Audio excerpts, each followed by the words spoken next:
playing with NBA finalists Indiana and his massive dunk in Summer League. Oh, my goodness.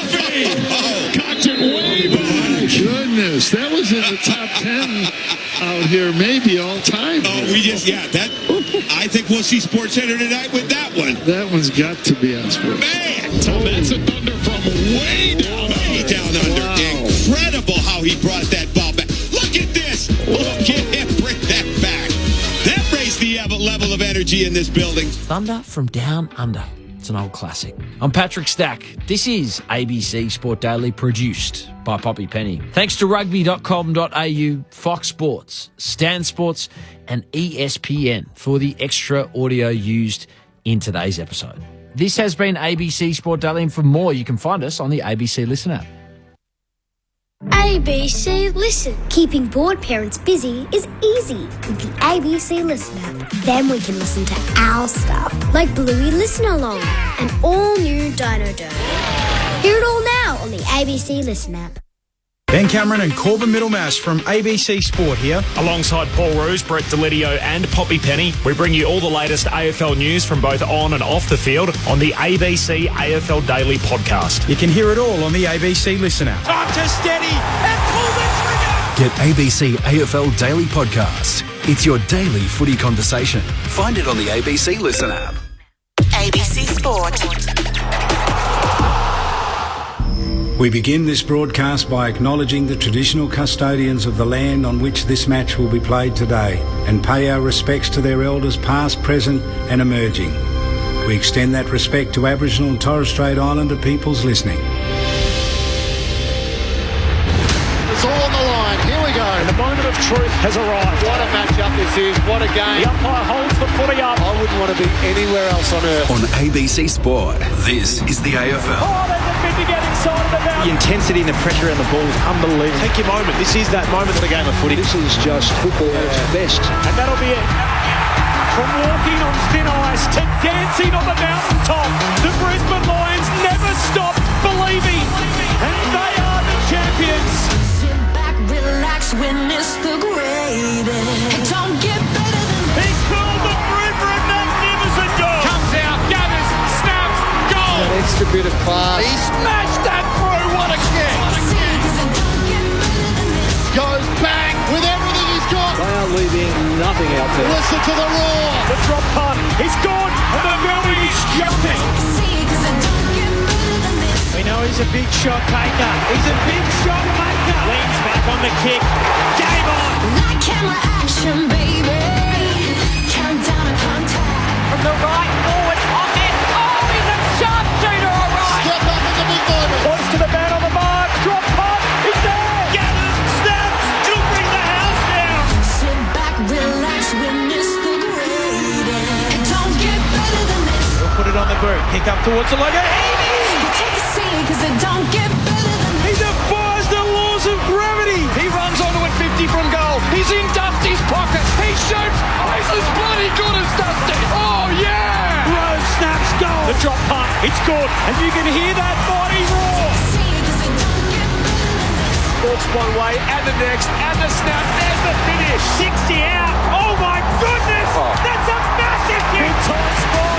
Big time goal kicker. That's why we love football. Brilliant to watch. From the centre wicket, whacks it for six, scores level, running past, throws it on the left, could that be the sealer? Seconds ticking down, we're not done yet, what a finish! Welcome to the 2025 AFL Premiership season on ABC Sport. On radio, on digital, and on the ABC Listen app. You take a seat, cause it don't get better than this.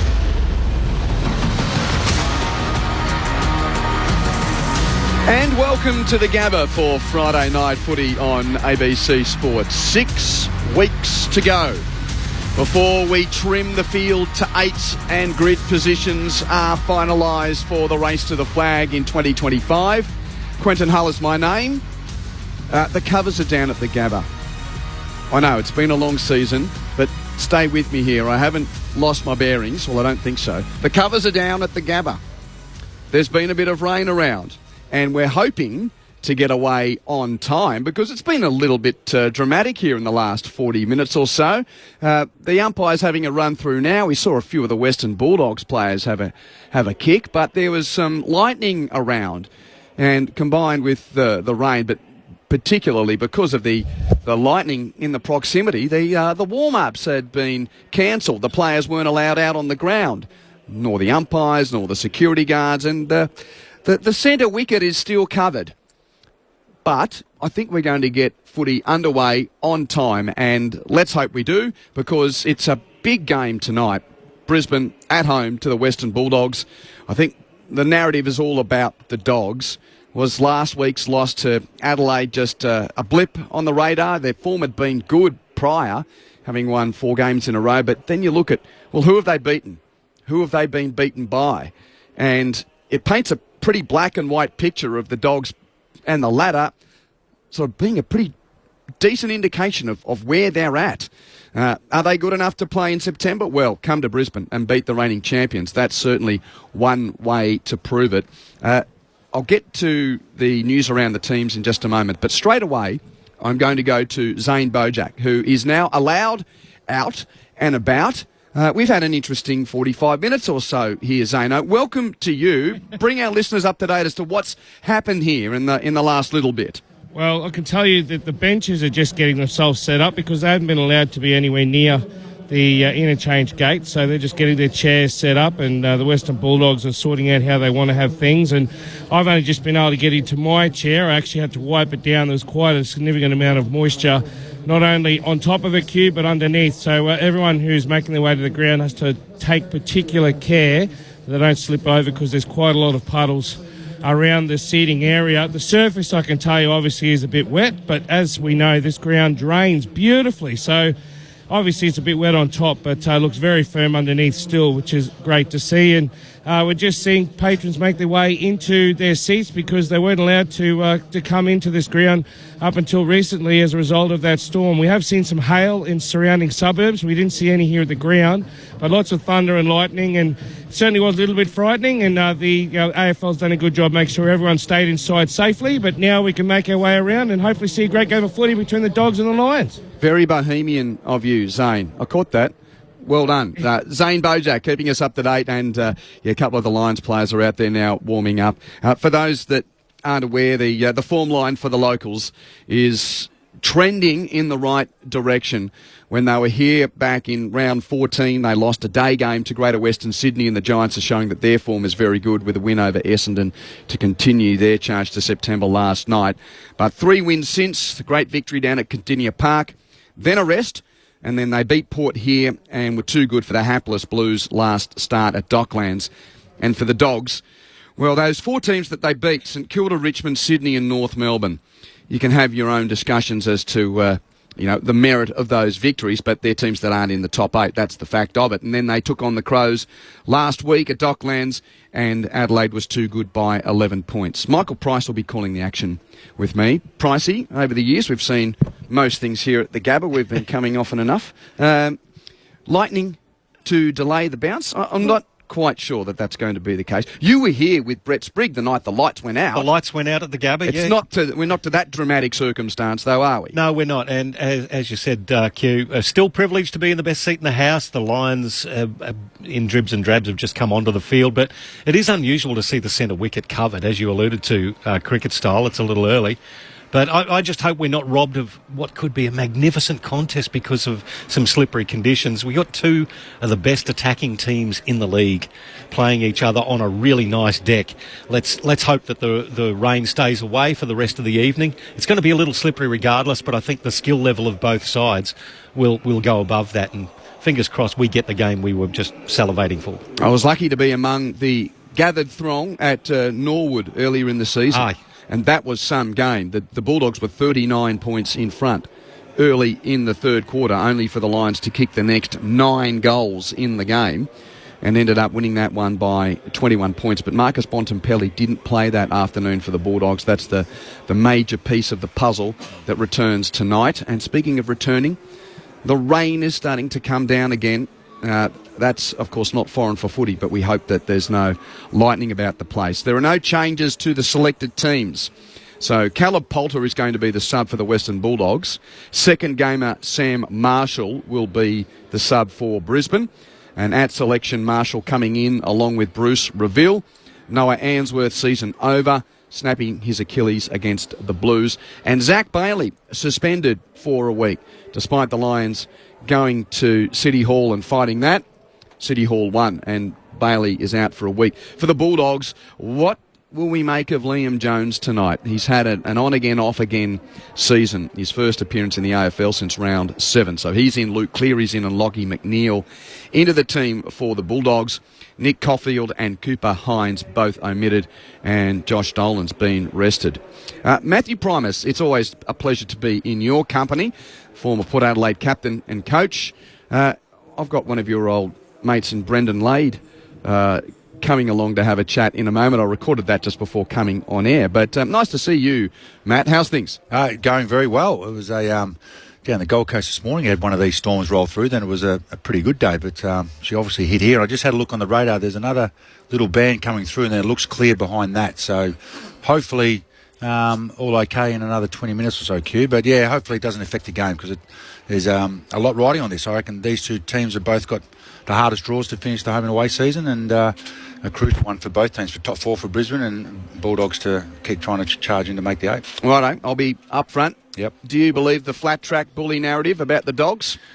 I did, purely based on just hearing about them, but then I did a little bit of homework, Q, and we lost to the Crows by 11 points. Yep. 1-7 against top 8 teams. Crows 11 points. Collingwood 6 points. Cats 12 points down in Geelong. Suns by 10 points. So they're only just losing to the top 8 teams. So they're still lost to them, but they're not getting flogged, hence why their percentage is so good. So they do the job of what they have to do against the Littles. Now, they haven't been able to get the job done against the big teams, and it's been mainly their key forwards. They've coughed up 11 goals or more, 10 goals or more against 4 times this year against the big teams. And I reckon that's why Liam Jones probably came back in to solidify him down there tonight. So the rain might help him in that regard. So I still think their best footy, they're a top 8 team, and they'd be a dangerous team. I think most teams would think that they're going to play finals. And I'm wondering whether tonight, we spoke about the high-scoring nature of that game at Norwood, and I think generally these two teams are seen as teams that can put on a lot of scoreboard pressure and play entertaining footy. Yep. So it's wet whether that changes the way the game's played. But we often ask this of visiting teams coming to this part of the world, where generally the conditions are good and they're playing a very good football team, the reigning champions. So the question for the coaching panel, for Luke Beveridge, do you dare try and roll the dice against them? Do you dare try and play 5th gear, 6th gear footy and hope that you end up in front of the Lions? Can you do that? Yeah, I think the Bulldogs can. These conditions might make it a bit hard. They're very much a high-octane, high-handball, move the ball forward at all costs, and I think when they do that and they're not quite on, that opens them up to get scored the other way, hence why they can have some big scores against. But interesting there, Brisbane are the worst one-on-one offensive team in the competition, and the Bulldogs are the worst one-on-one defensive team in the competition. So one team tonight is going to have a good night, and one team's going to continue a trend of being poor in that area. And who's it going to be, we'll soon find out in a couple of hours' time. Great to have Matt Primus on Friday Night Footy on ABC Sport. By the way, he's a superstar. Oh, hold on, I can't even get to the text message number. He's late and butting in already. If you want to get in touch, 0437 774 774. Please send us your name and where you're texting from. That's the text message number, 0437 774 774. Now, 325 game Hall of Fame legend, 77 of which were played at the Kennel. Jason Ackermanis, welcome to you. Good Q. Now, good evening. I've already spoken about the fact that the warm-up was hampered because there's a bit of lightning around. Yes. I wouldn't care. You left your accreditation at home. I did, for the first time in 3 years, my friend, and you'll make me pay forever. But you didn't drop the whole, don't you know who I am? I don't. At security. I wasn't that on time. The traffic was terrible. I had to I go to work, and of course, working all day on a Friday, and then if I leave early. I'm up at 5. I was up at 3:30, so I just made an error. And normally I have more of a day to get and bring all that stuff. But there's no excuse, as we say. No, you're here. Excuses are. You're here, mate. That's the main thing. If anything, you always make football Interesting. Outside of you, this is my favourite. Just get me out there. Give me some boots. I will come off and cramp and just do a calf. I don't care. These conditions, Jace. This is my favourite conditions. This is what I just live for if I could do it. A bit wet in southeast Queensland. Nice weather. Friday night footy, I'd be out as a kid, Matty. Any chance I got. I was the only kid out there because obviously I was a lunatic and, my brother couldn't kick that well. I'd be down at the park, kicking, practising on the rugby league fields that we had just near where I lived at Gordon Park there, Q, and I just loved it. Oh, my God, I loved it. I'll go with a touchy question first up. When you see the Lions come up against the Bulldogs, what type of feelings go through your body when you think of your time at the Dogs? That's a good question. I often don't think about it because I'm back home. This is where I grew up. This is where my family is. You were seen as Brisbane. You were known as Brisbane. You're a 3-time premiership player. You're a Brownlow medalist for this club. But you went to the Dogs. Yeah, I got sacked by both clubs, just so you know. It's some kind of record. Thanks, Lee. But I think at the Bulldogs... And Rocket as well, wasn't it, second time? It wasn't Rocket so much. I mean, me and Lee just had a bad divorce. But back with the Bulldogs, that sort of finished that year before in 2009. I was leading goal kicker, and they got an extra year on my contract. The following year, we had Barry Hall, and of course, they kept kicking at Barry. So I missed out on a lot of opportunities, which really hurt my last year, and then got slightly injured. And the players at the time, for whatever reason, decided that I wasn't part of what they wanted to do. I was a bit too individual. And to the credit of the Lions players who knew me as a young kid and just growing up and being a bit different, I didn't know at the time I was that different. But, those guys, they were there. They saw my mum's funeral. They understood where I come from. When I went to the Dogs, I was 30. I was a very successful player. You had a reputation for being a star with a big mouth. Can I say that? And I was very opinionated. So that did not help at all, and that caused me a lot of grief, as you do when you've got ADHD and you just think, oh, this will be fun.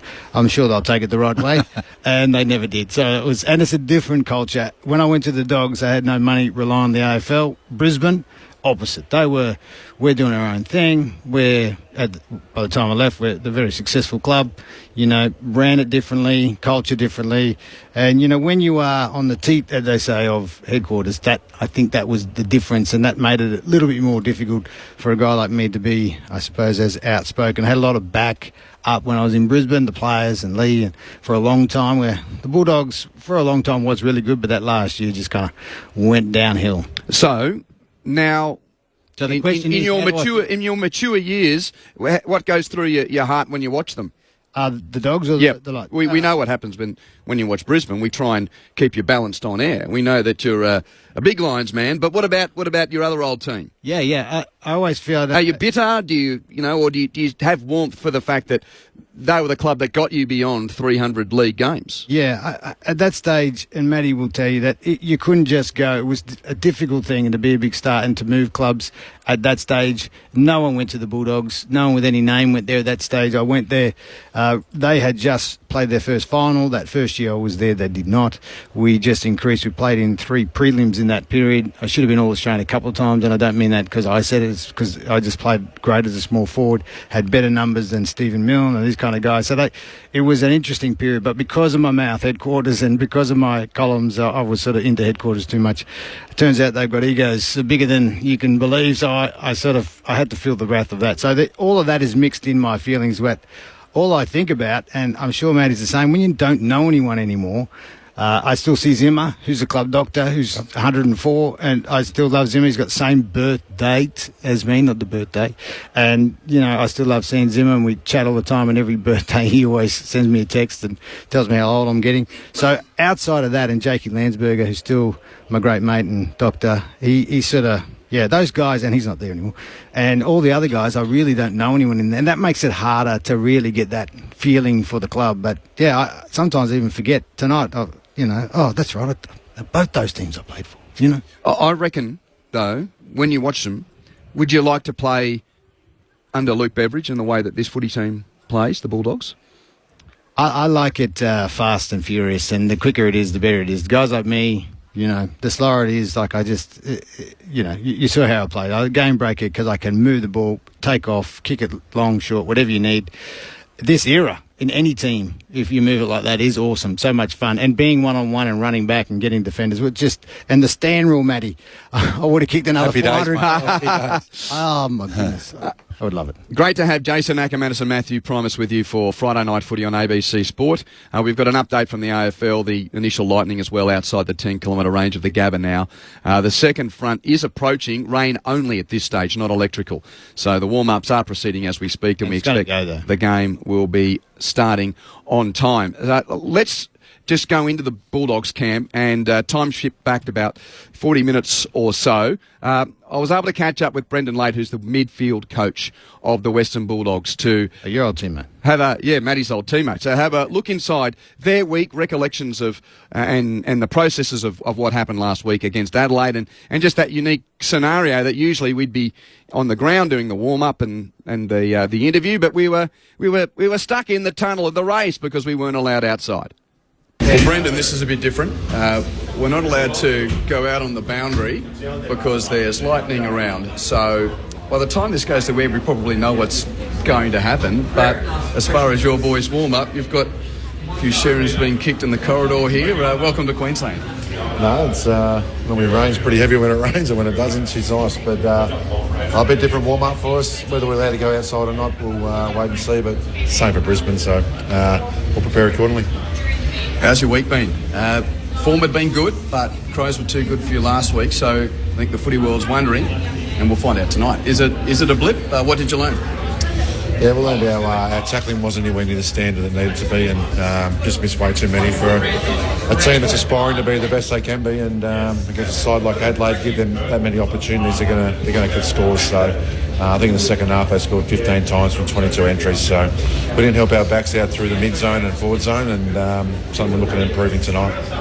Talk about your midfield and stoppage work in a moment, but I think at selection the general question is why now for Liam Jones coming back in? We know that he's very experienced, but why have you decided to inject him tonight? Oh, look, he's probably had a bit of an interrupted stint in the VFL. He's played a couple of weeks and had a week off and played 2 or 3. So at the moment he's in good form. He's played 2 or 3 in a row again. So just got the opportunity to come in, and hopefully that's our defence and save some goals for us.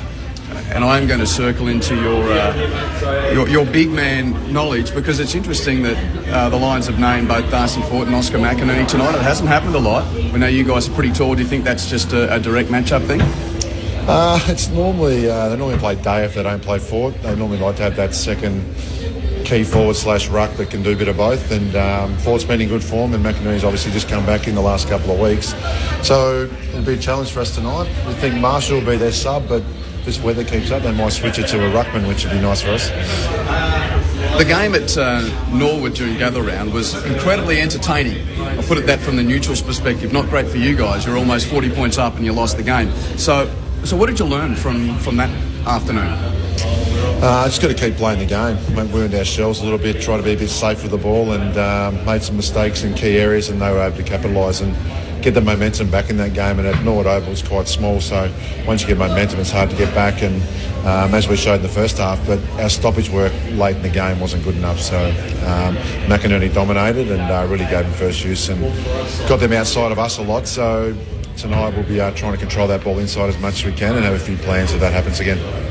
Dogs assistant Brendan Lade is with us from the tunnel as we do this chat sort of before going to air, but with the weather around and the interruption, how does it affect the guys? I mean, some people, that can be very flexible. Some sort of have their strict routine. What's going on in the rooms there at the moment? If COVID taught us nothing else, is to be flexible. So we'll adjust to what we need to adjust to. And at the moment, obviously, we can't get on the ground, but the boys will warm up inside and do things a little bit different. And we'll be ready by the time the bounce comes. Do you dare have a shootout against the Lions on their home deck? It was such an exciting game at Norwood, I'll say that, but it didn't work on that occasion for the Dogs. So, do you roll the dice again? We don't try and play shootouts. It's just sometimes that's the way the game evolves. And we probably had one against Geelong, was 127 points to 113, and we lost that. We know we need to tighten up our contest and our defence, and we were working on it the last couple of weeks. And yes, last week was a real disappointment, both from a individual perspective, but also a team perspective around missing so many tackles. So something we've got to pick up, and if we can do that tonight, we think we get some really good turnovers against Brisbane and get some good scores. So let's go to your craft in the stoppages. Does it go without saying that this is one of the tougher weeks for you guys to prepare for because of what Brisbane present, and how would you explain it to the lay footy fan of what it's like to prepare to take on this star-studded midfield on their home deck? Yeah, it's tough. We've got a Brownlow medalist in there, and got an ex-player of ours, and Dunkley, who's doing roles at the moment, and McCluggey's probably in the form of his life, and they've got a Norm Smith medalist in Ashcroft, so they're quite talented, but we think we're quite talented through there as well. It's how we restrict what they can do with the ball when they've got it, but also maximise when we get it. That's probably the biggest challenge for our mid-group tonight, and the other challenge will be who Dunkley goes to, and we think he'll go to Bont. He'll tag Bont, and just where we put Bont in different positions, maybe put him where they're hitting the ball, fill up some spaces for us, but we'll let him have a crack, but we think that'll happen pretty early too. We know we always talk about your champ, but he's a bit of an ace up the sleeve because he didn't play. That's the one thing that you've got different from Norwood. The Bont wasn't around, he was still injured, so we love watching him. How's he feeling about tonight's challenge? Oh, he's ready. He's as a whole group, we're pretty devastated at the performance last week, but he was really disappointed. He played quite well, nearly best on ground, I think so, but he wants to win. He doesn't care about the individual stuff. So he just wants to win games, and how do we get better as a group, and he's challenging people more and more, and hopefully we respond tonight and get a better result around the ball so we can give ourselves some good shots at goal, but also restrict theirs. Friday night footy on ABC Sport. It's Brendan Lade, the midfield coach for the Dogs, with you. Now, we know the race is tight to try and stay on pace, and we can see the finish line for the season now. So let's do the cliched thing of how do you make sure it's this week, but at the same time acknowledge that, you know, this is the time of the season where your fate is decided. If you play 6 weeks of good footy, you'll give yourself another crack. So how's that been managed by Bevo and the rest of the coaches? Well, if anything, Bevo is a week-to-week coach. He definitely doesn't look forward. He doesn't look back either. He's just focused right on the now. So at the moment, it's on the now for us, and just about us getting us right. And the results will take care of themselves if we do the right thing. And we think we've got a pretty good side in tonight to really compete against Brisbane and hopefully get the result we want. And just on those matchups, to go back a bit, the Ashcroft boys, Cam Rayner, I mean, Zach Bailey's done a bit of that, but he's out tonight. I think that's the other part of Brisbane's midfield that probably hasn't been talked about, and must be hell for midfield coaches to try and work out, well, there's the big guns, but then you've got these two brothers coming through, and Cam sort of injects himself every now and then. So are there specific scenarios in place, or you just play each contest as the contest? Yeah, we'll play the people that come through there. We might put a little bit of work into McCluggage around the ball, but as you said, Will Ashcroft normally starts off the ground and comes on first rotation. He plays forward a lot and comes up around the ball, so he'll use his running power to try and expose us. Levi's playing more wing at the moment, so hopefully our wingers can take care of him, but we really feel their half-backs are pretty influential, so we've got to restrict their ball movement and their use coming out of our forward line. So Zorko, Wilmot and Fletcher have all been good, and I think Fletcher got votes last time at Norwood, so that's probably the line we're looking at the most and trying to stop their rebound.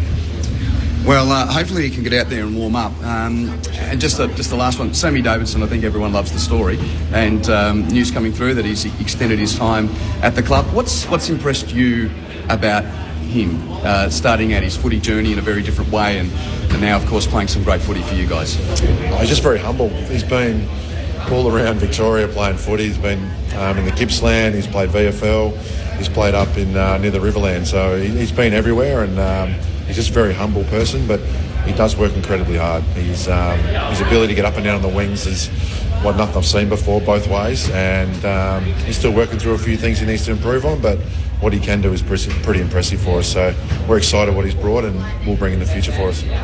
Well, hopefully it's as exciting as the instalment earlier in the year, and for you guys, you get a different result. Brendan, thanks for your time. Thanks very much. So that was the echoes of the Western Bulldogs players race, where I was catching up with Brendan Lade while no one was allowed on the field because there was lightning in the area. The players have completed their warm-up. It is raining, and the ground staff literally about to peel back the covers. It's a bit of a weird feeling here at the Gabba. We're good to go for footy at the regulation start time of 20 minutes to 8 here in Brisbane. But, it's a little bit wet and they haven't peeled back the covers as yet. The supporter groups are coming out with their banners. So, yeah, if there isn't any further advice, we assume that we'll be able to play footy on time, this big game between the Lions and the Bulldogs. As mentioned, you can get in touch on 0437 774 774. Please send us your name and where you're texting from. Phil from Werribee texts, Corbin. No, sorry, it's Quentin tonight. Quentin. Q, just Q. Yep, just Q. Who's Corbin? What's the problem? The Lions are the reigning champions, as you said. These conditions will suit them. Phil's trying to do jokes. Reigning champions. Reigning. Very good. I like that. Yes. No, the pun. Yes. The word pun. No changes to the late teams here. No late changes. Sam Marshall is the sub for the Brisbane Lions, and Caleb Poulter is the sub for the Western Bulldogs. Rain still falling here, but after an interesting lead into this game, looks like we'll be ready to go as scheduled shortly. You meet the most interesting people on Sunday morning. Driving through this hot land full of dust and smoke, this little Tommy fella feels like a true blue Aussie bloke. Join the rest of Australia right here on Sunday morning. Australia all over, Sunday mornings on ABC Radio. You're listening to the 2025 AFL Premiership season on ABC Sport. AFL. On ABC Radio. On digital. And on the ABC Listen app. Look for the AFL button. If you're just joining us, welcome to the Gabba. There's a bit of rain around for Friday night football on ABC Sport. Quentin Hull and Michael Price calling the action with Jason Ackermanis and Matthew Primus.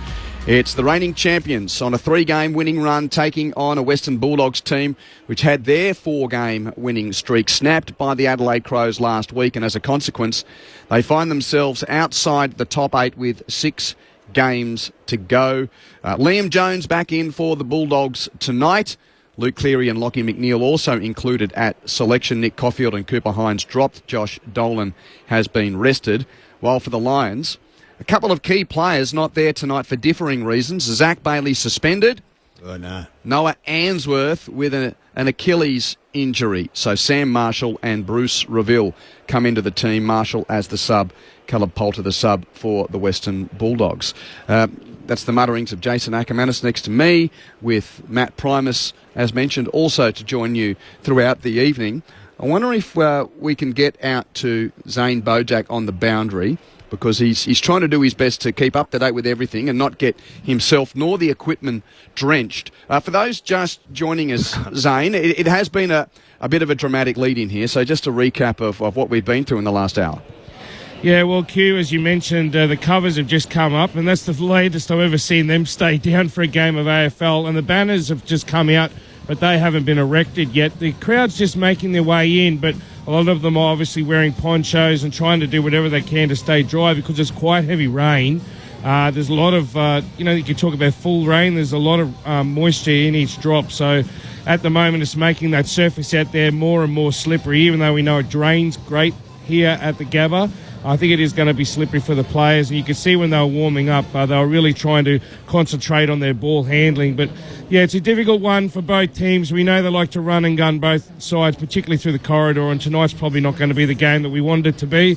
But everyone's doing their best. They were late into the ground. They've been late to getting into their seats. A lot of them are still underneath cover, like myself. I'm not sitting in my boundary seat yet.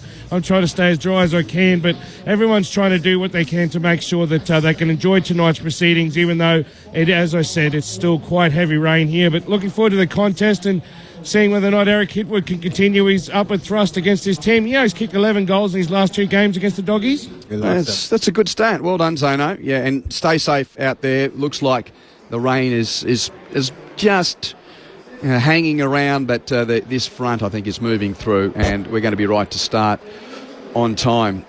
Matt and Jason, it's a chance to tap your footy brains, and we spoke about the shootout at Norwood earlier in the year. I asked Matt about whether or not you dare play, roll the dice against Brisbane at home. Akka, a chance for you to have a thought on that.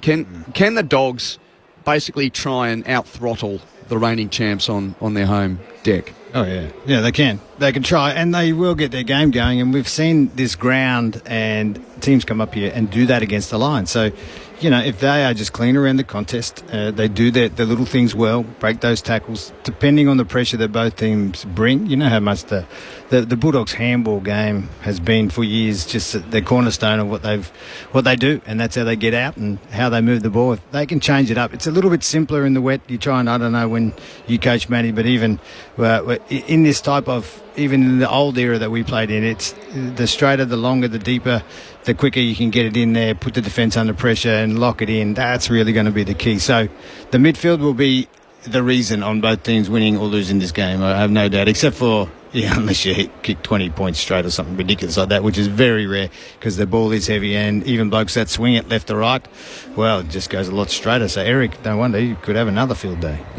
On the SMS, you can get in touch on 0437 774 774. G'day to Richard from Geelong. He's pottering in the kitchen on this Friday night, hoping for a good contest.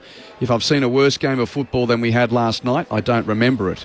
He obviously wasn't watching Saturday night at the MCG. I did miss the Tigers it. I read about it. No, yeah. Oh dear! Did you have to call that one? Yeah, no. Sydney. You had to go to Sydney. But that was for the. That was no. I did the Swans for our game a couple of weeks ago. And that ground's still terrible. No, it's fine. The SCG's fine. That was one of those stories which was, I think, what's the right way to present? Exaggerate? Exaggerated. No, I don't think it wasn't a beat up, because obviously it was pretty bad for that Friday night. Yep. But then I went and walked that pocket down, near the Paddington end. And it was fine, and no one slipped over during the Swans Freo game. It was a classic sort of middle of the season Friday night footy. You know what it's like, Jason and Matt. Add 30% interest to everything that happens on Friday night. Yep. The goals are better. Yeah. The marks are better. They are. Yep. The stakes are higher. The wins are better. The losses exactly. are harder. You almost get 4.5 premiership points if you win on Friday night because of the Friday night. Yep. Footy and tax. they overwater it, some of these groundkeepers sometimes. They don't realise it's not just the rain, sometimes it's just the management of the field can be just a bit off. Marcus at Karoy texts, when the covers come off, the Dogs will be bowled over and the Lions won't bat an eyelid. Very good. Is that... That's some outstanding wordplay. Oh, yeah. That is good. And Phil from Werribee has apologised to me. He didn't need to for mistaking me for Corbin. He said, I enjoy the ABC commentary folk and their presentation, informed, not biased, and reporting of the game. Thank you, Oh, we're Phil. biased. Oh, don't worry about that. 0437 774 774. And Pricey, we're going to have more than the regular Brisbane Lions fans in the house tonight. There were extra Lions fans around. Indeed. You had an encounter. As I walked through the gates, and I encountered a whole bunch of British and Irish Lions fans, and a shout out to Paul, who was the most vocal of the lot. They'd been at the Rubbity since around about midday, so they were well oiled. But we got into a very lengthy chat. He said, last time I was here, bad accent, but 2001, when the British and Irish Lions played here against the Wallabies, and that night, the Brisbane Lions chant was basically born because the British and Irish Lions fans taught the Lions AFL fans how to chant Lions. They did. And I wrote about it, Pricey. You wrote about it? it? Good. I had to do it. That was so good. It was spine-tingling. I still got goosebumps thinking about it. Yeah, I was sitting on the wing and just looking at the sea of red jerseys and the beautiful, melodious noise coming out of the grandstand. And just standing there with this bunch of strangers who are here tonight because we've got the British and Irish Lions against the Wallabies at Lang Park tomorrow night, and you'll be calling that again, so well done to you. You're lucky, man. He's get paid to the most dexterous commentator in Australia this summer. He is. He's going to do that. He did the rugby league last night. He's doing the AFL tonight. He's doing the rugby on Saturday night and back to the AFL on Sunday. Just a day in the tools. Written and authorised by all of the Quentin Hull fans. Yeah. But it's great to see those guys. They're here tonight, coming back because they realise that this is a place not just in Australian sporting history, indeed, but this has a place in the history of rugby, with these touring fans realising that was the night that they schooled us, and then Australian rugby ended up playing for gold scarves and placards and what will they think about winding up John Williamson saying create atmosphere when he'd sing Waltzing Matilda before Test matches, and literally the Brisbane Lions fans, as you're right, Akka, they heard the way that the British and Irish Lions fans would chant the Lions, and now we hear that as a part of AFL at this house. We needed Northern Hemisphere rugby fans to get people in Brisbane to do that. Yeah, and the soccer guys are great too in the Northern Hemisphere, but that was our little taste, and it would never be forgotten, and it did change the future of what was at that stage a very rhythm, blah, blah, blah. And I, as a player, did nothing. Bloody nothing. But well done to Paul and his mates for getting here tonight, and they're here to be at the venue that they were at 24 years ago, just celebrating, and they're happy to come along and support the Brisbane Lions. Now, can I just mention, this guy down here is about to give the ball. You can see this gentleman down here. It's a young man with a Brisbane Lions jersey on. He's actually he's autistic and he's deaf. So my wife is a speech therapist, and that's one of her clients. He's a huge Aussie Rules fan, big Lions fan. He's actually moved up from country Victoria to have a better life in Brisbane here to get more signing and the dual language of English and of course signing, and that has made his day. In fact, his mum could not get into the ground and couldn't get a seat, so I gave her and I think it's the auntie. They're sitting up in my what they call lifetime membership seats. Your 200 club seats. 100, yeah. You got to be. They get them for life, and they're free meals, red wine, drinks. So what's the young man's name again, Jason? Murray. His name is. Good on your Muzz. Yep. He is so happy. Have a look at him. He's waving to the crowd. He's getting. You know who he looks like? I know. He's doing an akka with his hands sort of almost waving to the, almost like you kick those. He's doing everything but a handstand, young Murray. Yeah, he is, and his mum is sitting way up there. That's where our seats are, which are undercover. That's where the wives and girlfriends are, and all the sort of life members sit up there, and where we couldn't see the flag up there in the third tier. But he's having a ball, as he should. Good on you, Muzz.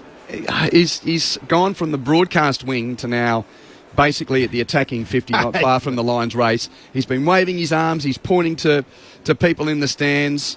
And so obviously making the move to be closer to the facilities to help teach him get a better quality of life. Yeah, country, like he's... And Megan works with him for how? She works with him, I think, once or twice a week. Used to go out to his school. So, and he and his mum and their family all moved up. They were an hour out of Albury, and of course they don't get the services. And that's a big commitment. They came up to go to Toowong, which was a great school for them because they have that program. Anyway, Muzz, I don't think he realised when they told him, and I don't think he realised he's actually going to be in front of me, and she's going to be way over there. So my job was to take some photos for her, so I'll send it to her. She should be pretty pumped. The football hasn't even begun, and you're not going to say anything better in the broadcast that beats that, Jason. You've done your best work. I'm out. See ya. Careful, Q. Set him a challenge. Before the broadcast even starts. Here comes the Bulldogs.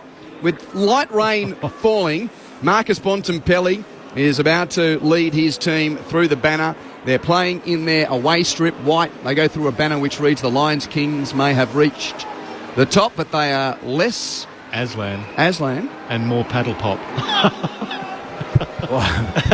Very good. So there you go. Lion, the Witch and the Wardrobe there, Q. I'm glad that you helped. I know it's classic literature, but I sort of... had a void there with what they were getting at. I think they're sledging the quality of the Lion, Q. Well, the paddle pop line hasn't been around for ages. No, that was a misstep. Hey, Pricey, did you talk to the Lions fans, the British ones, about what song gets played here majority of the time now, the Lions home game? Oh, no. I bet. How are they going to handle that? They will get their own lesson in John Denver, hopefully, if Charlie Cameron gets going. So, do you know which quartet of the gathering they were from, which country? Were they... They were definitely from so there's England, Brummie accent, England, Ireland, Yorkshire, Scotland, and Wales. So they're English, very English. So they're used to singing "Swing Low, Sweet Chariot." There you go, absolutely, very. So tonight it'll be sing along with Charlie Cameron and John Denver. That should be. I wonder if they're watching the Open. The golf open too. That looks really nice. And I reckon they'd be at the bar right now. That's what I'm suggesting. So very well oiled, but so very well behaved. They had big smiles on their faces.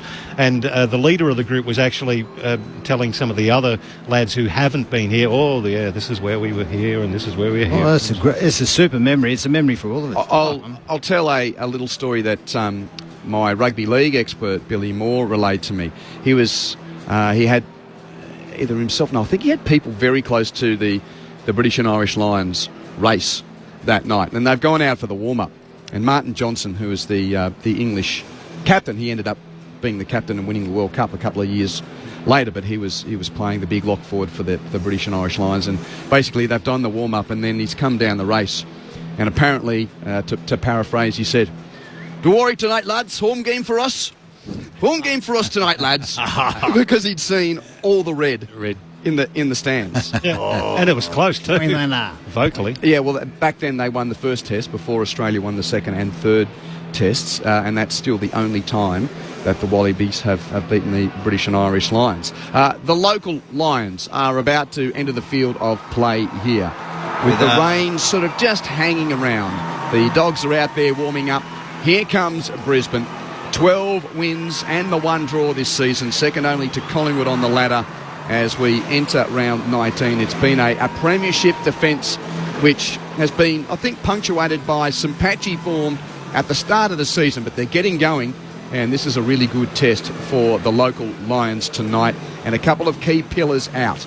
No Zach Bailey, that's only a 1-week absence, but it will be interesting to see how the Lions work down back with Noah Answorth out of the team, and he'll be out of the team for quite some time, with the subs Sam Marshall for the Lions and Caleb Poulter for the Western Bulldogs. Footy is imminent on a rainy night at the Gabba. There are 3 warning levels across Australia: advice, watch and act, and emergency. To learn more, go to the ABC Emergency website and stay listening to your emergency broadcaster, ABC Radio. ABC Sport.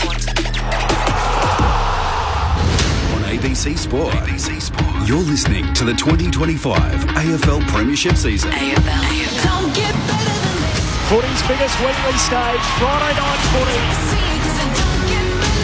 Pulls the trigger on goal and goes bang! Lightning stuff!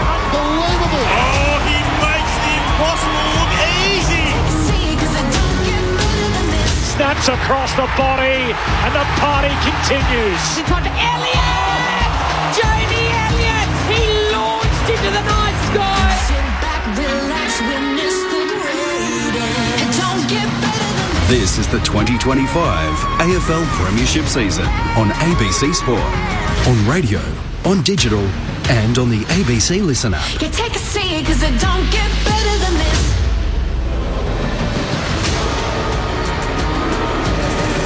For the second week in a row, the Friday night lights shine on southeast Queensland. Tonight it's the Gabba, it's the Lions taking on the Western Bulldogs. Welcome if you're just joining us. Quentin Hull and Michael Price to call the action with Jason Ackermanis and Matt Primer. Zane Bojack is trying to find some cover on the boundary because it's raining here in Brisbane to the extent where there was some lightning around about an hour ago and it prevented the teams getting out on the field at the customary time for the warm-up. So no lightning around as we speak, but it will be wet conditions for the start of this one. No late changes. Sam Marshall, the sub for Brisbane. Caleb Poulter, the sub for the Western Bulldogs. Not too far away from the opening bounce here, and I reckon that Vulture and Stanley Street is absolute hell out there because the traffic's bad with that weather around the place. So only about half the seats are full as we speak. They'll be cramming in Matt and Jace. Pretty simple storyline tonight. I think, barring a calamity, the narrative around the Lions isn't going to change too much. No. It's all about the Bulldogs tonight, Matt. What do you reckon? Yeah, well, it is, and the thing that's built is them getting a scalp. As we mentioned pre-game, Q, they're 1-7 against top 8 teams. They only just lost 1 or 2 goals every time they're losing to the top 8 teams, but they need to get over a win. And as I mentioned, I reckon they probably have the hardest draw, and Brisbane have the second hardest draw of the next 6 games. So you just can't afford to be dropping any, and while their percentage is good, yet they need to win tonight. Not to make a statement, they just need to win tonight and put it all together. And I reckon these conditions might help them a little bit with how the tools of the opposition can kill them. Yeah, they should. And can I say, I just had a text from Michael Groom. I don't know if you remember him, Pricey. He's climbed Everest. He's in the Everest movie. Climbed it twice. Yeah. He's in that horrible incident that happened in 1996, which killed Rob Hall. He's here tonight. If they want to climb the Everest, which the Bulldogs want to do, and if you can't get past these guys, let me tell you, that guy with no toes, climbed it. He climbed the highest 5 peaks. He'll be here with a disabled friend he wants to bring to the game. If you're going to whinge and complain, you want to be a superstar team or a really good team. Tonight's the night for them. There's no doubt. They're running out of time and excuses. Here's one, Jace, for your experiences at Docklands. I know you didn't like playing there because the ground was hard, but when you car park, you regularly play in pristine conditions and you get this thrown at you. Now it's just footy weather, but it's more of a peculiarity for the teams that play at Docklands regularly. Is it an issue or not?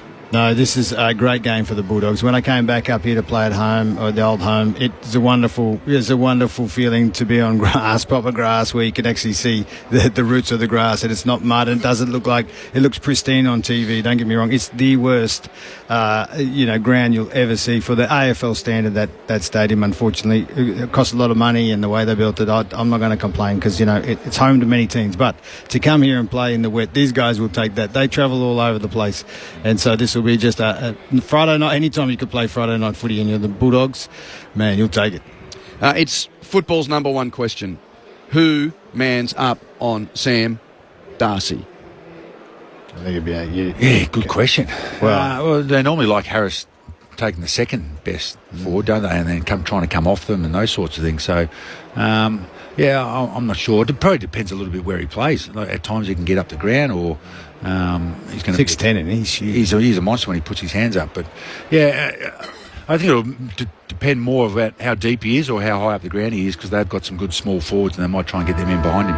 And he likes the dry conditions of it'll be a test for him. Of Marvel. Yep. And then tonight will be different. Played with his dad, quite amazing. Actually, he's far less arrogant than his dad, can I say? And he's a good better footballer. If you're out there, Luke, who's retired from media, he probably can't come at me, the big fella.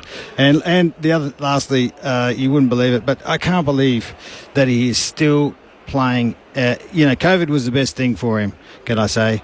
And to see him still, I've just had a mental block. Liam Jones, sorry. Yep. Jonesy, who's the other fella. Him and Ben Hudson were all playing together with Zimmer, all had the same birthday. Never happened in my life. So Liam Jones, I still love the way he plays. He's so athletic, and to see him still rolling around after all these years as a teammate, it's pretty cool. That's the last one I forgot to mention before. And for those that aren't aware, decided to sit out football rather than undergo the vaccinations during COVID time, and played for the Palm Beach Currumbin Lions. Oh, that was the best ever. I love that he did that. Rolled around.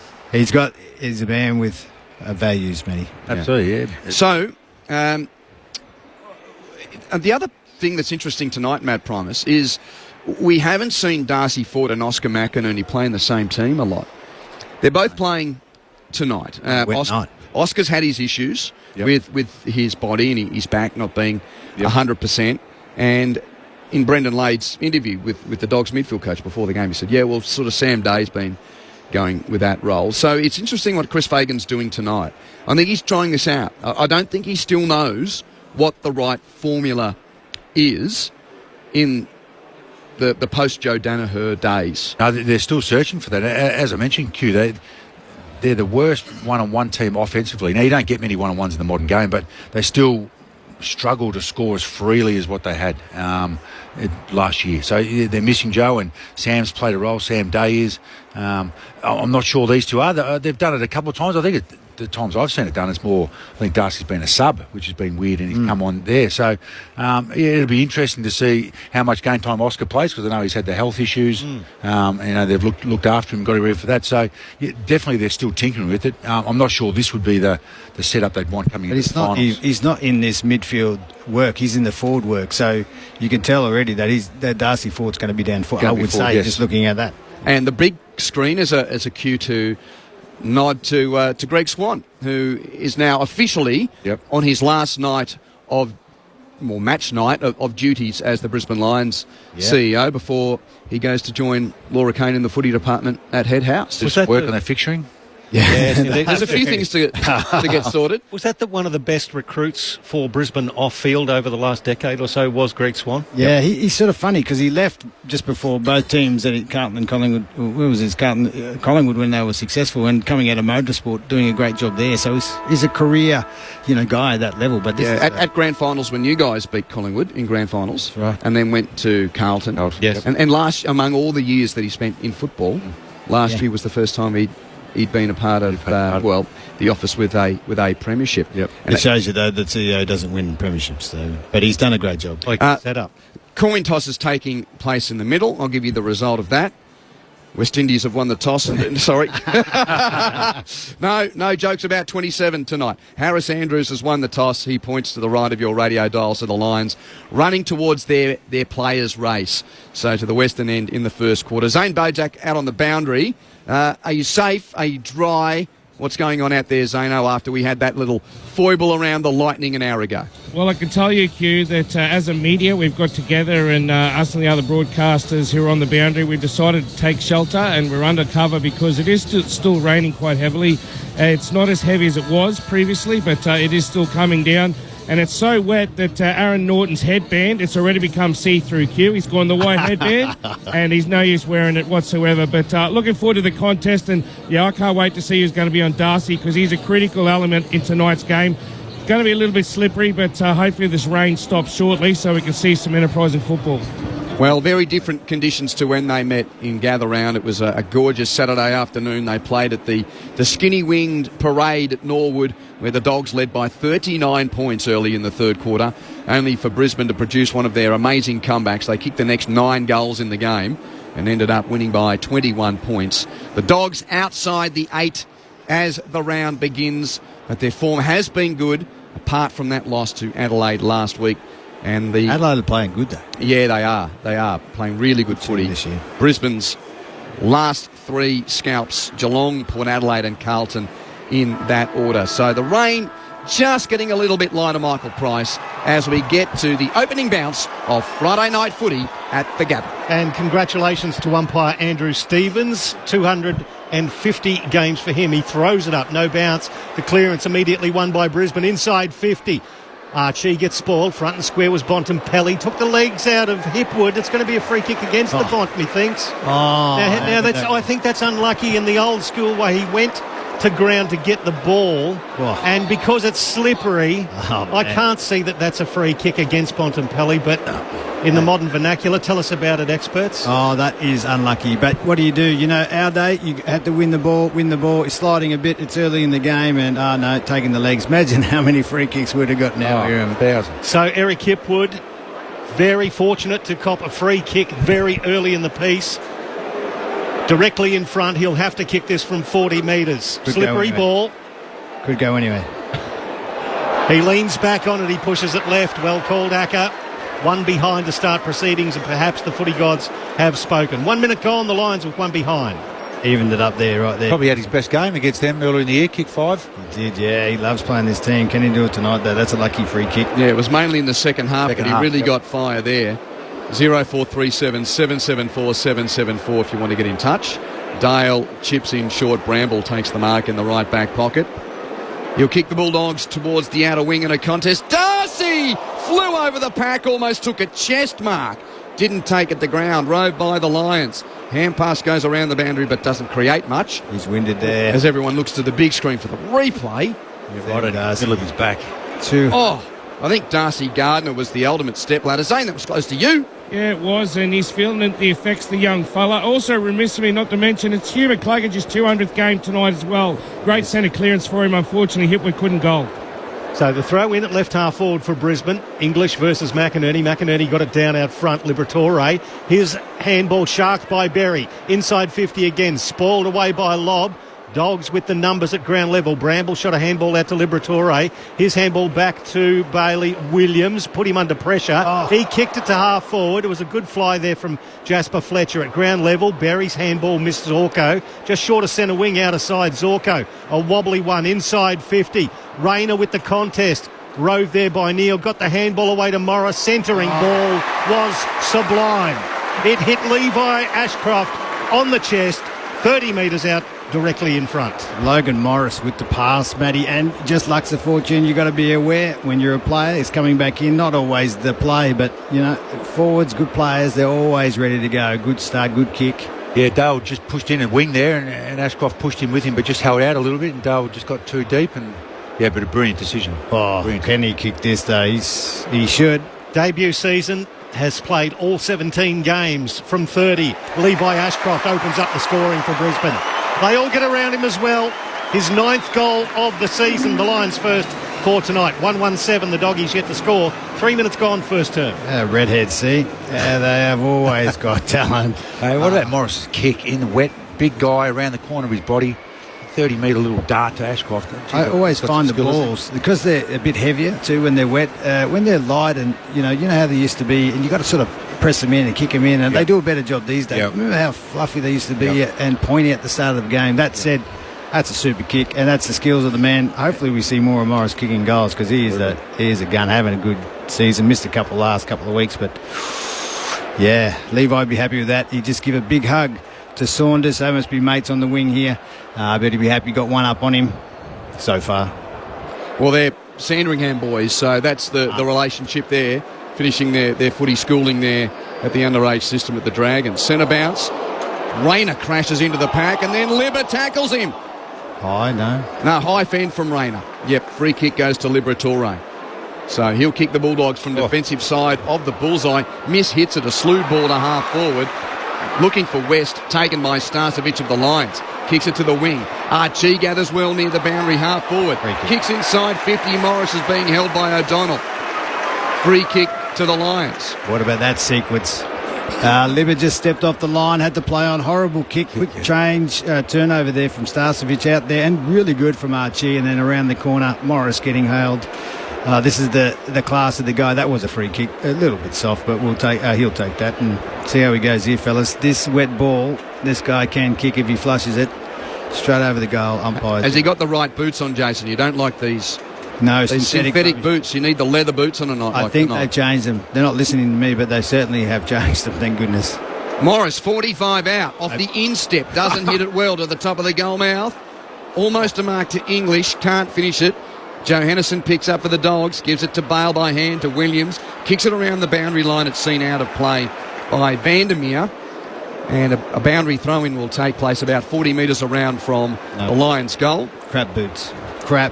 And Vandermeer's lost the blonde tinge of last week. He's had a shave or a change of colour. Well, perhaps it's just wet and the blonde has turned into dirty. He's sold out. He's sold out. No, the throw in 40 metres out from the Lions' goal. Off hands, McLuggage tackled. Still got the handball away. Lockneil overran it, then went back and towed it off the ground. Picked up by Bailey Dale. He hoiks it back into the middle of the ground. It's not a bad purchase either. It bounces in the centre circles. There's been a hold and it'll go against Harris Andrews. Go to Darcy. Darcy gives the handball off to Richards, having a brilliant year. Gets it inside 50. Norton.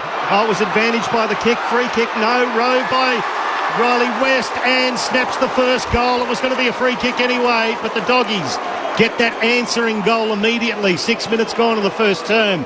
The Lions by a point. 1-1-7 to the Dogs, one straight. What did you do there, Matty? That was that just shows that one-on-one, and you get panic with a guy like that.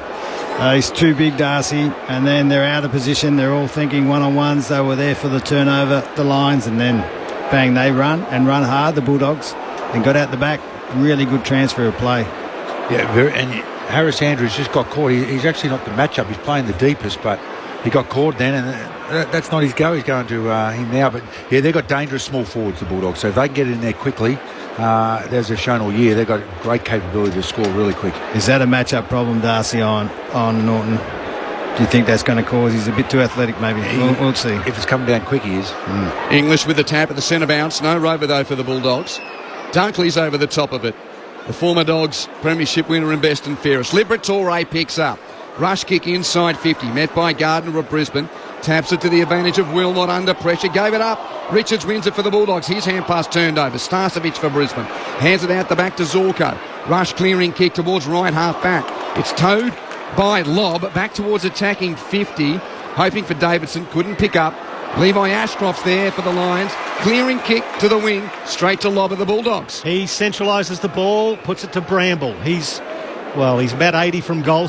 Just on the edge of the centre square. Nice short pass as English drifted down inside forward 50. He takes the mark 45 metres out, more or less directly in front. That wasn't the target, I can tell you that. He was drifting. He was just floating into that area, but it turns out the Lions are ready for that, their defenders, but English, just as you do if you're a good player, Matty, you tell your players to watch the ball, read the play, and it doesn't matter how old they are, it's easy to do, and you can get kicks like this on goal. Well, this could be a problem for Brisbane. 208 centimetre forward and ruckman interchange. Tim English from just inside the paint of 50. That's a nice strike. A very nice strike. Doggies get their second. 2 goals straight to the Lions, 1-1-7. 8 minutes gone to the first quarter. Friday night football on ABC Sport. And the rain has really dropped, Matty. What do you think? What's going on here? The bigs are playing a bigger part than you probably thought 20 minutes ago with the rain. Yeah, they have. What about that lob? How important a player has he become? I saw last night they were saying on the footy last night he's played the most minutes out of any player in the competition, and he just doesn't come off the ground. He intercepts everything. He's turned into a terrific defender. And his career was nearly over. Absolutely. They couldn't play him. He's unplayable. Down to Zane Bojack. Big fella. Yeah, look, they're going to get a bit more of the game too, these big fellas, because the rain has stopped, and it's not just going to be a low ball game, it'll be a high ball game as well. You'll love it, and you're dry, and you're out there. You're sitting in your seats. Yeah, love it, Acker. 11 goals for the season for English. He's back in ruck and he beats Darcy Gardner in ruck there. Ricochets to Richards. Tackled by Dunkley. Lost it. Lets them play on. Wilmot picks up for Brisbane. From the centre of the ground, he kicks a high ball towards left half forward.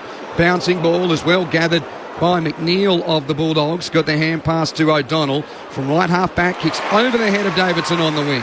Zorko out the back, takes the mark for the Lions. Immediately the Zork goes in. Aggressive kick finds Charlie Cameron. He gets to centre half forward. Traverses the 50. Let's go! Cue up the DJ. The British and Irish Lions fans will get a taste of John Denver.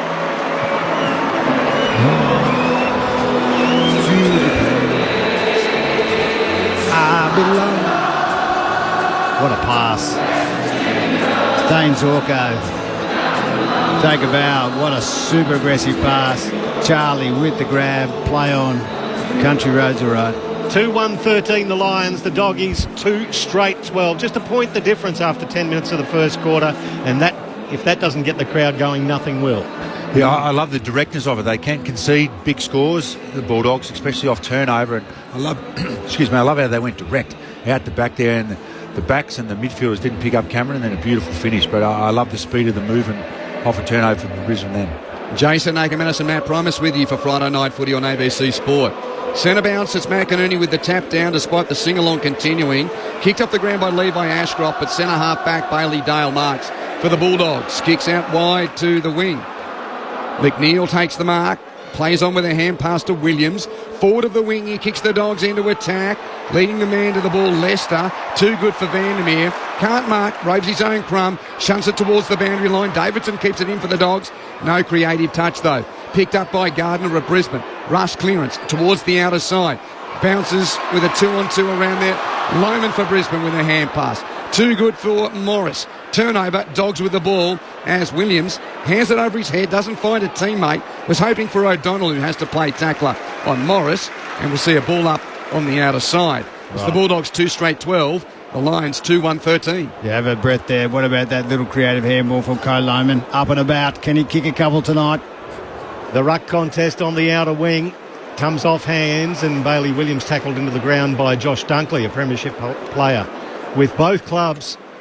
And the umpire will come in and throw it up yet again. McInerney gets it down in front of English, but Bontempelli steals it, hoiks it with the left foot, inside forward 50. Norton spoiled by Darcy Gardner at the back of the pack. Starcevic for Brisbane gathers and then just waltzes over the boundary line, making it look like that was all part of an accident. The umpire agrees with him and says he'll throw it in. 45 out from the Dogs' goal in the right forward pocket. My concern is they're not manning up Bontempelli around the stoppages. He is sitting free. That is not a good sign, not a good idea. McInerney and English tangle. No clearance at the feet of the ruckman, and the ump comes in and will ball it up. Why would you leave Bontempelli, a superstar of the game, who really can win the game off his own boot, free around the stoppage on the inside? Staggering. Won't last for long, surely.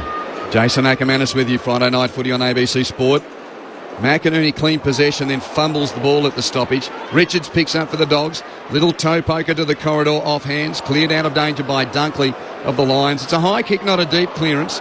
On the head of Williams on attacking 50 for the Dogs. Ricochets to Bontempelli. 2 steps and bang on the left from the Bont.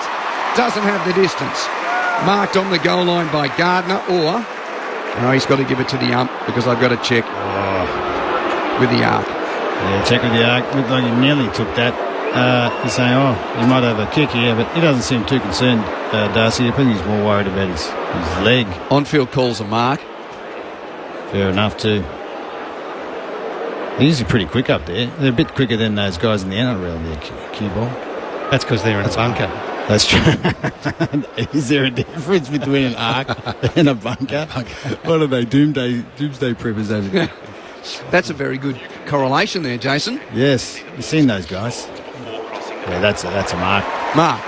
Not a point. No score. Brisbane 2-1-13. Bulldogs 2 straight 12. 13 and a half minutes first term. So it's Darcy Gardner just beside the behind post in the right forward pocket for the Dogs, the left back pocket for Brisbane. He kicks it towards half-back, looking for McInerney. Spoiled there by English at ground level. Good bump by Bramble. Dislodged the ball. McCluggage slapped it along the boundary line. It was picked up there by Fort. Turned over. Bramble again. Got a kick to the arc. Norton spoiled illegally. He'll get the free kick. Darcy Gardner stands the mark on the arc of 50.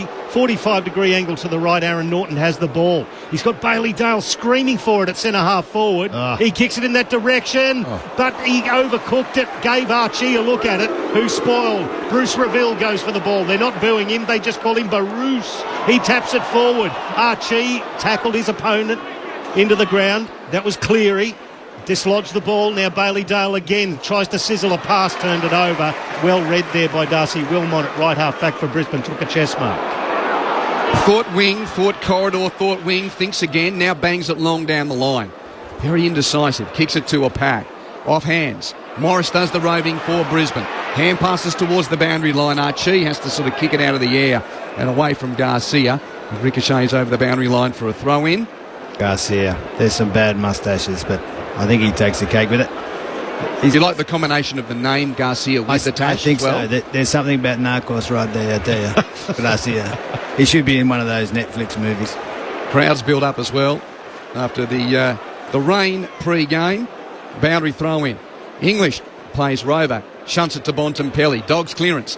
Hand pass out the back to Richards. High kick towards the wing. Off the hands of the pack. Rode by the Bulldogs. It's Fraser handing it on to McNeil. Hands it infield to Garcia. Garcia, indeed. And he hits Vandermeer. Marks at 50 from goal. Hard on the boundary. Vandermeer with a centering kick. Bontempelli! Two grabs, can't take the mark. Rode by the Lions as Fletcher hands it out the back to Andrews. Andrews kicks it to half-back. It goes over the heads of the pack, and there's an umpire's call here. It'll be a free kick, and it's going to go to the Western Bulldogs. Illegal contact. I think it's Bramble. Yes, it is, at right half forward. So he'll get the free kick. Kai Lohman's going to stand the mark just inside the arc of 50. So, a bit stiff from Lohman. That was hardly a push. You wouldn't even call it a push. It was that little.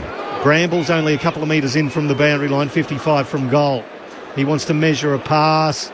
But English was on the lead. It was cut off there by Darcy Ford, who dropped into the hole, smashed it away over the boundary line, and it'll be a throw-in about 40 metres out from the Doggies' goal in the right forward pocket. The Lions are leading by a point, 2-1-13 to 2 straight 12, and we've played about 16 and a half of this first quarter. Thank you to Beansy from Broadford. Yes, just a little bit raspy in the throat. Just got to warm up. You know what it's like in the winter once you get going. Oh, yes, just warming up like a good engine. Exactly. Garcia with the clearance. 50 from the Dogs' goal. Little left foot skimmer goes inside 50. It's on the deck, picked up by Leicester. Can't really get it clear. Will Ashcroft for Brisbane. Little hand pass to Starcevic. Clearing, kick to left half back. Picked up by Berry of the Blinds. It's kicked to the wing, though, intercepted by Dale. Dogs have got it and they'll go back in attack. Dale with a right foot kick to full forward. Wilmot outmarks his direct opponent. And a good clear grab for the Lions. His kick is a quick one to Dunkley. Drop the mark under pressure. Then applies the tackle. Ball spills free. Wilmot follows up and bangs it clear towards the left half-back flank. It's going to be a race in two there. Hipwood was chased there by Liam Jones. They both got beaten by the ball over the boundary line, so it's going to be a throw-in. They were out there too, coming down the guts. Bruce was out. You measure the crowd getting up. So little things. The Dogs are dominating inside 50. It's been a bit sharper, tapping it on, not taking possession. They've just been playing a bit better footy, Matty. They are sharp. They look switched on early. Good hands, dominating the stoppages. I'd like to see them change the angles up a bit going inside 50, though. They're going long down the line, making it easy for the Lions' defence as it comes out to Richards off this throw-in. He kicks it to Davidson, who's spoiled nicely by Ryan Lester, again over the boundary line. 60 metres out at right half forward for the Dogs.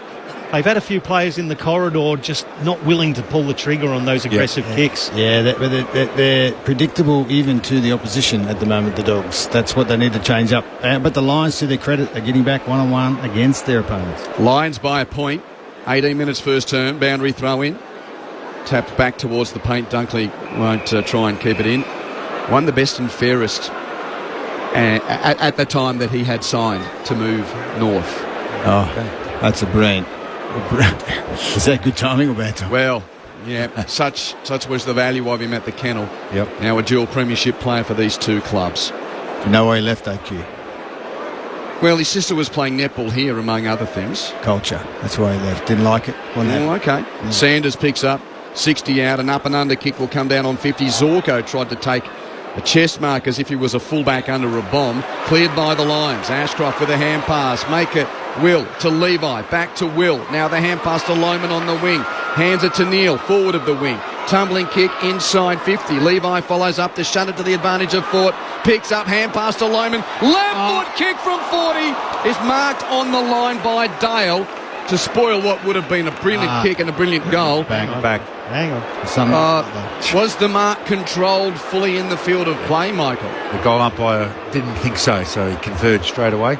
Yeah, let's have a look. And Kyle Lohman, he looks like he jugged it over, but Kyle Lohman looking dangerous. You don't want to give him time and space. I know what he's been working on. He's looking sharp. But, yeah, is that a fumble, you reckon? That's a mark. No, that's a mark. It's just his hand just looked like it was a fumble on that right hand on the replay. Soft call, no score. Controlled before crossing the back of the goal line. Decision on the scoreboards. Oh, get on with it. Yep, well judged. Mark from Bailey Dale.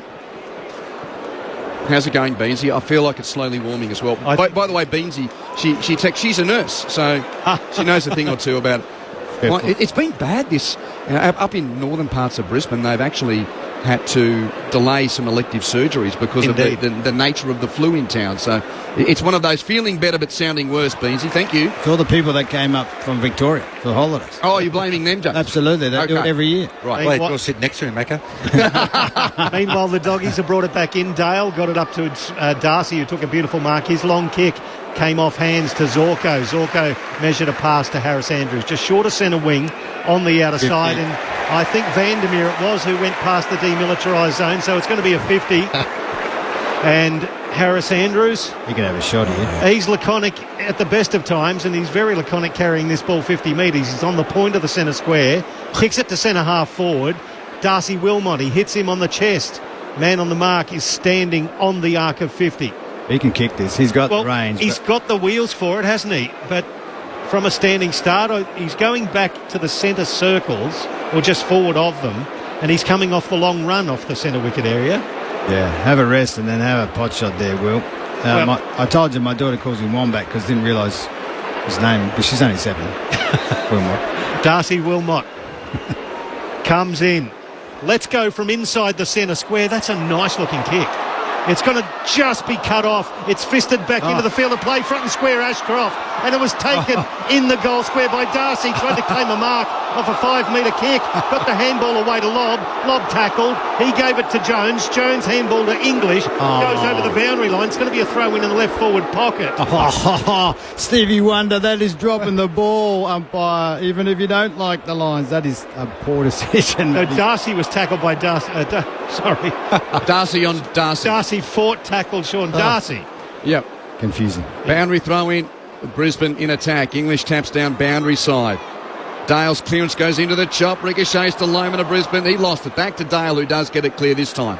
High kick towards right half back. Zorko spoils away from he of the lake. Latham Vandermeer out of play. That's what it means in Dutch. Of the lake. Of the lake. Of the lake. That's it. Oh, that's good. I'm Dutch. I learn something new every day. Do you know what Ecumenius means? No, it means... Can we say that? Annoying with patches of brilliance. That's a bad translation. Oh, the kick inside 50 for the Lions, and it's a juggling effort. Oscar McInerney against Liam Jones, who did his best, but the big O stuck the one hand up, controlled it down to his chest, and 20 metres out. And that is Pricey. What his value is, he can go forward. He's his ruck and forward combination, Matty Promise, and standing in front of Liam Jones, who's a lot shorter than him. It's hard to get around, Big O. Yep. He's a big man. That's a good win for Brisbane. Has a little Maybe kicks matchup problem. So he'll let this go from about 30 metres, the big O. It's a goal. Only kicked the 4 goals so far this year. Leans back on it and pushes it left, 1 behind. So 2-2-14, plays 2 straight 12. We've played 23 minutes of the first quarter. And he's Michael Price. I'm Quentin Hull. Friday Night Footy on ABC Sport. You can get in touch on 0437 747 Fraser marks a short inbound and switches from right back pocket to left back pocket, where Cleary takes the grab. Luke Cleary plays on with a kick, looking for lob. Too tall for Lohmann. Good mark too in wet conditions. Sticky hands. Hand pass to Williams. Not a good handball inboard. Almost stolen by Levi Ashcroft. He got taken high. Free kick to Levi. Can they get back here? Rory Lobb's gone long. Beyond his range. Man on the mark's 55 out. Really? Yeah, he's going to pop it up here. Levi Ashcroft sets it to the top of the goal square. Rayner from the side, almost the mark. Johannesson Roves lost it. Rayner pinched his pocket. Has a snap. Kicks it across the face. It pitches near the point post. Gathered by Jones. Shrugs a tackle and kicks the Dogs clear towards right half back. Rode by McNeil. Hand pass then given on to Kennedy. Tackled. Free kick. But there was a free kick prior to that, going the Dogs' way. Chop at the arms, I think, that one. But and it's Vandermeer to take the free kick. Just taking a while without that blonde streak in his hair. He had the M&M blonde going, the short shaved one, but he's at right half back now. Kicks it beyond centre wing out of side. Leicester over the top of the pack. Bruce Reville at the back of the pack. Fumbled the first time, gathered, then was tackled off it by Richards. It's slapped over the boundary line there. There's appeals for deliberate. There's appeals for everything. The umpire ignores all those appeals, and it's going to be a throw in. Okay. Now, Zane, we'll just get your attention. Dane Zorko is receiving, I think, some work on his left foot on the bench. Too many kicks. Yeah, the medicos are really concerned too, and Chris Fagan's talking to them saying, can you give us some clarification about how serious it is? So, yeah, he's trying to get his shoe back on. I think he's going to come back on, but there's real concerns, Q, down here for the former skipper. So there should be. He's a star, and he's one of their best kick. Well, he's their best kick. So we're back into the centre of the ground. It's hacked out of there by the Dogs and cut off by Leicester in the defensive 50 for the Lions. He flares it out to the right, just short of centre wing, and finds Levi Ashcroft, who's been busy so far in this game. He's going to go defensive, back inside defensive 50 to find Harris Andrews. And again, he goes left and finds Leicester. Leicester chips it forward to centre half back to find Will Ashcroft. So they're sharing it around again, chipping it straight down the corridor, and it's with Darcy Wilmot who's made his way. So the keeping's off in the back half from the Lions. Wilmot kicks wide. Starcevic takes the grab shy of the Stanley Street wing. You're the Lions here. You've got to run them. You've got to run them while you've got this chance and then get them off the bit, because it's so much harder to run forward when you're playing like this. The Lions need to exploit it. Starcevic back to Fletcher. Now Fletcher will kick long from left half back towards half forward. Plenty in the pack. None can mark. Ground level McCluggage tries to pick up. Hand pass given to Neil. Hands it out the back. Creates space for Archie. Deep entry with the right boot. Lohmann got a good piece. O'Donnell did well not to infringe going back with the flight. A legal spoil from the Dogs defender, and the ball out of play in the left forward pocket for Brisbane. Locals 2-2-14. The Dogs 2 straight 12. 27 minutes first term. Zane. Yeah, the great Zorko's gone down the race queue. I think he's going to get a bit of a jabby in that ankle. Well, it's a throw in the left forward pocket. Fort versus English. English got it down decisively. There's no decisive effort at ground level to pick it up, although Richards tried his best. Liberatore tackled, and it's going to be holding the ball against Hugh McCluggage, celebrating his 200th game, but Tom Liberatore caught him that time trying to get through traffic, so it's a free kick to the Dogs. Just because he put the fend on there, Pricey, that's what did it. He had prior opportunity. Kick to the wing, beautifully taken by Darcy. Got rid of his opponent, the handball to the Bont. They keep running forward. Handball inside 50 to Bailey Williams, was around his ankles, put him under pressure. He holds the ball underneath himself. Crowd wanted ball as Darcy Gardner held him aloft, held his jumper aloft at least. The umpire's going to come in and throw it up 45 metres out from the Doggies' goal. 2-2 straight. Brisbane in front. Lohmann from the stoppage wins the clearance for Brisbane. A little bit of an indiscriminate hand pass. Will Ashcroft plays for the free kick. doesn't buy. He was tackled off at Davidson. Little chip to Liberatore. 50 out for the Bulldogs. Rush kick towards the pocket. English bashes it to the goal mouth, and Norton's kneed it through. I fancy that's not a goal. That's above the knee. Oh. Yeah. Good call, Q. You picked that one up quickly. That's a... Remember we used to do that over training. That is a quad goal. Voice might be a bit scratchy, Acker, but the eyes are still working. You're 20. How good your vision? 28 over 28. Can you see Victoria from here?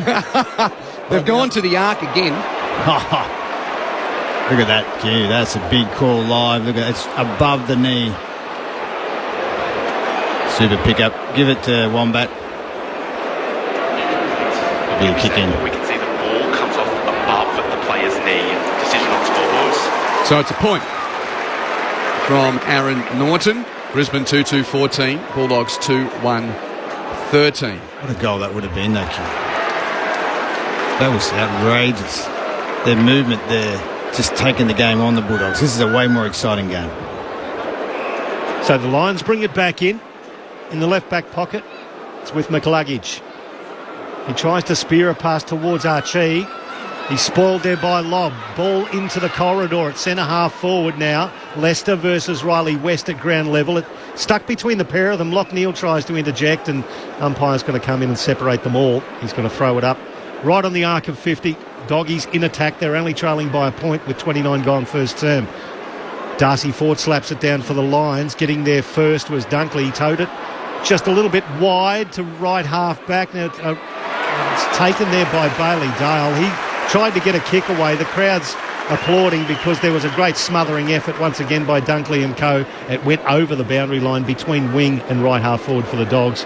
On the Stanley Street side of the ground, the outer side will get a throw in. G'day to Mikey from Bendigo, who is a regular listener. He's actually on a trip through Queensland. He's been to the top of Cape York and he stopped in at the Gabba tonight.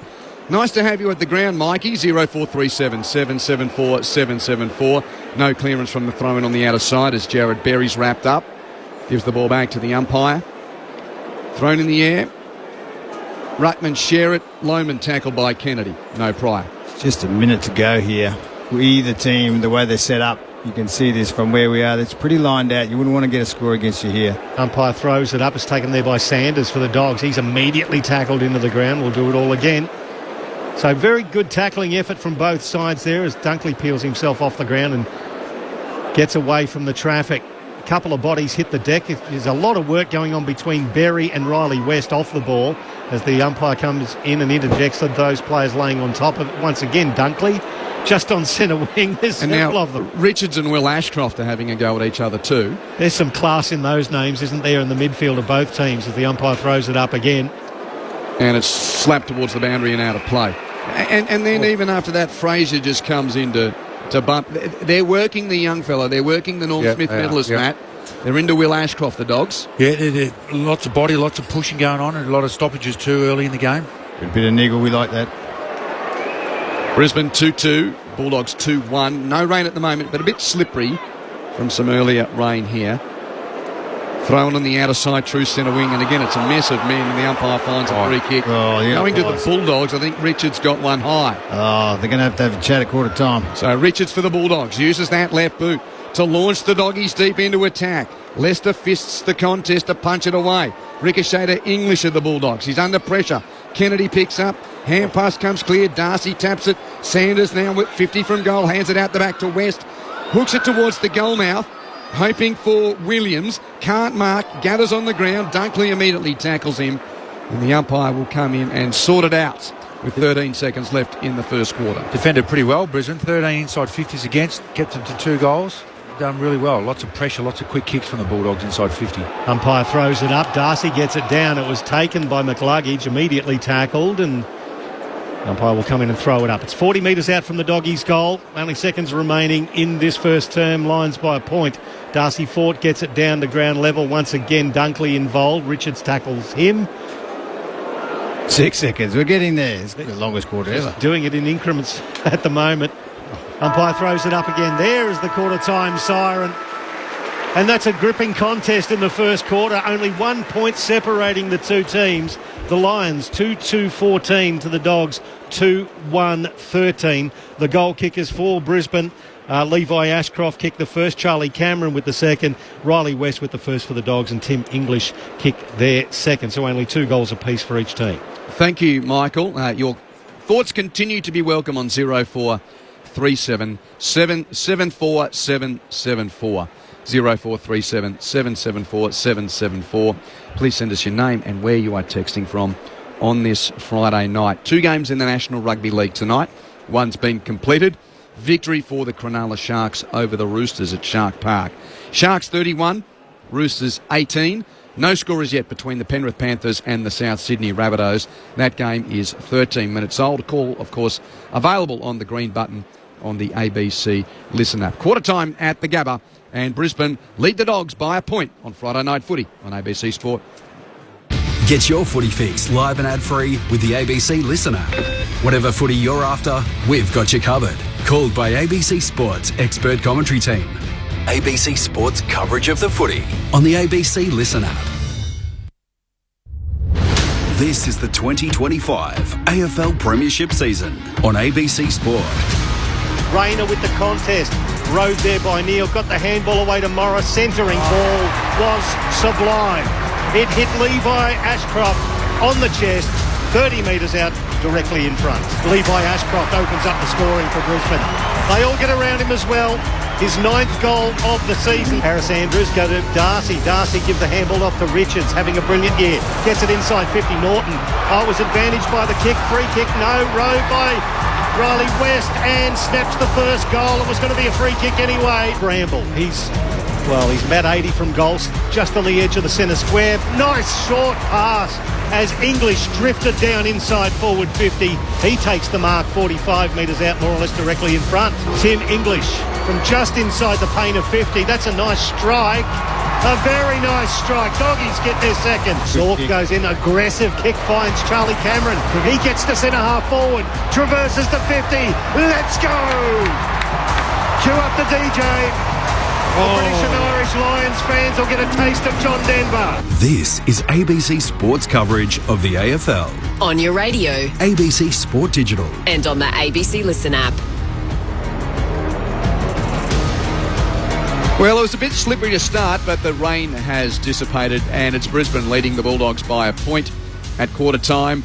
The Lions 2-2-14, the Doggies 2-1-13. Quentin Hull and the team in place at the Gabba after what was an interesting build-up here. The warm-ups didn't go ahead as scheduled because there was some lightning around, and it meant that there was a lot of people cramming in late.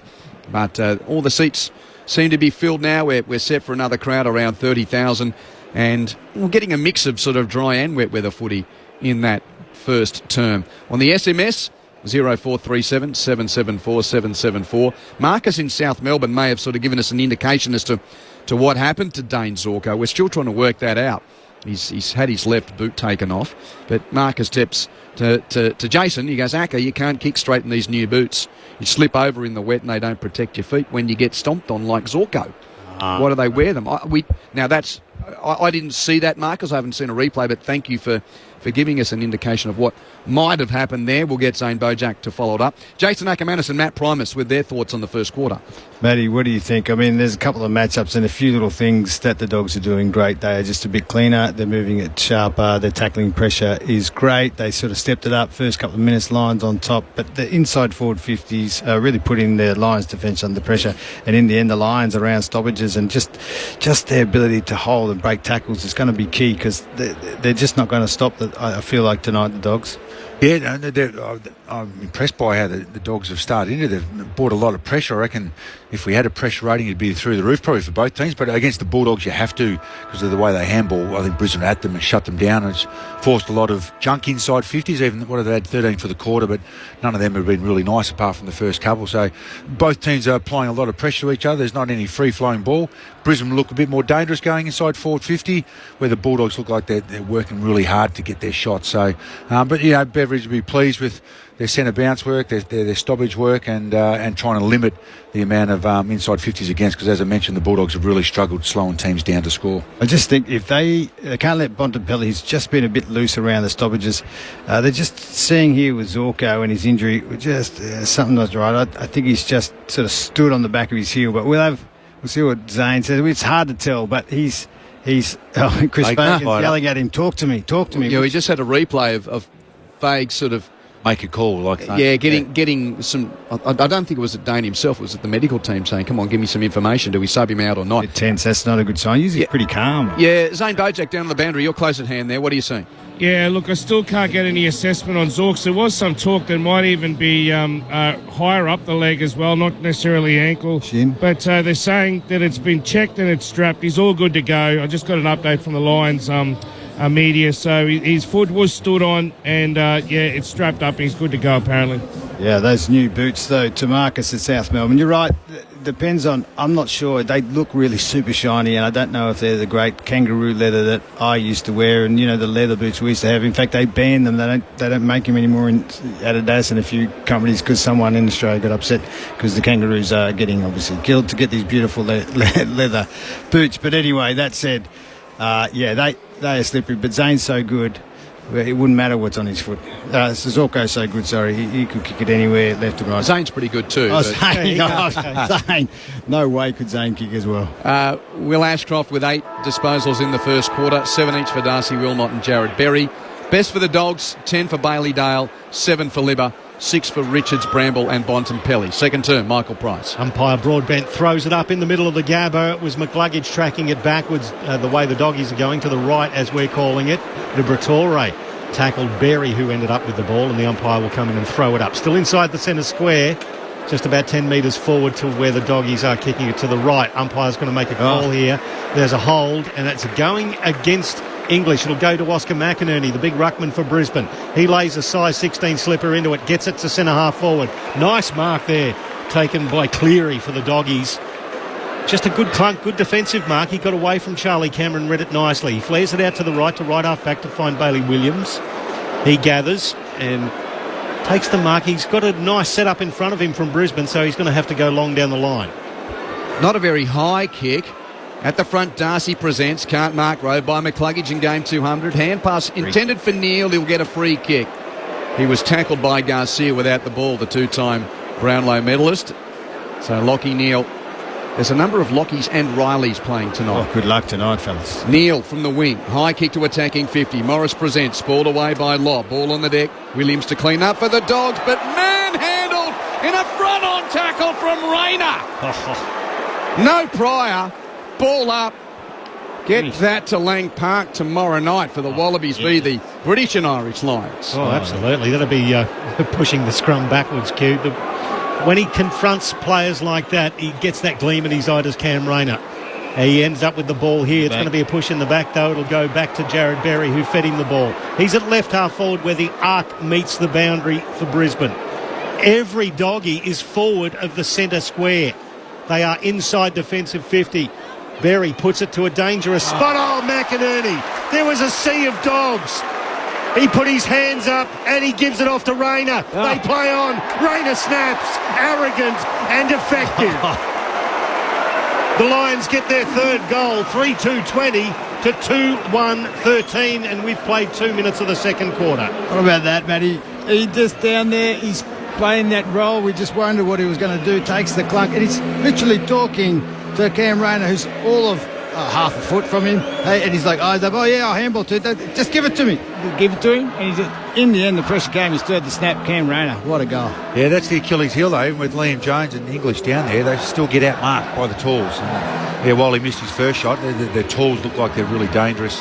Again, down there, disappointing from Jones and English not to be able to get that to ground, though. Well, that's the thing about that. That's the mismatch that the Lions want to exploit if it's on a slow play cue. Imagine if you are one of those travelling British and Irish Lions fans and you think, you got to play songs through the speakers here, They just start singing themselves. Yeah, it is a bit unique to this ground. Centre bounce Dunkley, the clearance for the Lions. Kicks them inside 50. Cameron's out the back. Can't get the ball, though. Picked up by the Bulldogs with a little hand pass from Cleary releasing. Kick goes to right half back. Kennedy and Johannesson combining, and now Vandermeer taking the mark at right half back for the Bulldogs. Doesn't like what's ahead of him, so kicks it back to just ahead of fullback. Jones takes the mark. First game since round 7. Liam Jones with a long kick towards the wing, wanting Richards one-on-one with Neil. Good tangle between the two on-ballers. Goes to deck. Richards ends up keeping his feet and winning the ball. Kicks the Bulldogs deep into attack in the pocket. West out the back. Spoiled by Starcevic. Starcevic roves. West tries to tackle. Starcevic breaks the tackle. Kicks from the pocket. Out of defensive 50 for Brisbane. Looking for McCluggage. He dropped the mark. Picked up by Bramble of the Bulldogs. Little 1-2 hand pass exchange there with Garcia. Garcia's reeled in by McCluggage. Holding the ball. And the 200 game gets the free kick for the Lions at right half back. Brisbane lead by 7 points. Early stages second term. Oh, how good would it be to play with Starcevic? The way he just goes back with the flight, Matty. Super courageous. McCluggage kicks it to the wing. Rayner flies. Good contested mark over the top of Sanders. Just short of centre wing, in front of the benches on the Stanley Street side of the Gabba. Cam Rayner. Yeah, he looks to measure a pass to Bruce Reveal. He showed too much of the ball to Jones, who read it nicely. Fisted the ball over the boundary line between the wing and right half forward for Brisbane over the boundary, and will get a throw in. Lions by 7 points. See what they're trying to do here, Matty Promise. They are just trying to rope it open and then get them out the back. Dogs. Yeah. They just keep running hard. Friday night footy on ABC Sport. Reveal roves the pack on the outer side. Hand passes to Neil, who's immediately tackled. Matt Kennedy with the clamp. Gee, he's been a good pickup. They got 2 spares back behind the ball at the moment here, the Dogs there, Q. Another stoppage near the logo on the wing. Ruttman, share it, Reveal. Hand passes out the back to Will Ashcroft. Clearance Brisbane.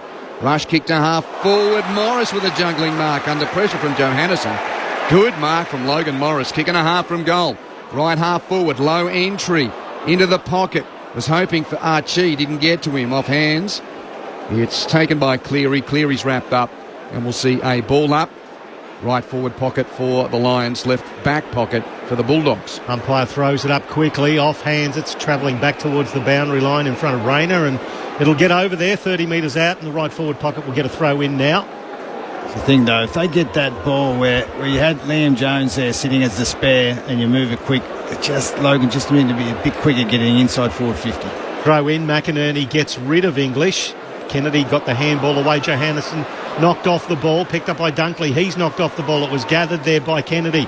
He flares it out to the left. He's looking for Davidson. It runs away from him and Zorko over the boundary line once again between the wing and right half forward for Brisbane. There'll be a throw in on the outer side of the ground. So the Zork circulating after having a bit of an issue in the first quarter. Doesn't look right though, Q. He's labouring a bit. It doesn't look like his normal gait, his normal speed. Yeah, we'll keep an eye on that. Such a valuable contributor, even at 36 years of age. Boundary throw in. Foot soldiers underneath. Little hand pass from Dunkley doesn't create much. Richards near the boundary. Evades Dunkley. Bulldogs have got the ball. Richards hand pass to Bontempelli. On the wing. High left foot kick to attacking 50. 2-on-2. Andrews spoils the pack. Doesn't knuckle it all that clear though. West bursts through for the Dogs. And under pressure he misses his shot. Oh. No, he's got it.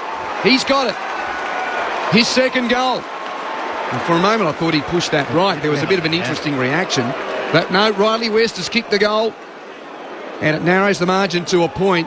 Lions 3-2, Dogs 3-1. Yeah, it's hard work for their goals. Everything's over the back, racing them back, which is difficult to do for a whole 4 quarters to be able to kick a winning score. But at the moment, it's holding them in good stead. They're able to hang on in their back 50 there, then transition the ball really quick. They are slick with their hands, and their smalls are causing a little bit of havoc when the ball hits ground inside 50. And they're going to those one-on-ones. Doesn't matter where it is, that particular 2-on-2 one-on-ones that they separate and isolated was right at the 50. And then they just scramble ball 3-on-2 their Lions, but West, Lux of Fortune, just picks it up. He's a goal sneaker. He'll take any chance he can get. So we're back into the middle of the Gabba. It's the Lions by a point. Oh, beautiful. Oh, beautiful tap down, taken away by Will Ashcroft immediately into the pocket. Lohman was spoiled by O'Donnell. O'Donnell went back to retrieve it. Lohman tackled him. Umpire will come in and claim the ball. In the right forward pocket for Brisbane, there will be a ball up. That was explosive out of the middle. Good ruck work and great roving from Ashcroft, who got away from his opponents there. Once again, Ashcroft tapped it out to Archie, gave the handball back to Reveal, who kicked it into the pocket. O'Donnell couldn't quite claim it. It was tapped out of his hands over the boundary line. We'll get a throw in the right forward pocket. Well, Kyle Lohman, they're the ones he needs to just grab and just make it his own. He's just that half a step forward. Don't say it's confidence. Just coming out like that hot. Man, I know he's injured, but that's what you get paid to do. Well, still out there doing his job, Jace. Kai Lohmann is watching this contest from the boundary throw in underneath him. Kennedy's applied a tackle on Hipwood, so another ball up, quickly tossed in the air. English and McInerney tap at boundary side. Kennedy sharks the pack, kicks the Dogs clear to half back. Darcy presents and gets a free kick, chop of the arms. Oh, he's a hard matchup. He's young. Get those arms in the air. On defensive 50, Sam Darcy. Long kick towards the outer wing. 2-on-1 against Norton. Starcevic spoils, but numbers at the rose for the Dogs. McNeil gives to Davidson. Davidson tackled, holding the ball. Good night for Frogs. Yeah. Bit of rain around. Ryan Froggy Lester with the free kick in his 15th season. He kicks infield. It's marked by Berry near the bullseye. Rolls on. Deep entry for the Lions to full forward. Archie. Well, he pushed his defender out of the way. It bounced off his chest, straight into the hands of Lohmann. And Lohmann kicks the goal from 25 metres out. Was waiting for the umpire to give a free kick there, but no. And then Cal Archie dropped the mark. Perfect ricochet. Kai Lohmann's 9th goal of the season. Brisbane 4-2-26 to the Bulldogs 3-1-19. The transfer of play there, look, just good crumbing goal, lots of fortune there, and that's the work rate Kai is probably not getting renowned for, but that left foot snap, that's what we need. Oh, if you're a Lions fan, that's what you need him to do. But the dangerous kick, Matty. It was maybe a push to lob, but still I thought soft for a 200-centimetre guy. You got to come back when you know you're in trouble and you're cooked a bit. You just got to push your body hard back and take whatever comes and bring the ball around. I thought he just conceded a bit too easy there. Yeah, that's probably his Achilles heel. He wants to do that. He'll still be upset with it, but who cares? So back into the middle. Oh, that's a beautiful bit of clearance work from McCluggage, who gathered the ball one-handed, gave it back to Dunkley, who slipped as he got rid of the ball, so he turned it over. Doggies have it now. Sanders looping handball forward to Kennedy. Kennedy inside 50 to a pack. Spoiled away there from Norton. It hits the ground front and square there. Zorko is playing for the free kick and he got it. It's unusual to see the Zorks play for one and get one. He flares it out to the wing here and finds McCluggage. Plays on quickly, kicks it looking for Lohmann, takes the mark, 60 out. And he was raced at too by Jones, so Jones is terribly out of position. Lohmann can play on and chip the ball to Morris. Morris marks 40 from goal. They're great mates, those two, Kai Lohmann and Morris. He actually had running all by himself. He had too many options in the end. He had Cam Rayner probably on a stiffer angle, a little bit further out, Morris, but you know, as great mates do, you look after each other. Cam would be a bit flat, but he won't care. He's a team player. Logan, this is the guy we talked about. He is taking the place and some, not exactly of Big Joe, but super kick. Slightly left. Will set sail for home from 45. Off the instep. Let me down again. Oh, those slippery boots. They're just not striking it well. Always left to behind. Lions by 8 points. Yeah. Zane on the boundary. Yeah, Tom Liberatore, he's just been getting a bit of a test done on his right knee. He didn't like it, but they've done enough to get him going again. The Doggies have got it out to centre wing. It came off hands of the kick extracted there by Joe Hannison. Off hands over the boundary line on the outer side, just in front of where Zane Bojack is. There'll be a throw in. So it's the Lions by 8 points. 4-3 to 3-1. Slippery night. The rain has stopped. There was plenty of it prior to the game, but it's stopped right now. Throw in off the hands of the ruckman. Darcy Ford goes back to pick it up around his ankles. It was towed back by Bailey Dale towards the wing. Jasper Fletcher picked it up, hoiked it towards Rayner. Nice contested mark against O'Donnell. Wheels around onto the left foot. He's looking for Logan Morris again. Nicely spoiled there from Jones. There's a chance there for the Lions against the boundary line. Lob grabbed it. He was hammered into the ground by Eric Hipwood. Didn't have any prior opportunity. Good tackle, well accepted by Lob, and it's going to be a ball up in the right forward pocket for the Brisbane Lions. 13 minutes second quarter. Brisbane 4-3-27. Bulldogs 3-1-19. Friday night footy on ABC Sport. Rayner tries to extricate himself from the jam of bodies at the stoppage. Hand pass doesn't create much. Joe Hannison sort of intercepts for the Dogs. It's on the deck. Slews out Brisbane's way. McCluggage gives to Will Ashcroft. And among the slipperiness, who can you rely on for clean hands? Here McCluggage to Will Ashcroft. He snaps the goal from the pocket. Brisbane's lead 14 points at 5-3, 33 to 3-1-19. Will Ashcroft's joined his brother in the goal-kicking column. Yeah, and that's funny. Not that long ago, about 5 minutes ago, there's a contest over there, and usually super clean McLuggage. He made the fumble over there. This is the next sequence for him. He's so much cleaner. But for Will, Will needs no space. He can work in the phone booth. Yep. And he's probably the quickest bloke I've seen since maybe Winnie Abraham. They could chuck it on the boot. That's how quickly, he was super quick. Maybe even pick it. To throw it from hand to foot, Will Ashcroft. He's now got 12 disposals, Will Ashcroft. 4 of those contested, as well as that goal. We're back into the middle. Doggy slap it forward. It's cut off there at the back of the pack by Jasper Fletcher. It was. He towed it forward. Sanders gathered. He was tackled off it by Charlie Cameron holding the ball. So still inside the centre square.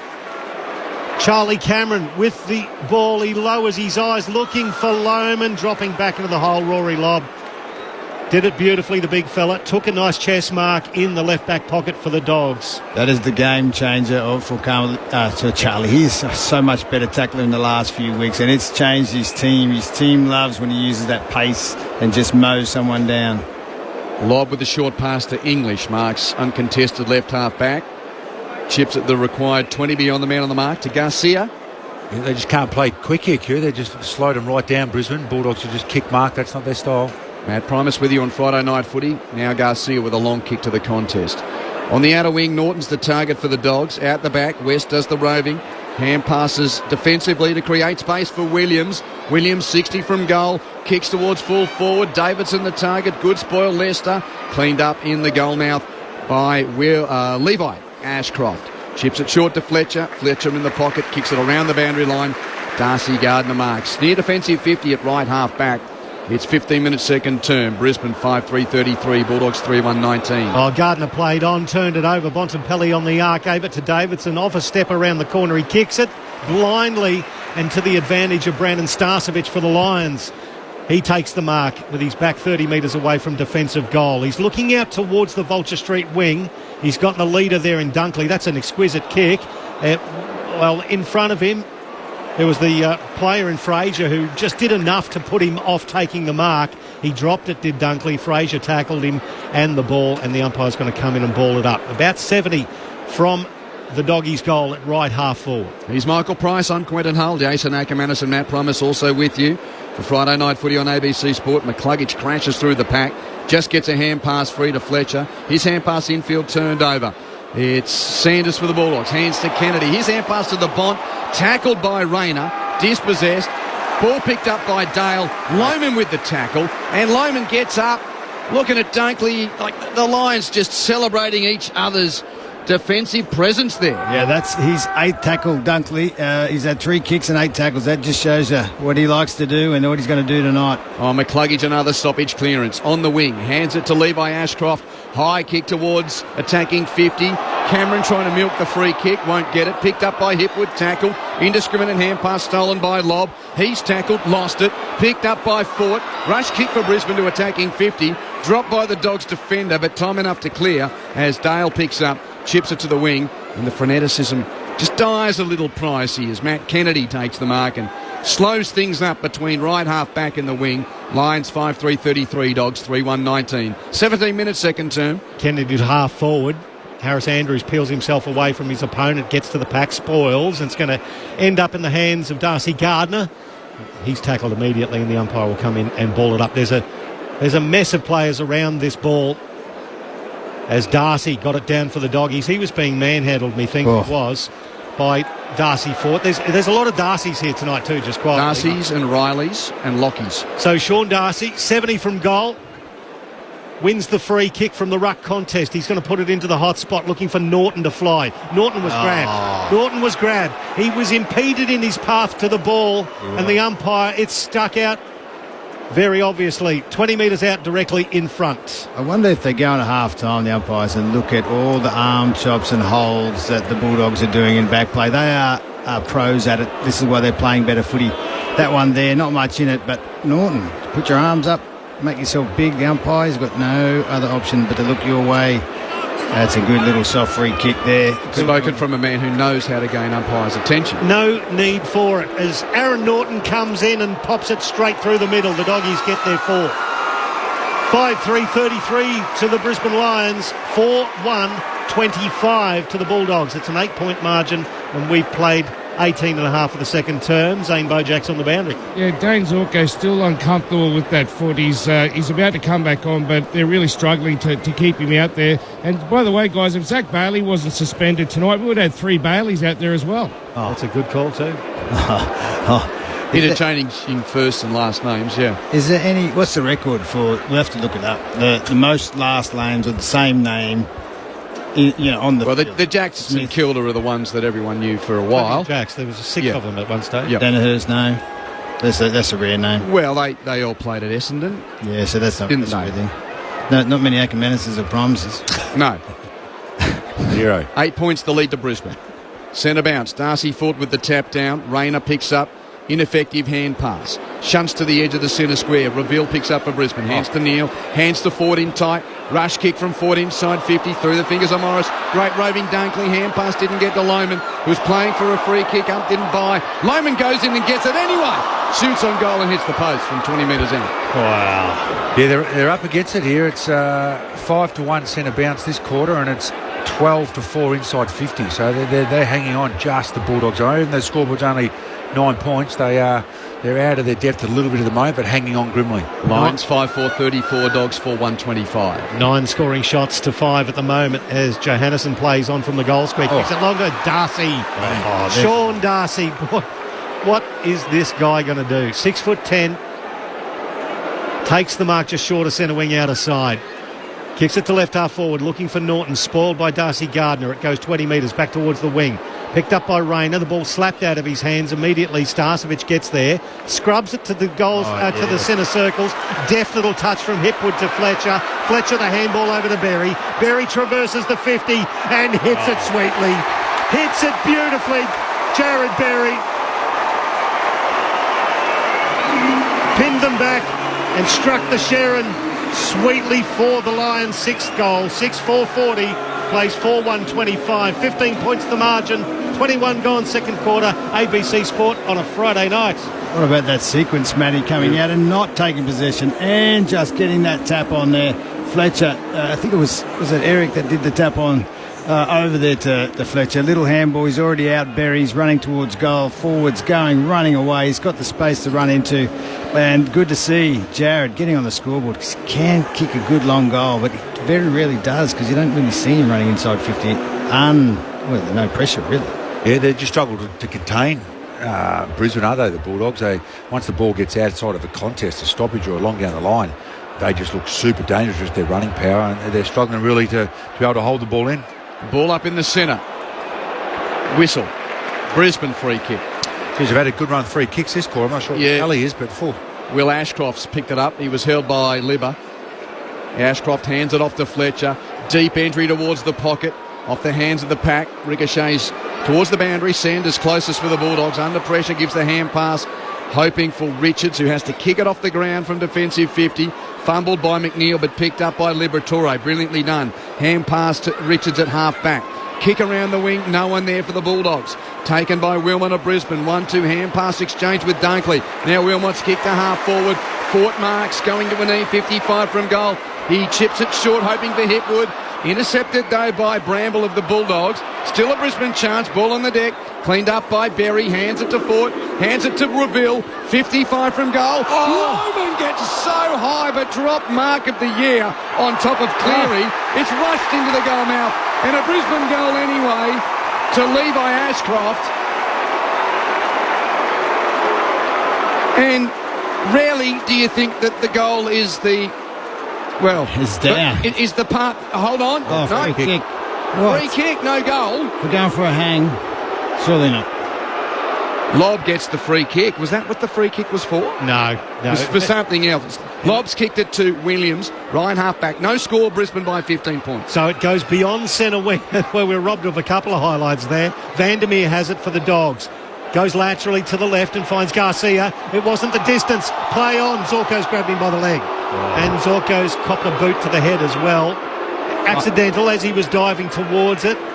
I'll get you to have a look at the screen as Garcia plays on. Runs to 60. Kicks it to the top of the square. Looking for Darcy. Front and square. Dunkley tackled off it.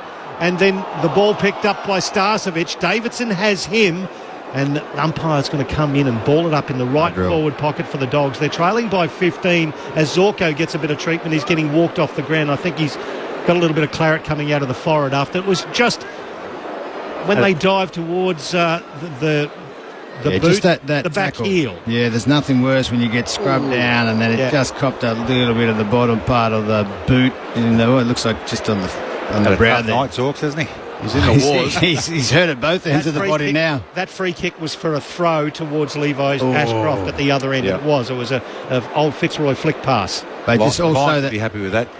Just to say, Kyle Lohman went straight off after that hang, so he's probably his left ankle's a little bit sore. So just go in and get that sorted and be back on. Zano, is there any blood there from the Zork? Oh, there definitely is. He's got the cloth and he's trying to stop it, but just at the top of his forehead, there's blood coming out. Clearly a spike has scratched him and cut him open. Playback underway with the stoppage inside attack for the Dogs and no clearance there. Liberatore and Will Ashcroft lock it up. Brisbane's kicked 4 goals to 2 goals this term. Locals by 15 points. McInerney with a tap down straight to Kennedy, tackled by Dunkley. Play on, Leicester tackle. Now they give that as a free kick. It's the same as the other one. Garcia gets the free kick. Oh, that was just a fresh airy. Had a bit of time though, didn't he? Chose to hurdle. So Riley Garcia has a chance to kick what I think is a pretty needed goal for the Bulldogs. As I mentioned, 4-2 to 2 straight in this term for Brisbane. Dunkley's 9th tackle too, just letting you know. He's on a roll. He's just been a machine on defence. Only a couple of games this year, Riley Garcia, so yet to kick a goal in the 2025 campaign until now. A fine set shot from 40 metres out and a much-needed goal for the Bulldogs. Riley Garcia, the boy from Western Australia, provides. It's Brisbane 6-4-40 to the Bulldogs 5-1. 31-25 minutes second term. Yeah, the last 5 minutes, when the ball's gone inside 50, they haven't got to score, the Bulldogs, but they've been able to lock it in and have a repeat inside 50 or a stoppage inside 50, and they weren't able to do that. The ball was bouncing out of there minimally when it went down on a couple of times, but an improved 5 minutes when it looked like it was getting dangerous, and accuracy certainly handy. Acker 5-1. 5-1 right in the game. That will keep you in the game. The Brisbane players were just crittering the umpire. Obviously, there you see that great tackle from Dunkley. Doesn't get rewarded. The very next tackle, same thing, and bang, a free kick. So a bit more consistency, I think the Lions would like. Boy, oh boy, Liberatore give one to just straight in the mush of Will Ashcroft in that last play, where that's the 666 warning. But yeah, Libba, better watch out, man. Doggies get the warning. Umpire throws it up in the middle. Tim English gets it down. Matthew Kennedy gets there first. Knocked the ball out of his hand. Did Cam Rain, and now it falls there for Johannesson. He kicks it in the Norton direction. Good contest there. He brings it to ground, but the Lions have the ascendancy at ground level. Wilmot gave it to Dunkley, fisted it forward, but it's cut off by Bontempelli. He kicks it back into the pocket. Looking there for English, spoiled by McInerney for Brisbane. Goes towards the boundary line and taking it over there under a little bit of pressure is Fraser. It's going to be a throw in the left forward pocket. Absolute rabbit killer to the back of the head there. English should have got a free kick. Indeed. McInerney just whacked him with his forearm at the back of the cranium. Yeah, there's something going on there. It's a square up from something before, I reckon. Bontempelli reads the pack. Hand pass out the back. Davidson re-signed this week. Extended his deal. 60 metres out. Kicks to full forward. Williams flies for the Bulldogs. Can't mark. But he tries to rove at ground level, can't pick up. Darcy does, coming down from 7 foot to scoop up. Hands it on to Kennedy. Off a step, rush kick to the goal mouth, no penetration. And Neal takes the mark at fullback for Brisbane. Yeah, I'll tell you a little secret about Darcy very shortly, is it gets picked up by Jasper Fletcher. He kicks it back to the top of the square. Which Darcy? Darcy Gardner. Well, Sam Darcy. I had it written down. I'm telling you, I wrote it down as Sean Darcy. I cannot believe it.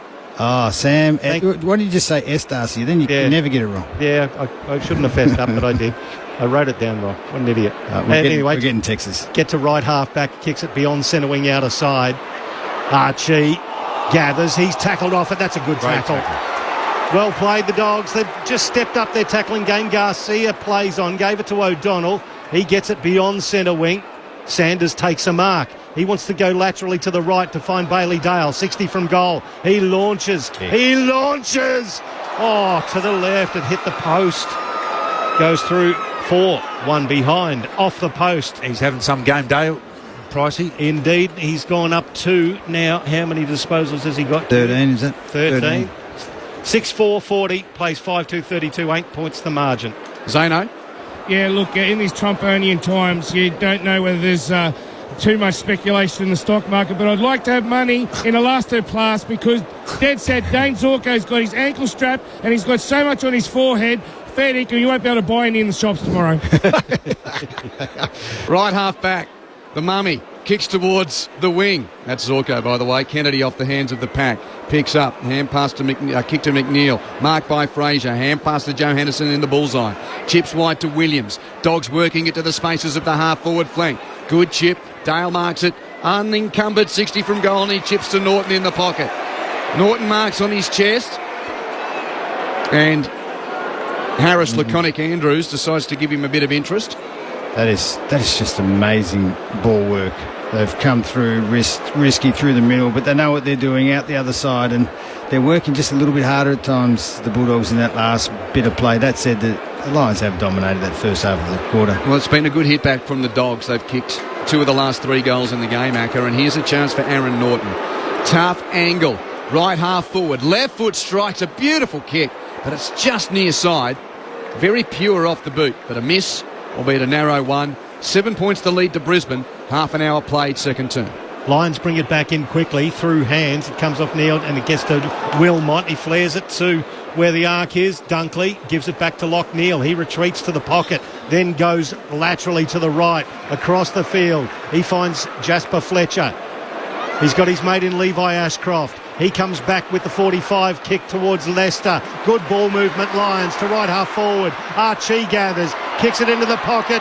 Charlie Cameron, spoiled. Ball hits the deck. Hipwood, roving, tapped away from him. English gathers, handball to Sanders, under pressure. His handball just finds the target. They get out through chain of handballs. Bailey Dale gets it to the wing. Cut off by Darcy Gardner. Good spoil. It picked up by Fletcher. He's tackled off it. Gathers the ball again. Goes further to the right to Levi Ashcroft. By hand to Archie. Archie inside 50. Hipwood the fly. Spoiled by Lobb. Back of the pack, Cameron.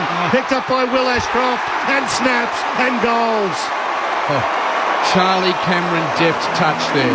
Beautiful little touch.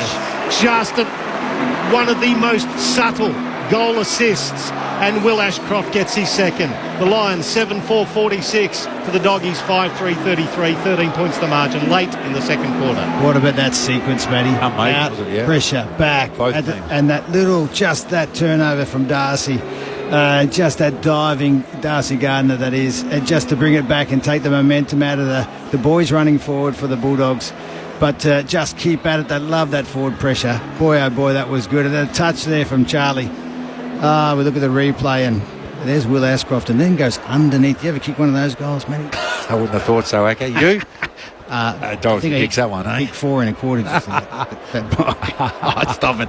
I'm going out. That's it. I'm having a rest. Well, it's only half time, Jace, but you've got to give us a few thoughts. Sorry, sir. Minute and a half. Can you last 10 seconds of footy and then a few comments? All right. Centre stoppage. Dale for the Dogs. Hand passes to Liberatore. Hands it to the wing for the Bont. Last chance, Dogs. Bont, deep entry. Mark Bont. No, dropped by West on the siren.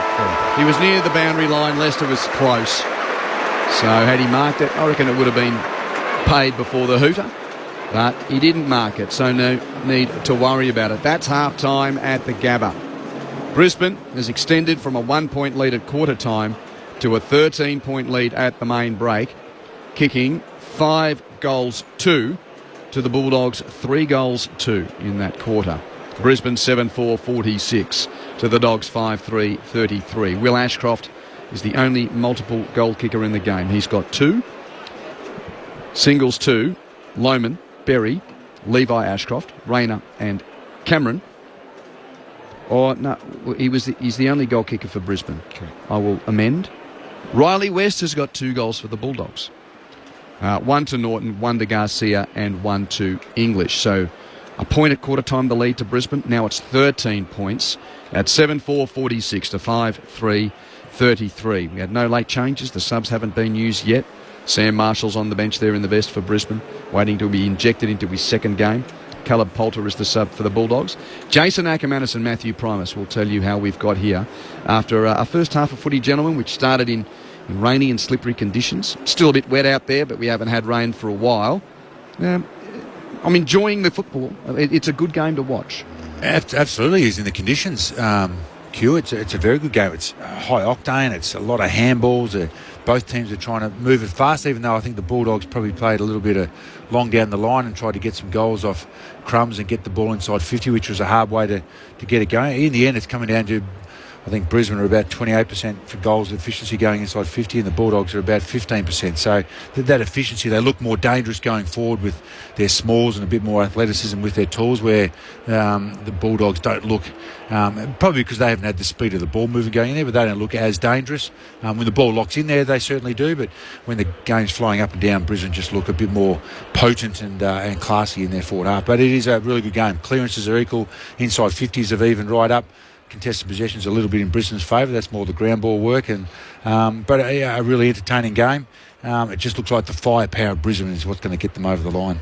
Yeah, well, they'll need that too. But that said, there's a couple of things I think they tweaked at quarter time. They will be ready for a team that is playing some good footy in the Bulldogs, the way they transition out. I know we've got a minute and a half, but the way that they are doing it and their attack on their ball and their pressure, it's really good, the Bulldogs. If they keep that up, it's not easy to do.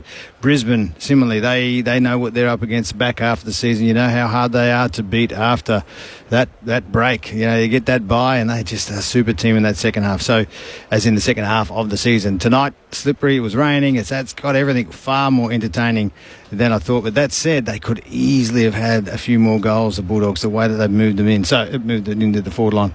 Just a couple of key stats, which is interesting. I automatically go to tackles to see the pressure, and then the inside 50 for opportunities. Well, inside 50s are dead level at 26.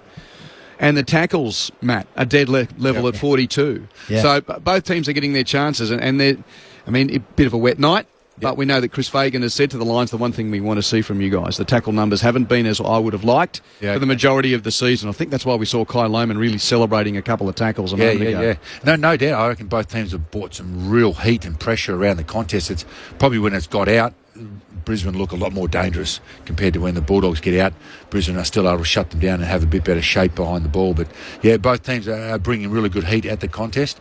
Brisbane just look classy when they can get away from that. Yeah, some of their matchups. And I'll just make one example of the great Josh Dunkley. Played for both teams, 9 tackles, but only 6 touches. And that just shows you.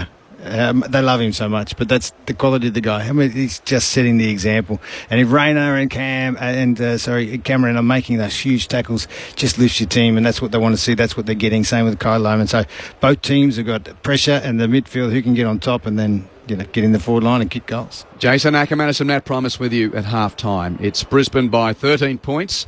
Your texts welcome on 0437 774 774. Jace, I'll read it out. I know you love sticky beaking on the screen, which has the texts. I always prefer the ABC radio call. This is a text from Michael at Clavelli Oak, O-A-R-K. Is that in South Australia? I don't know that part of the world. I don't know whether it's a typo. My apologies. Anyway, thank you for your text, Michael. He says, I always prefer the ABC radio call. As my late father drilled the footy calling to us as kids, Acker. The last time I heard you on the radio, and it was a while ago, you were not happy with Coach Fagan. The next time, Port Adelaide hadn't made the finals. Brisbane won the grand final. Knowing what some can be like, and considering your reputation, I bet it got back to the coach. What do you think of him nowadays? And, Acker, I love your distinct opinions, and you're there with our own legend, Marty Primus. Marty. That's a type. Apologies, Michael, that we're having a little bit of fun, but in that at the typo. I've had a few Marty sent to me by text. It's Matty, but Marty. Oh, you try being Quentin for the entirety of your life. And it could be a female name too, Quentin. That's even worse. Yes. Quentin Bryce. Well, the governor of Australia was a Quentin. Fairly good, So, quick one before the news. Fags has got back to you and said, so amateurish. Here you go, Jace. You want to have a hold of the cup? Something like that? Chris Fagan, no. Look, you can be critical of coaches. There's a reason for that, and thanks for that. Thanks for having such a long and rubbish memory that you forget all in between because you don't listen to me all the time. That me and Marty over here, when we go at coaches, we come back and then we praise them when they are good. It's a tough job being a coach, and he's been superb for the age and everything that he's not supposed to be good at. He is the opposite, and the players tell us that, and we learn that, and when we meet them, he's a fantastic guy, Tasmanian. So, hey, cut us some slack, man, but thank you for that. He is... He's a good man, and he's now got the reward. He was going to give up halfway through last year. That was it. So he had to believe in himself. Nothing we can do. Michael, excellent text. More if you'd like on 0437 774 774. Half-time at the Gabba, Brisbane by 13 points just before the other news. Let's check the half-time score in that second NRL game. Penrith 18 leads South Sydney 0. Cronulla earlier tonight defeating the Sydney Roosters 31-18. And among the suite of sports that you can find on the ABC Listen app, not only the NRL every week on the green button, but if you do want to keep across that rugby tour with the British and Irish Lions taking on the Wallabies. First test is in town here tomorrow night.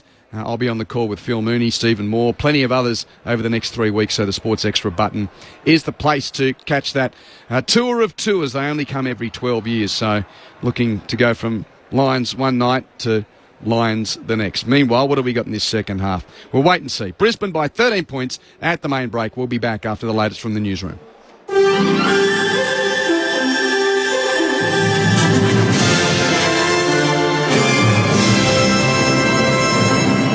ABC News with David Rowlands.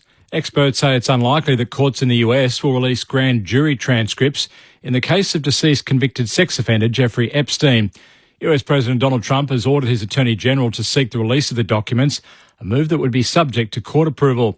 Bill Wyman is the former assistant managing editor of National Public Radio in Washington and says talk of the so-called client list takes away from the real evidence collected against the convicted sex offender. So we don't need to hear the grand jury testimony. What we need is what did investigators find in Jeffrey Epstein's home 20 years ago, on his plane when the U.S. Marshals took it over, in the Virgin Islands, and in New York. A decades-long push for land rights in northwestern Victoria has today resulted in 3 groups of First Nations people gaining control over parts of their country in the state's first recognition of exclusive native title rights. The First Peoples of the Milawa Mallee have been pushing for the recognition since the 1990s and launched a native title claim with the federal court a decade ago. A federal court justice handed down the decision on country this morning at the Kings Billabong Park near Mildura. The native title ruling spans thousands of square kilometres from the South Australian border to Mildura and won't affect private property access rights. Some analysts are warning of another hung parliament in Tasmania as the state prepares to hold a snap election tomorrow. The election was triggered by a no-confidence motion brought by the Labor leader, Dean Winter, against the Liberal Premier, Jeremy Rockcliffe. It makes it the state's 4th election in just 7 years. Political analyst Dr Kevin Bonham says neither party is likely to get a majority. Most of the polls have had the Liberals in front on the primary vote, which tends to translate to having more seats in our system. One poll early in the campaign had Labor in front, but they're not sort of showing massive differences from the previous election. Green Senator Sarah Hanson-Young says she'd welcome Australia following in the UK's footsteps by opening up voting to younger people. The British government has announced plans to allow 16-year-olds to vote, marking the biggest change to the country's electoral system in more than half a century. Senator Hanson-Young says it's a move the Greens have supported for some time. We've said a voluntary system that would allow people to enrol at the age of 16 and participate in democracy would be good for the country, good for policies that require long-term thinking, like the environment, like climate change. It'd be a good thing for Australia. Home Affairs Minister Tony Burke says he won't comment on reports of a Palestinian woman being released from an immigration detention centre after her visa was cancelled. Ethan Ricks has more. Maha Al-Masri fled Gaza in early 2024 and was living in southwest Sydney when she was detained last week. A letter signed by Assistant Immigration Minister Julian Hill said he personally cancelled her bridging visa after security concerns were raised by the Australian Security Intelligence Office. The ABC understands the 61-year-old has now been released from Villawood Detention Centre. Home Affairs Minister Tony Burke says any information in the public domain is not being supplied by the government and is not necessarily consistent with information held by intelligence agencies. Queensland's early childcare regulator will investigate a centre south of Brisbane where a child sex offender worked as a gardener. Chelsea Malunga has the story.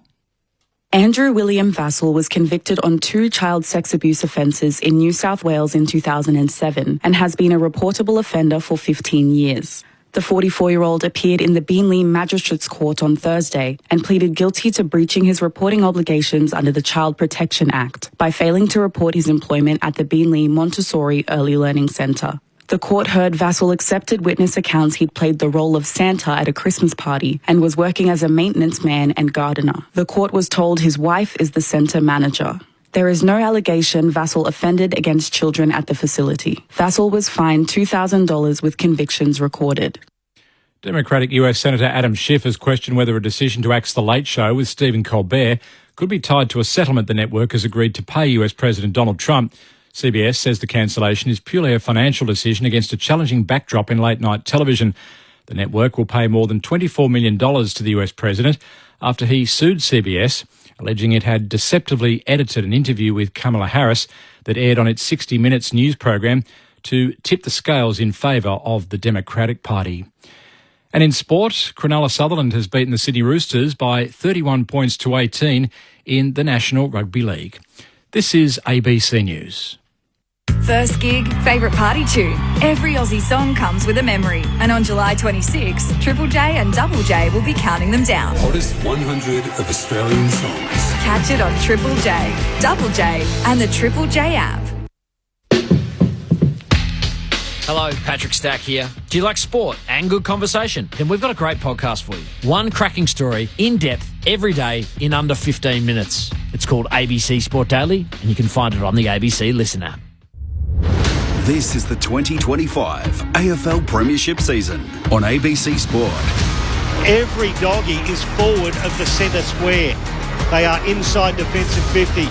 Berry puts it to a dangerous spot. Oh, McInerney. There was a sea of dogs. He put his hands up and he gives it off to Rayner. They play on. Rayner snaps. Arrogant and effective. Ryan Froggy Lester with the free kick in his 15th season. He kicks in field. It's marked by Berry near the bullseye. Rolls on. Deep entry for the Lions to full forward. Archie, well, he pushed his defender out of the way. It bounced off his chest straight into the hands of Lohman. And Lohman kicks the goal from 25 metres out. Starcevic gets there, scrubs it to the centre circles. Deft little touch from Hipwood to Fletcher. Fletcher the handball over to Berry. Berry traverses the 50 and hits it sweetly. Hits it beautifully. Jared Berry picked up by Fletcher. He's tackled off it. Gathers the ball again. Goes further to the right to Levi Ashcroft. By hand to Archie. Archie inside 50. Hipwood the fly. Spoiled by Loft. Back of the pack Cameron. Picked up by Will Ashcroft. And snaps and goals. This is ABC Sports coverage of the AFL. On your radio. ABC Sport Digital. And on the ABC Listen app. Friday night lights at the Gabba on ABC Sport. It's Brisbane and the Western Bulldogs and the reigning champs leading by 13 points at half-time. Great to have you on board.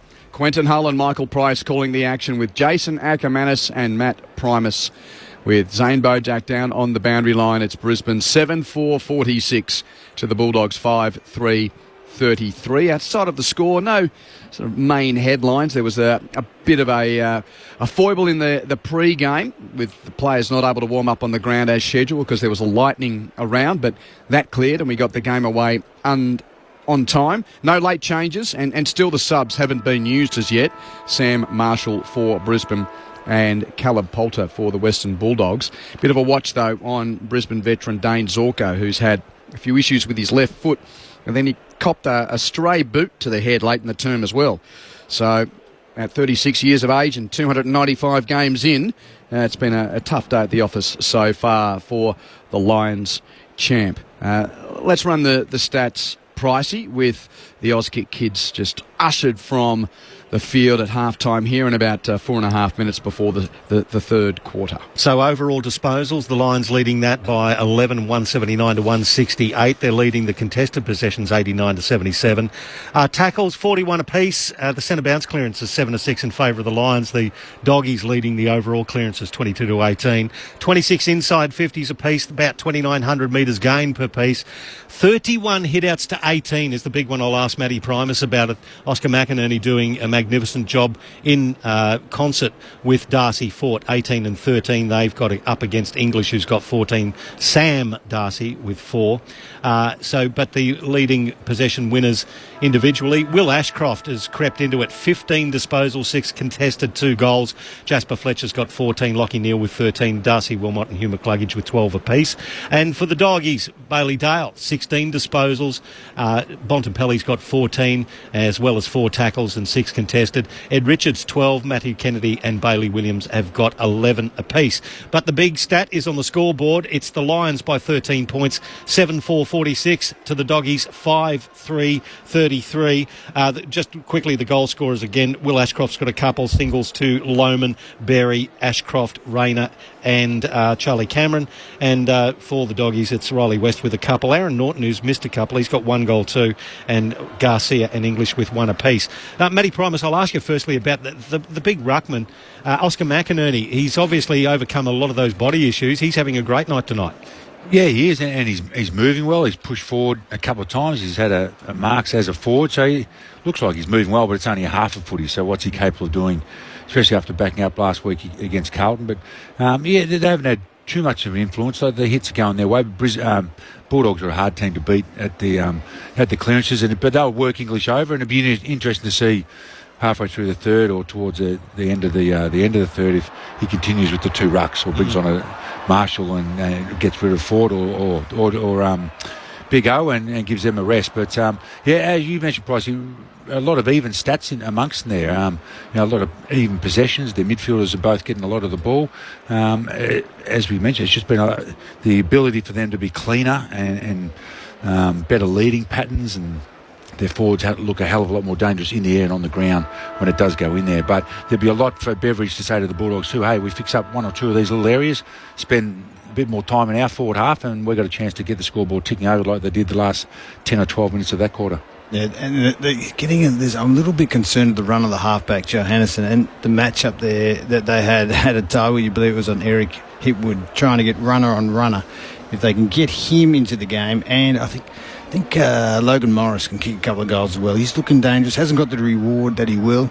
They're doing very well in the air. They're grabbing the arms sort of out of the umpire's sight, the Bulldogs. So they're really playing a aggressive, that really physical game, and they're doing it in the tackle. So those little tap-ons, those little bit of creativity that the Lions did in that second quarter, where they were not doing it so much in the first, I think that'll pay in dividends. That said, they just can't keep it up. That style of game, the Bulldogs. Hard work, isn't it? Yeah, it's hard work. So the Lions, if they can shut it down, in the end, as a coach, all you'll be saying, we just got to win and be better at getting that first touch and just getting the ball in our hands earlier than them. And that's going to be the key for the midfield.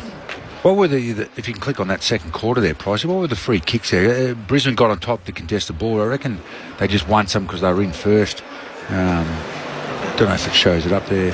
Yeah, holding the man, a couple there from Brisbane. That was it was only 8-7. It felt like it was a lot more to Brisbane. A lot more. Yeah. I thought the Bulldogs got away with a lot. I just looking at them in the back play, they're not quite picking up the umpires. That said, that couple that dropping the ball decision that ended up with a shot on goal. There, I think it was who did that tackle down there? There was a couple of sequences down there, the shot on goal. Yeah, my memory's left me. It's been a long day. But, things like that they've got to be consistent at. Victorian umpires, we love them. Oh, come on. Hey. Is there any Queenslanders out there, Pricey? Oh, look, I reckon you're usually all over the umpires. Usually is 1 or 2. Well, let's see what the Dogs have got in this second half, because it's a pretty important one for them. Third term gets underway. Ball tossed up in the middle. English over the top of McInerney. Brisbane clearance. Dunkley. Rush kick. Ricochets to McCluggage, and he'll kick deep into attack. Through the hands of The Dogs defender and Cleary butters up with a tackle at ground level, and the Doggies have got it. Sanders receives the hand pass, gives to Lobb at fullback. Clearing kick to right half back. Williams is dragged off it by Leicester, holding the man. I fancy free kick to Williams. No, was that? play on. No, I thought the players stopped for a moment. Kick inside 50. Lohman drops the mark, picked up by McCluggage. Hand passes to Hipwood on his right. Snaps from 40, won't have the penetration. English spoils the pack, but Ashcroft robes. That's Levi with his second. The brothers are having a battle between each other. That's 2 to Will and 2 to Levi. A little dribbler from the goal mouth. Brisbane go to that's a game high lead now of 19 points at 8-4, 52 to 5-3, 33. And Levi up from the wing came down. That's a good crumbing goal on his mate Bramble. And just that work rate there from the Ashcrofts, they end up getting quite deep where they're playing in the midfield there. And that's I think what's hurting them there, Matty. And the two Bulldogs players just went to the side of the contest, and Ashcroft went where all good on balls, half forwards go Acca, right to the front where the majority of the time the ball comes, and bucks of fortune. You know where I heard it was Malcolm Blight. He said 7 out of 10. Just go there. Go there, yep. They just go there 7 out of 10 times. You're going to get a chance to get there. Back into the middle of the Gabba, thrown up. McInerney got it down. It was sharked by Liberatore under pressure. He kicks it to centre half forward. It lobs at the feet of Garcia, propels back into the centre circles and back into the arms of Tom Liberatore. He scrubs it to the arc. Retreating back there is Levi Ashcroft. He slapped it into the path of Darcy Gardner. His handball forward, cut off again by Liberatore. Third touch in 30 seconds. He handballs it to Riley West. Under pressure, he turned it over to Lockneil. At right half back, Rayner to Gardner. Back to Rayner by hand. He kicks it to the wing. Lohman. Good body work against Cleary. Cleary ended up spoiling. No, McCluggage gathered. The ball was taken high. Umpire had the whistle to mouth. Didn't blow it. Sanders gathers for the Dogs. Handball into Bailey Dale. He got the 1-2. Lovely handball to Garcia. Onto the logo. Lowers the eyes looking for Sam Darcy. Oh, Sean, spoiled.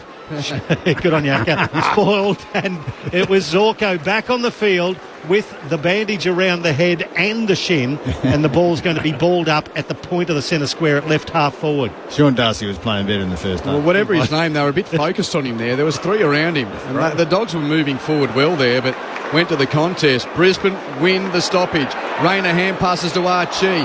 Deep kick just pitches in front of Hipwood. He controls the half volley to allow Cameron to pick up on 60. Swivels on his right and hits Morris in the pocket. What a kick. Charlie Cameron running backwards and then swivelling around and hooking it on his right boot to the advantage of Logan Morris, who marks hard in the left forward pocket. I spoke about him just before. He's looking dangerous. One out down there. If you get that much space, you've got Rory Lobb. He just looks gassed, just standing on the mark. Can he kick it though? This is a tough shot. But, around the body, the old Stevie J. Hasn't kicked a goal tonight, Logan Morris. 2 steps infield, right-footed snap, punt from the left forward pocket. Is across the face and out of bounds on the full opposite side. Free kick to the Bulldogs. 3.5 minutes, third term. Brisbane by 19 points. So the Dogs bring it back in. Oh, it's a dodgy kick. Well cleaned up there by Bontempelli. Gave it back to Johannesson. He kicks it just beyond half back. Darcy spoiled there by Harris Andrews on the arc of 50, picked up by Lockneil. He has a ping towards the goal. It bounces in the goal square and takes a vicious bounce to the left and goes through for a behind. So it's 53 plays 33, a game high 20-point margin as the Doggies bring it back in quickly. English has it. Yeah, very short kick up the corridor. English still shy of centre half back. Kicks corridor for Richards on his head, spoiled by Dunkley, rode by Neil, hands to McInerney, rush kick inside 50, back to Dogs' hands. Dale leads Archie to the ball and takes the mark. Quick kick to half back, Liberatore takes the grab. Libber's left boot to the bullseye, Darcy. 1.5 tall for Lockie Neal there. Darcy plays on and kicks to attacking 50, Williams marks 40 out, kicks infield to Kennedy. Kennedy takes an uncontested mark, 35 from goal in the corridor. Yeah, all set up by Bailey Dale. That kick out of the back 50 there was just a beautiful dart, which allowed him to play nice and quick, and then they were able to hit Darcy on the lead up. But whenever Dale gets his hands on the ball, something good happens for the Bulldogs. Doesn't it? And the 2 of the biggest guys in their team outside of Lobb getting that ball. So they'll use anyone they can, the Bulldogs. Here he is, the Colin Gully kid, Matt Kennedy. 40 out directly in front. Fine kick. Dogs needed that. Matt Kennedy now has 20 goals for the season. His first year at the Kennel has been a productive one in many ways. Oh, I bet you he's spewing he left Carlton. Oh, wait. Brisbane 8-5-53. Watch out for these two. These two Carlton fans to our left. 6-3-39. We had all the cricket analogies earlier. Acker's coming off a long run tonight, isn't he? Just bowling a few beaners at us. 20 goals, Q. Well, he's made Carlton look stupid this year. Yeah, let's be honest. He's made them look dumb. 20 goals is a great outcome, isn't it? He's playing in a better team that suits him. There's too many of him at Carlton. That was the other problem. And so, where the Dogs are fleet-footed, even their big fellas are. Mind you, get rid of the others that are the same, not the guy that ends up playing a season like this. Yeah, well, he was still... There was no reason. There's no reason. Look what you started. Back to the Gabba. Tim English gets a beautiful tap down. It was sharked by Dunkley, though. Kicks it inside 50, tracking back beautifully. Johannesson gathers it, flares to the right. Bailey Dale, the ball's in the right hands if you're a Dogs fan. Just forward of right half back.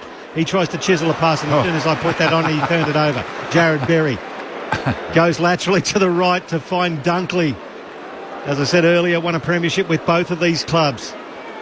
He comes back into the corridor to find Harris Andrews. The Dogs have set up nicely in front to the centre circles.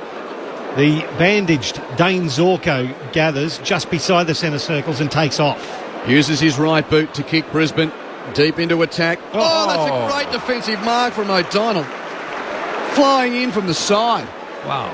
What a mark. Beautiful grab. I think he was the fifth in the pack. He was. There was a 2-on-2, and boy, that's a good mark.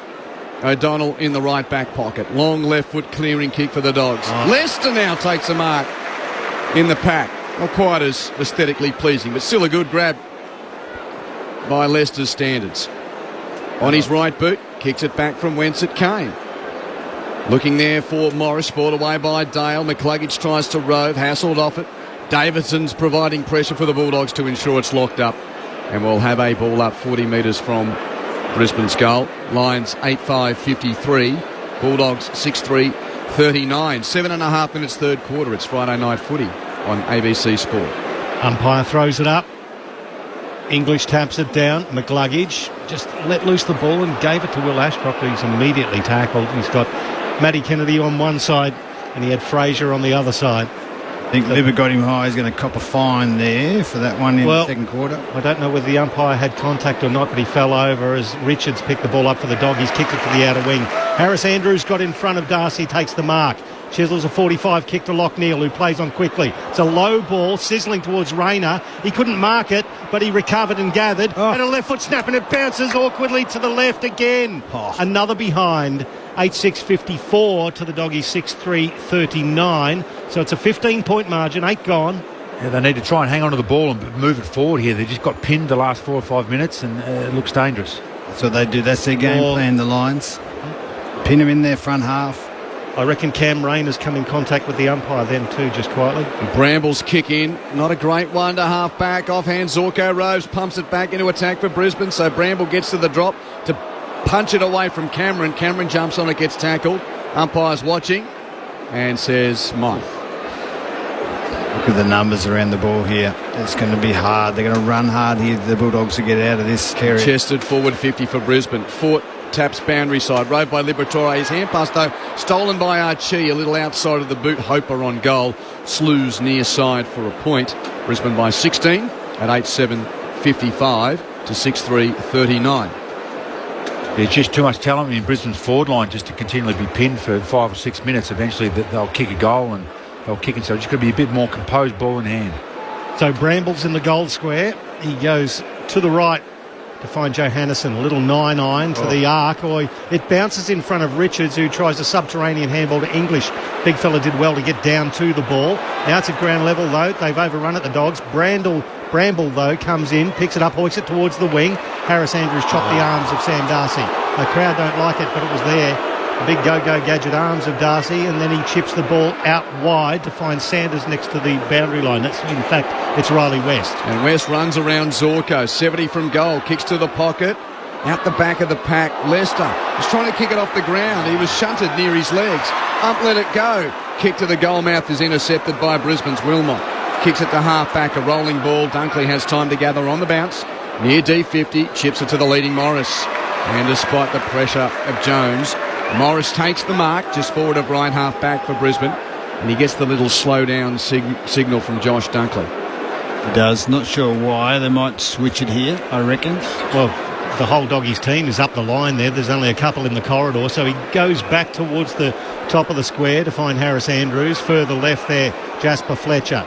His little chipping ball just to shorter centre wing to Jared Berry. That's a delightful kick beyond the wing to Zorko. Zorko plays on quickly, lowers the ice, he hits Cameron. It went through the hands. His timing is a little bit out, Charlie Cameron. Gave the handball away to McCluggage, did a 360, still got the ball away. Zorko picked it up, had a ping from 45.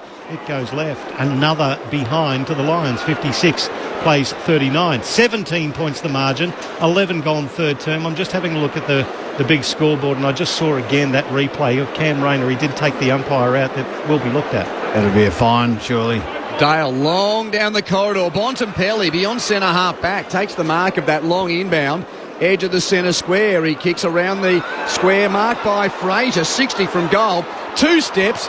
Deep kick to a 2-on-2. It beats everyone out the back and goes through for a point. Oh, they were out. Long to the Bont.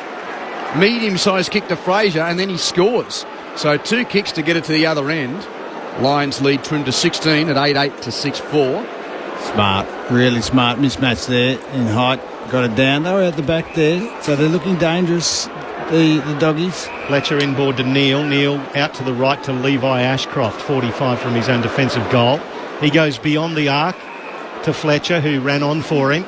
He flares it to the left to Dunkley. Dunkley's handball to Will Ashcroft. Then to the run of Harris Andrews. Good ball movement. Long kick to right half forward. Archie served well by the kick. Good kick. Absolutely magnificent. Takes it just inside the boundary, but then the man on the mark, Bailey Dale, did well to semi-smother the ball. Picked up by Hipwood. Tackled, and well called Matty Primus. It was a throw. Good tackle by Tim English. He's rewarded for that. And Hipwood, the free kick against him for an illegal disposal. Very short pass, just the required to Sanders. Not quite. No, not quite. Play on. Sanders does. Errant kick to the wing. Fletcher gathers on the half volley. He's near the boundary, runs it out under the tackle of the Bont. Other side of the ground, Zane Bojack. Well, we know he's a quality engine, but I reckon Ed Richards has just about had a grease and oil change of every component just then. But he's ready to go again, manipulating near the top of the quads all the way down to the bottom of the foot. Zane Bojack with the eagle eye on the bench. Crowd oohs and ahs. McCluggage kicked the ball off the ground into the face of Neil at the stoppage. Ricochet ends up with Archie. Archie's kick smothered by Johannesson. He's having a good game, Johannesson. He was struggling to get a spot in the team, but he's rejuvenated and playing. This is the best I've seen him all year. Yeah, pre-season injury which derailed the start of his campaign. He actually played his first game of the year against the Lions in that gather-round game. All the way back earlier in the year. Boundary throw in. Tapped boundary side. Kennedy Roves for the Bulldogs. Hand pass to Sanders, who beautifully evades 2 Brisbane defenders with a balk. Has a kick and turns it over. Undid his good work there. Wilmot takes the mark, just defensive side of the wing for Brisbane. Friday night footy on ABC Sport. Quentin Hull, Michael Price, Jason Ackermanis and Matt Primus. It's Brisbane by 16 points. So Darcy Wilmot basically went in every direction and decided to go laterally to the left to find Zorko. Zorko kicks it to the low go to Levi Ashcroft. Handball back to Zorko, who kept running, and then he turned it over. Kicked it straight down the throat of Liam Jones. He wants to go to the right. Does so. Finds his teammate in Bailey Williams. He drops it onto his right shoe and kicks it immediately over the boundary line. Out on the full, in fact. It's going to be a free kick at left half forward to the Lions. Hipwood brings it in quickly. The left foot to Logan Morris. Hits him on the chest. That's a beautiful 35-metre pass from Eric Hipwood. Morris has the ball 30 metres from goal on the boundary. He'll face inboard and curl it around with the right shoe. So same spot where he kicked it out of bounds on the full in the opposite pocket about 5 minutes ago. Correct. See if he's learned. He sort of put his hands up a little bit too high in that ball drop. See if he can rectify that error, I think. That's what he needs to do here. 33 goals, 14 for the year. Logan Morris. He's learned his lesson. Straight through the middle. A magnificent conversion from the young man. And the Lions get their 9th goal. 9-8-62, plays 6-4-40. It's a game high, 22-point margin, 15 gone, third term. Even just a little bit of butchering going forward there, Zorko. The best kick in the team had Dunkley out, but that one there from Eric, the pressure and the ability for them just to keep hitting their targets, the Bulldogs, kicking out in the full. at this level, it's nearly coach killer. But what a kick, what a pass, and what a goal that was from Logan. Yeah, beautiful finish, as you mentioned, but they've been their own worst enemy, the Bulldogs. Their ability to kick the ball out of back 50, they're just clangers and out of bounds on the full straight to Brisbane. They've pinned themselves to a large extent, and eventually it was going to cost them, as it has there. And yeah, they've missed an opportunity here. Just poor skill execution.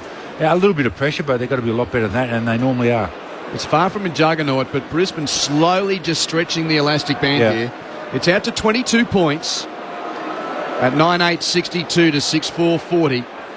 Dogs have never seemed out of it, but piece by piece the Lions growing in ascendancy here. McInerney, clean tap in the middle, but rowed by Fraser. He takes on Dunkley. Don't do that. Wrapped up. Just got the ball to his boot. Picked up by Liberatore. Hand passes on to Bramble. Kicks deep into attack for the Dogs. Out the back, West Rose breaks a tackle and kicks the goal. Didn't they need that? Riley West on the run from 20 metres out. Just like that. 9-8-62 to 7-4-46. So back to 16 points as Riley West now has 3 goals for the night. Just shows you that tackling pressure to hold the tackle. It's immense, and both teams, that unbelievable tackle that wasn't rewarded in the centre, but the ability there as we watch the replay, just a quick sharp handball out, and all of a sudden they get out the back, and Riley West can be slippery at the best of times on a night like this, Matty. It's just hard to tackle. You break that tackle. Yeah, and to their credit, when they've looked like, as you mentioned, Q, that elastic band is about to snap, they've been able to answer. Just quickly find a goal to be able to get themselves back in the game and get some energy going in. And it's a great fight. Yeah, they're looking sharp. They've looked sharp all night. Their tackling has been supreme, the Bulldogs, and you need to do that against the Lions. 57 tackles to 46. They've dominated that area as this contest. Garcia at the back of the stoppage gave the handball away to Fraser, who took them on again. The umpire had the whistle to mouth and just says, I'll ball it up. About 20 metres forward of the centre circles towards the goal the Lions are kicking to. That's the right as we're looking at the city end. Umpire will throw it up. There's 20 players around this ball. McInerney slaps it forward. Bramble dropped the shoulder, took him on, I reckon. Oh, Archie tackled him into the ground. I reckon he's fortunate to get away with that one, is Bramble, but the umpire will come in and ball it up at centre half forward, still inside the centre square. McInerney got it down, basically around the feet of both ruckmen. Johannesson did well to gather. It's flicked back to O'Donnell. Now he gets it over to Dale. Kicks it now forward. It's going to bounce in front of Richards, just forward, shorter centre wing on the Vulture Street side. He has a bounce, the classy midfielder, a second bounce, and then the kick. Advantage Berry, but well done to Vandermeer, who made a good contest, gathered at ground level, handed back to Norton. He scrubs one inside 50. Chance for the Doggies here.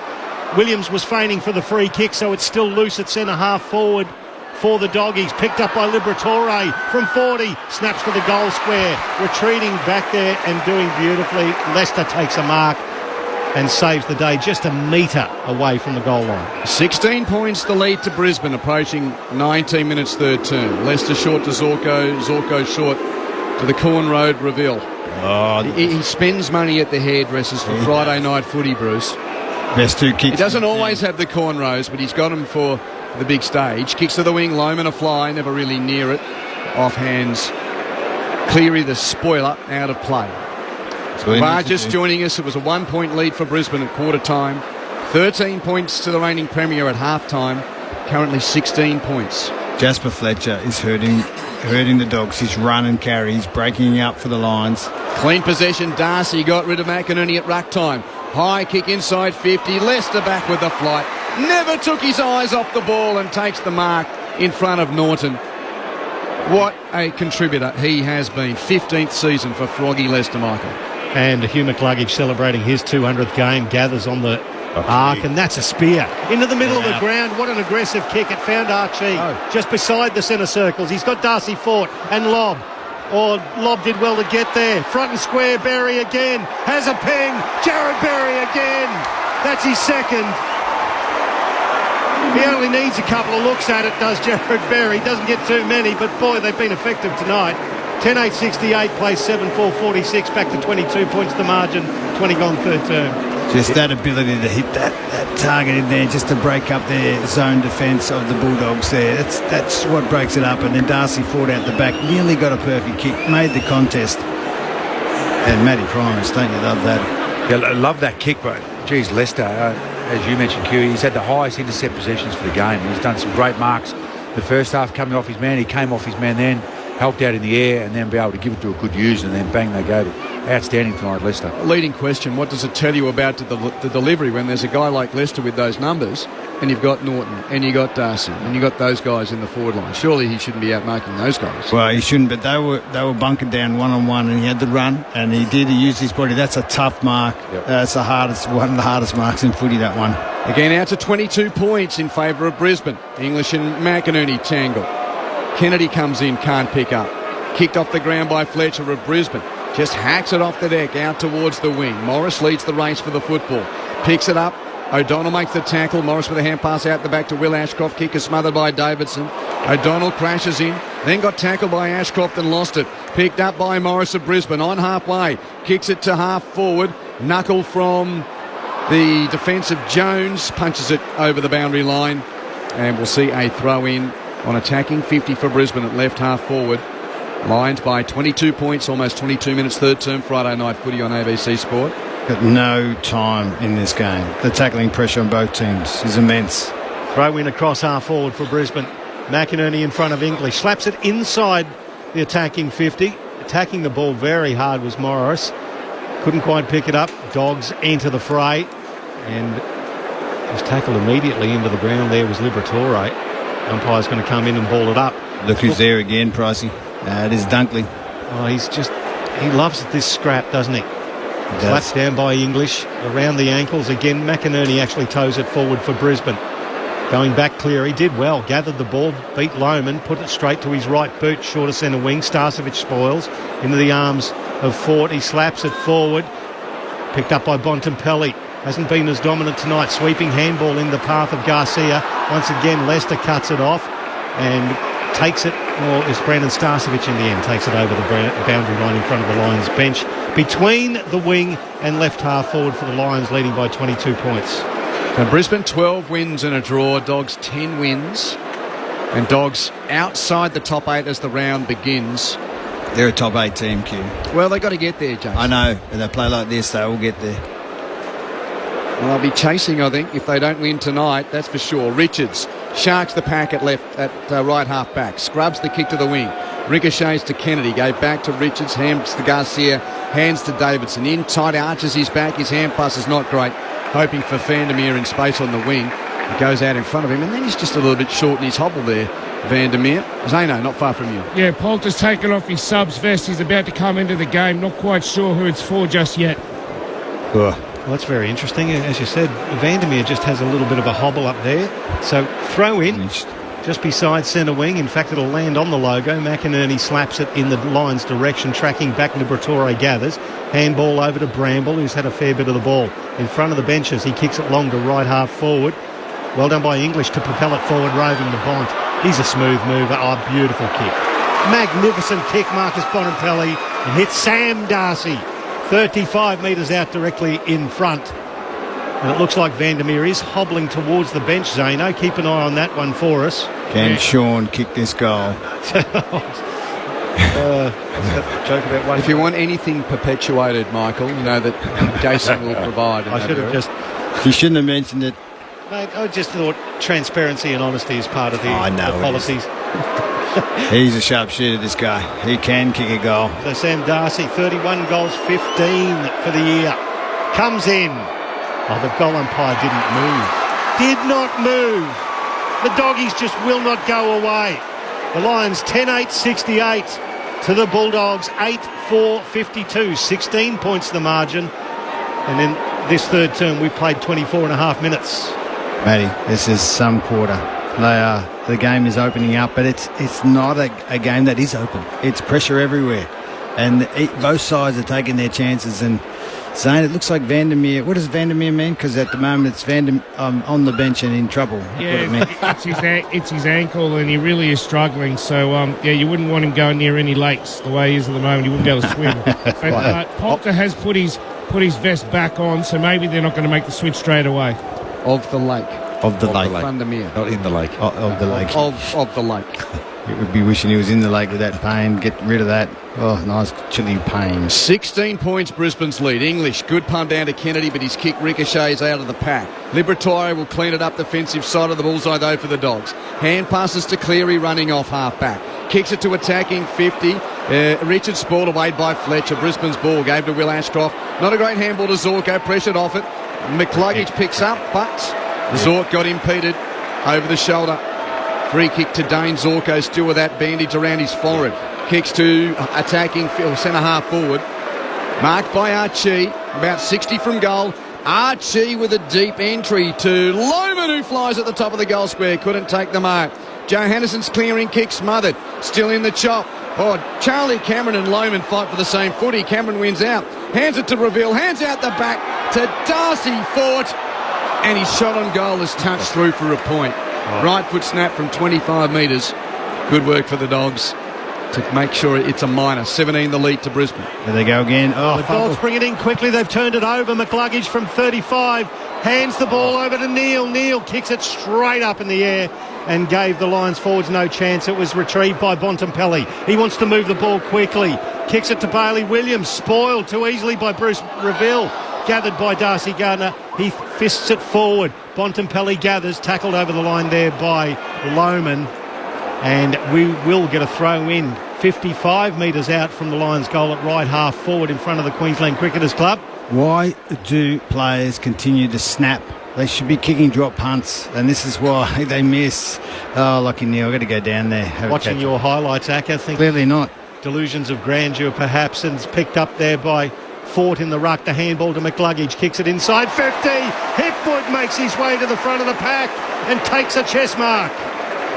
He is about 35 out, but he's a very tight angle to the right, and that's a perfect place to be if you're a left footer. Now, eventually Territory's going to carry. That's 21 inside 50s to 9 this quarter. And how much of it is just Bulldogs' fault? Like, it's a bit of Brisbane's pressure, but they are just turning the ball over far too easy. And eventually it's got to cost them big time. And this guy, he tries to run straight, kick straight, and that's actually not his natural, arc and kicking style. But anyway, could go anywhere. Eric Hipwood now starts at left, and it goes lefter, if that is a way of putting it. One behind. 70 plays 52. 18 points the margin. The Lions doing it in increments of one as the Doggies bring it back in. Oh, bad kick, though, from Dale. Kicked it over Johannessen's head. Wilmot's got it. 60 from goal. Kicks Brisbane back to full forward. On the head of the pack. No mark. Brought to ground level by O'Donnell, and he did well to force a neutral there. It's a bad miss from Dale over JJ's head, and now a ball up 25 metres from Brisbane's goal. 3 goals, 6 this quarter, Brisbane. Quickly tossed in the air. Fort with the tap to the pocket, but rode by lob of the Dogs. Hands it to JJ. Johannesson with a rush clearing kick. Not a great kick for a man of his class. Gardner meets it for Brisbane. 70 from goal. Hands to Hipwood. Hands out the back to Reville.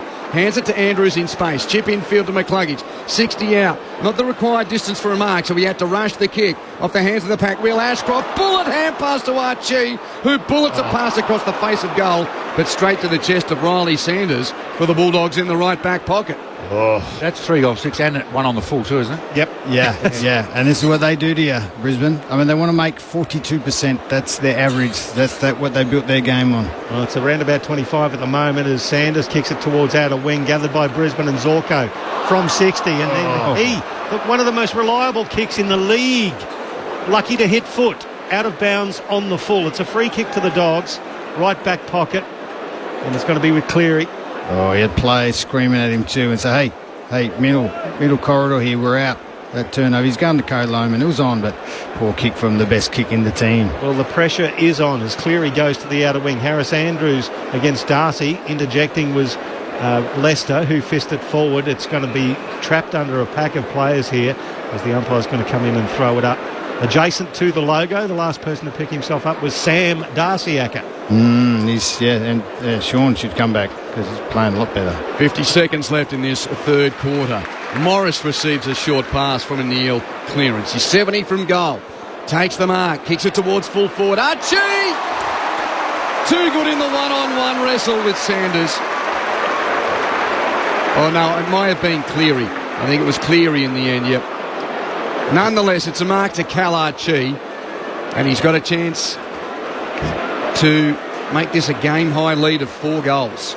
And that's a tough mark when you sort of think you got the run, and then he just got a bit of body on him and just give it enough, and then nudged him out and protected the area where he wants to be.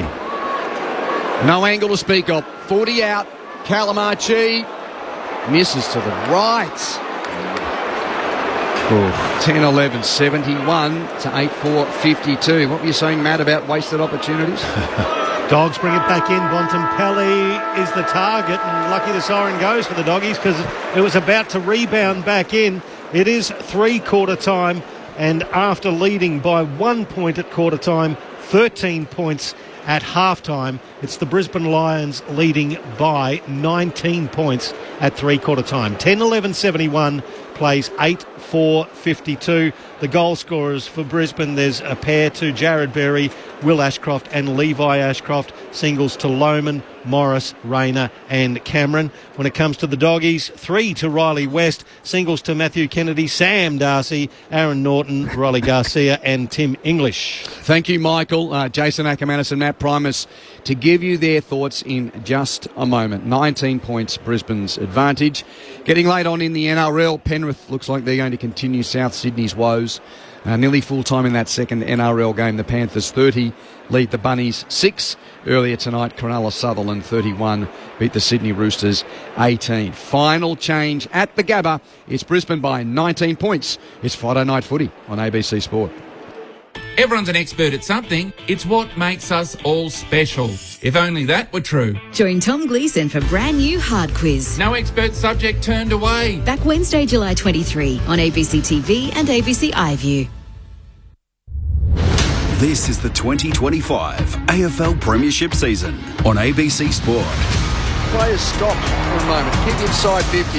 Lohman drops the mark. Picked up by McCluggage. Hand passes to Hipwood on his right. Snaps from 40. Won't have the penetration. English spoils the pack. But Ashcroft Rhodes.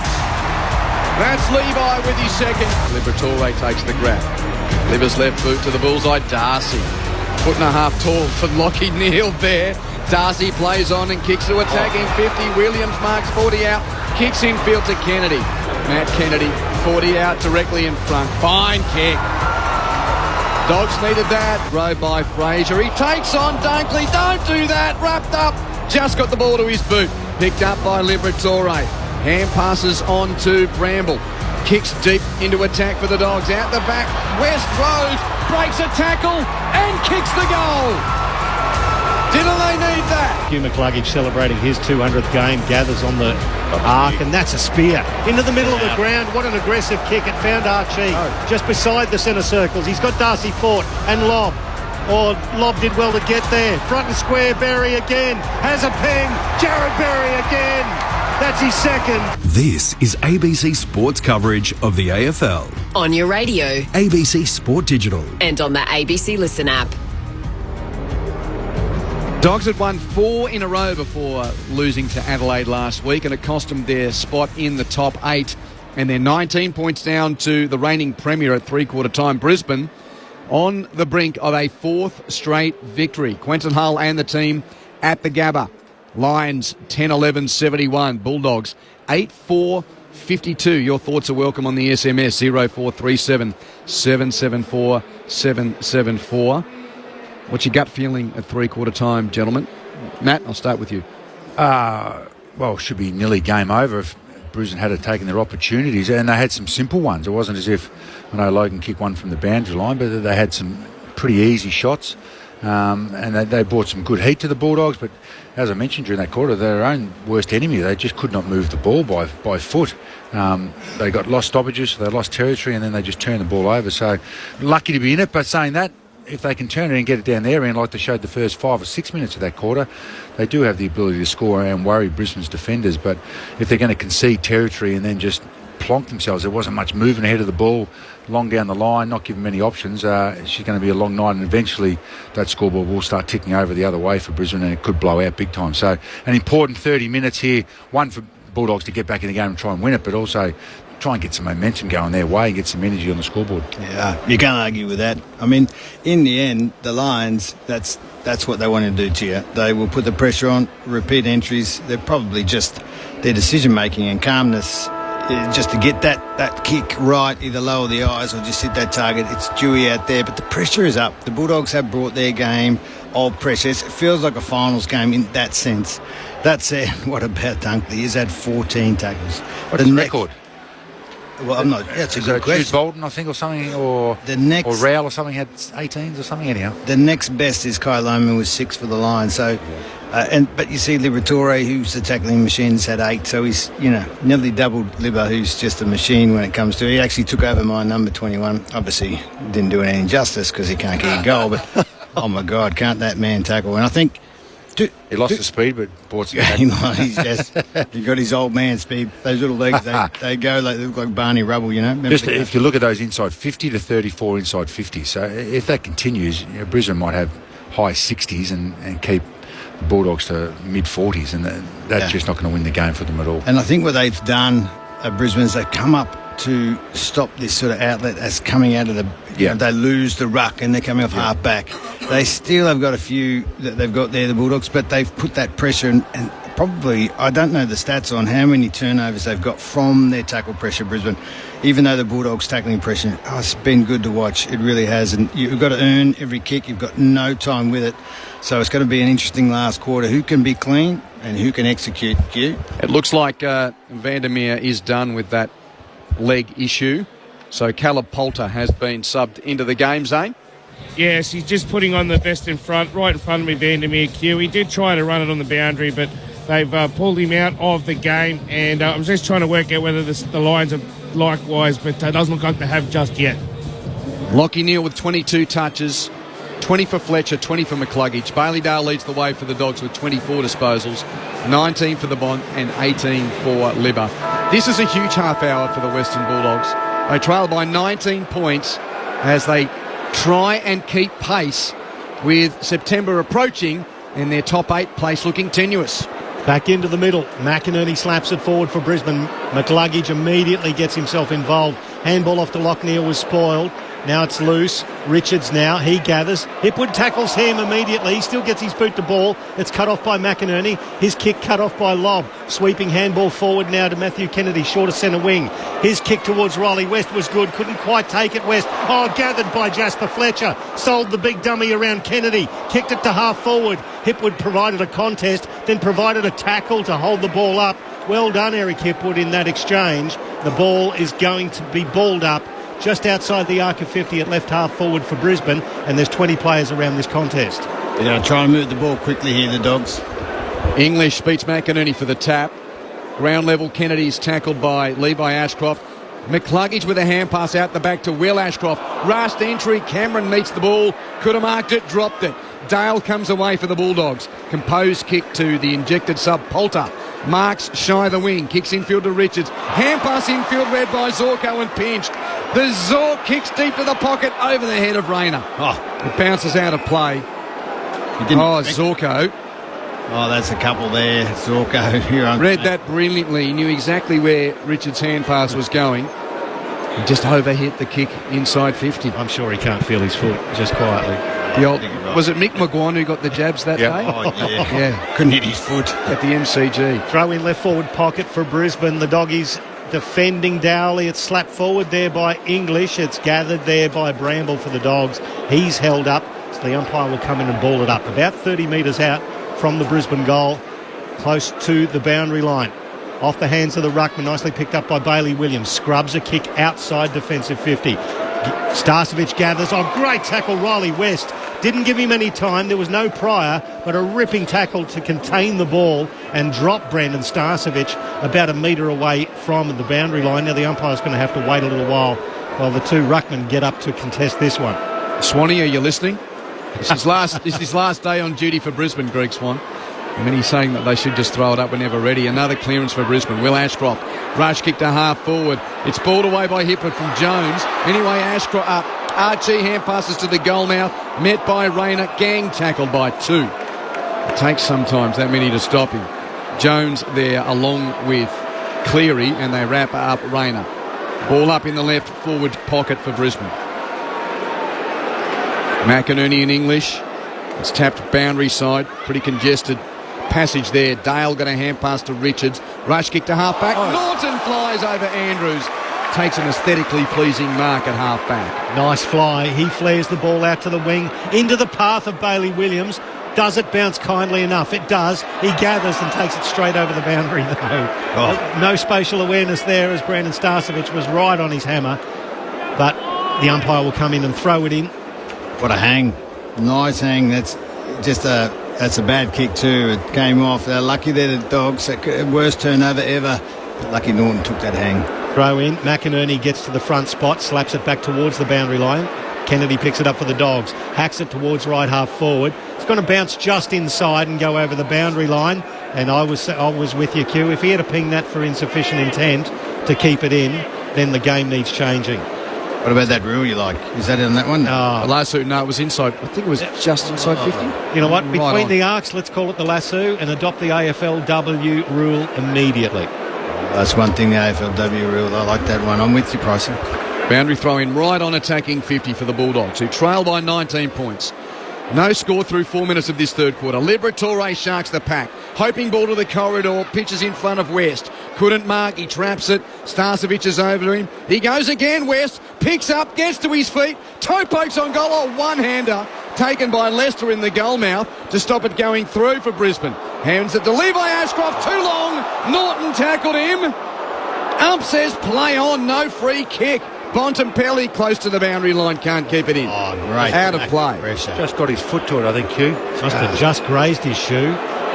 Yeah, it was a drop kick. The ball hit the ground before it hit the boot. That's a free kick. I reckon you're right, yep. Maybe toe before the ground. It's Froggy Lester wasn't a mark. I think the Doggies can feel aggrieved by that one. Throw in just beside the behind post. McInerney got it down to Lockie Neal. Under pressure, he kicks it to the arc. It's chest mark by Bramble. Sliding mark from the ex-Hawk. And you've got Kalachi standing the mark. He's just inside the 50. Has Bramble got the journey? Doesn't look like it. Or does it? He's had 16 disposals tonight. This is his first attempt. He's been playing in the back line most of the evening. From 55, he lays back on the kick and pops it to the top of the square. Smashed away by Oscar McInerney towards the boundary line. It'll go over in front of Garcia for a throw-in. Right forward pocket for the Dogs. They're in attack and trailing by 19 points. Still no score through 5.5 minutes of this final quarter. Friday night footy on ABC Sport. Teammates into Oscar. Take those marks. It's just those few weeks off. It's just not have that touch yet. Throw in. English to the front. Tries to control it. Gets tackled by McInerney immediately. And another ball up. Touch and confidence, I reckon, for Big O. He'll come back. Bit rusty. Big stoppage here. Dogs deep in attack. McInerney first touch, English the second touch. Liberatore at ground level. Hand pass to no one on his team. Will Ashcroft gives it to his brother. Levi's clearing kick from defensive 50 on the head of Hipwood on the wing. Thank you. He gets a free kick, Eric. Tunnelling. He got tunnelled by Jones. And Hipwood immediately looks backwards and kicks to Zorko on defensive 50. Takes the mark. Zorko on the switch from Vultures to Stanley Street side. Marked by Andrews.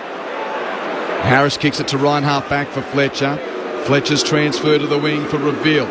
Brisbane with the nice horseshoe there, getting it to halfway without a dog near it. As the guy looks a bit like Snoop Dogg, certainly with the hairdo. Reveal kicks to half forward. Cameron takes the mark. 60 from goal. Charlie plays on, slots the pass to Rayner. Goes to his knees, slides into a chest mark, and he'll have a shot right forward pocket, 30 out. Just beautiful, methodical, wasn't it? Half back line, switch, kick mark, kick mark, kick mark. Make the opposition defend. Yeah, beautiful work. And this is the Achilles heel of their whole forward line. Their ability to just nail set shots, including Cam Rayner. Great on the run. But these are the ones, you get paid to do this. I'm not sure what they're doing at training, Matty. But I can sense your nervousness, Jason. I am nervous. Rayner, this for a game high, 25-point lead. Tough angle, 30 out. Misses near side. Jace, you're a gun. I mean, we love coming here and having a bit of fun, but boy, you know your footy, and Cam Rayner's missed it near side. Yeah. In the end, this is run up. Everything's wrong. But anyway, here we go again, playing on. This is a lot of pressure. Doggies bring it back in, and Cleary comes from the right back pocket and flares it all the way to the left to find Lobb in the left back pocket. He kicks it towards the outer wing. Davidson now, just short, chips it forward of the wing and finds Norton. Norton on the left foot. He's got English running for him. He did beautifully, the big fella. McInerney stands the mark, and English just chips it inside 50 and finds Kennedy. Was it inside the field of play? Just. The members don't like it. They reckon it was out of bounds on the full. But Kennedy takes it, 45 out. He's standing right against the fence. His left leg is on the fence, and the replay might show that it was a touch-and-go thing. I'm laughing at the reaction of the fans, Michael. Now Kennedy from 45. That's a nice strike. He kicks it across the face. Norton, good jump. Takes the mark, 10 metres out, 45-degree angle to the right. Shouldn't be a problem. No body on him. His team plays on and curls it through. Aaron Norton gets his second, and the Doggies will not go away. It is back to a 14-point margin now, 10-12-72 to 9-4-58. 9 gone, final term. Game still on, boys. It is. You would coach killer when your defender doesn't put any body pressure on. Yeah, he's had that a couple of times tonight, Gardner, hasn't he? He's lost his awareness and shakedown there, but missed goal. The missed goals eventually, if you keep doing that, the footy guys will turn on you and go back down that end. Now, Western Bulldogs can get some centre bounce dominance and live down there into the ground. They've shown they're capable of getting the scoreboard tipping over. It just doesn't get down there enough. Here's the stat, Matt. Dogs haven't kicked 2 goals back-to-back since the first quarter. Yeah. So they're just teasing us, Q. Yeah, they are. Yeah. They are. They kicked the last goal of the third quarter and the first one of this. Yeah. But they haven't done it very often. Yep. From the stoppage, rumble to half forward for Brisbane. Richards gets under it for the Dogs. He's tackled by Lohman and no Pryor. So, so Darcy just before three-quarter time and then Norton. That's a back-to-back goal. They haven't done it too much in the game. From the stoppage, half forward for Brisbane. Up and down the mine shaft with the clearing kick. Archie's underneath the tackle by Kennedy Baller. Last centre square start. They had Bonapelli off the half-back line. So Libba started this quarter off the half-back line too. So. Yeah, so that's a tactic. Throw a blanket over 20 players at this stoppage. Tacked out of there, and Darcy will get a free kick against Harris Andrews. He did have the arms around Acker, so it's easy for the umpire to make that call. No, he's good like that, and he draws a lot of free kicks because of it. Kick to the wing, and Bailey Williams. Forward handball to Richards. Now he gives it off there to Fraser. Fraser to Riley West. Lowers the eyes, chipping past, nice, into the path of Aaron Norton. Takes it in front of Darcy Gardner. He's 40 metres out, but he's in that famous spot, Acker. It is a famous spot, but it's too far out. He's probably going to kick it for a big snap, but the rejuvenated Norton. This is a long way out. He's starting 45, looking to curl it around with the left foot. He's bellied the ball. It goes very far left. Hipwood dropped it. Liberatore's there, towed off the deck by Dunkley. West picks it up, got the handball back to Bailey Dale. Now it's loose, ball knocked out, hacked off the ground by Will Ashcroft. And now it's a race. Going back there, Liam Jones. He's got Logan Morris tailing him. Jones picks it up. Morris tackles him. Got the handball away. Now Cleary has it at left half back for the Dogs. Crowd didn't like it, but it's all fair. Now it comes from Joe Hannison. He flares it to the right to find Bailey Williams. He's got nobody in front of him. Goes long to right half forward. Riley West. Late arriving Zorko couldn't spoil. West played on. Then Zorko knocked the ball out of his hands. Crowd want ball, but it's not ball. Riley West picks it up, scrubs it inside 50. Flaring back Fletcher to Zorko. Now by hand to Darcy Gardner. They'll get out. Composed chip to Levi Ashcroft at left half back. The umpires missed a couple of simple ones there, dropping the ball. Had him good chase there from Zorko. Got Riley West, but no reward. Lions by 14 points, 12 minutes final term. Levi Ashcroft long to the wing in a pack. No mark. Williams comes through for the Dogs. Hands it to Fraser. Loose hand pass from Fraser. Dunkley crashes through to knock it to the advantage of Starcevic. Brisbane ball. Hands to Levi Ashcroft. Back to the bald-headed Starcevic. Under pressure. An up and under kick on the head of Lohman. And the mark goes to the Dogs, even though the crowd thought Dale pushed him in the back. Kennedy's hurt. That's O'Donnell hurt. Clutching at his left ankle. Dale passes infield. Johannesson marks. Hands back to Dale. Kick to the bullseye. Intercepted by Will Ashcroft. Picks it up. Hands it to Lohman on 50. Sells a dummy. Swivels. Kicks to an open goal mouth. misses the target wildly to the left. It's a point. And all the while, O'Donnell, he's in huge strife in front of us here, Michael, with a left ankle injury. Brisbane by 15 points. And the Dogs bring it back in, and O'Donnell would have been the target, but he's actually being helped off by two physio. The ball gets kicked to the wing. Thank you, umpire. You had to stop that play. He's got a physio on one arm, the doctor on the other. The ball's being kicked within a couple of metres of him. Players were playing on, and the umpire sensibly has just called a stop to the play so O'Donnell can be led off the field. Well, ironically, the push in the back for Loman, he's got his own teammate, unfortunately, O'Donnell. Those ankles, you just don't know. Just on Kyle Loman's foot, I think, did that one. So having a look at tonight's crowd, 29,039 here tonight at the Gabba. Just been posted up. That's a good crowd Friday night, considering the amount of rain and lightning we had pre-game, which actually disrupted the warm-up. Now O'Donnell's back towards the bench as the umpire will ball it up on centre wing, Vulture Street side. Hacked off the ground by Archie, diving mark. Well, it was a long way down for Eric Hipwood in front of Rory Lobb, but he dived down and took that mark. Charlie Cameron's calling for it, as is Jared Berry, but Eric now has to go back. He's had a couple of sighters. Eric, you got to play team footy, mate. When your teammates are running inside forward 50, 25 metres on their own, this is the difference between Eric good, Eric bad. Now, this is a long shot on goal, low percentage pricing. He's come off the long run. He's starting just forward of the wing. Eric Hipwood will release from just outside 50. Let's go now. He's hooked it wildly across the face. It's out of bounds on the full. Wasted opportunities for the Brisbane Lions to put this one away, and they're keeping the doggies in it by errant kicking. For a really good team, they do this wrong often, don't they? They do at times. Zane, what's happening? Yeah, James O'Donnell's gone down the race. He had to walk all the way down there. The physio had to go back to the bench as a mark almost gets taken by Gardner. And Sam Marshall's about to come into the game, just waiting to see who he replaces. Sanders roves the crumb, left half back for the Dogs. Hands to Kennedy, hands backwards to Garcia.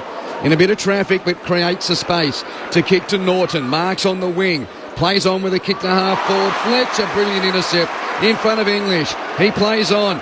Links with Dunkley. Dunkley kicks to the wing for McCluggage. Forward of halfway. Where's the killer blow for the Lions? McCluggage kicks to Cameron. On the full. Oh, it's too deep. It's out of bounds on the full. Oh. Free kick to Lobb in the left back pocket for the Bulldogs. 15 minutes, final term. Brisbane 10-13-73, Bulldogs 9-4-58. Full of drama and intrigue. It gets to the outer wing, fisted forward by Brisbane. Oh, Levi Ashcroft, deft touch to Starcevic, chips it inside 50. Oh, Loman, the showman takes a beauty.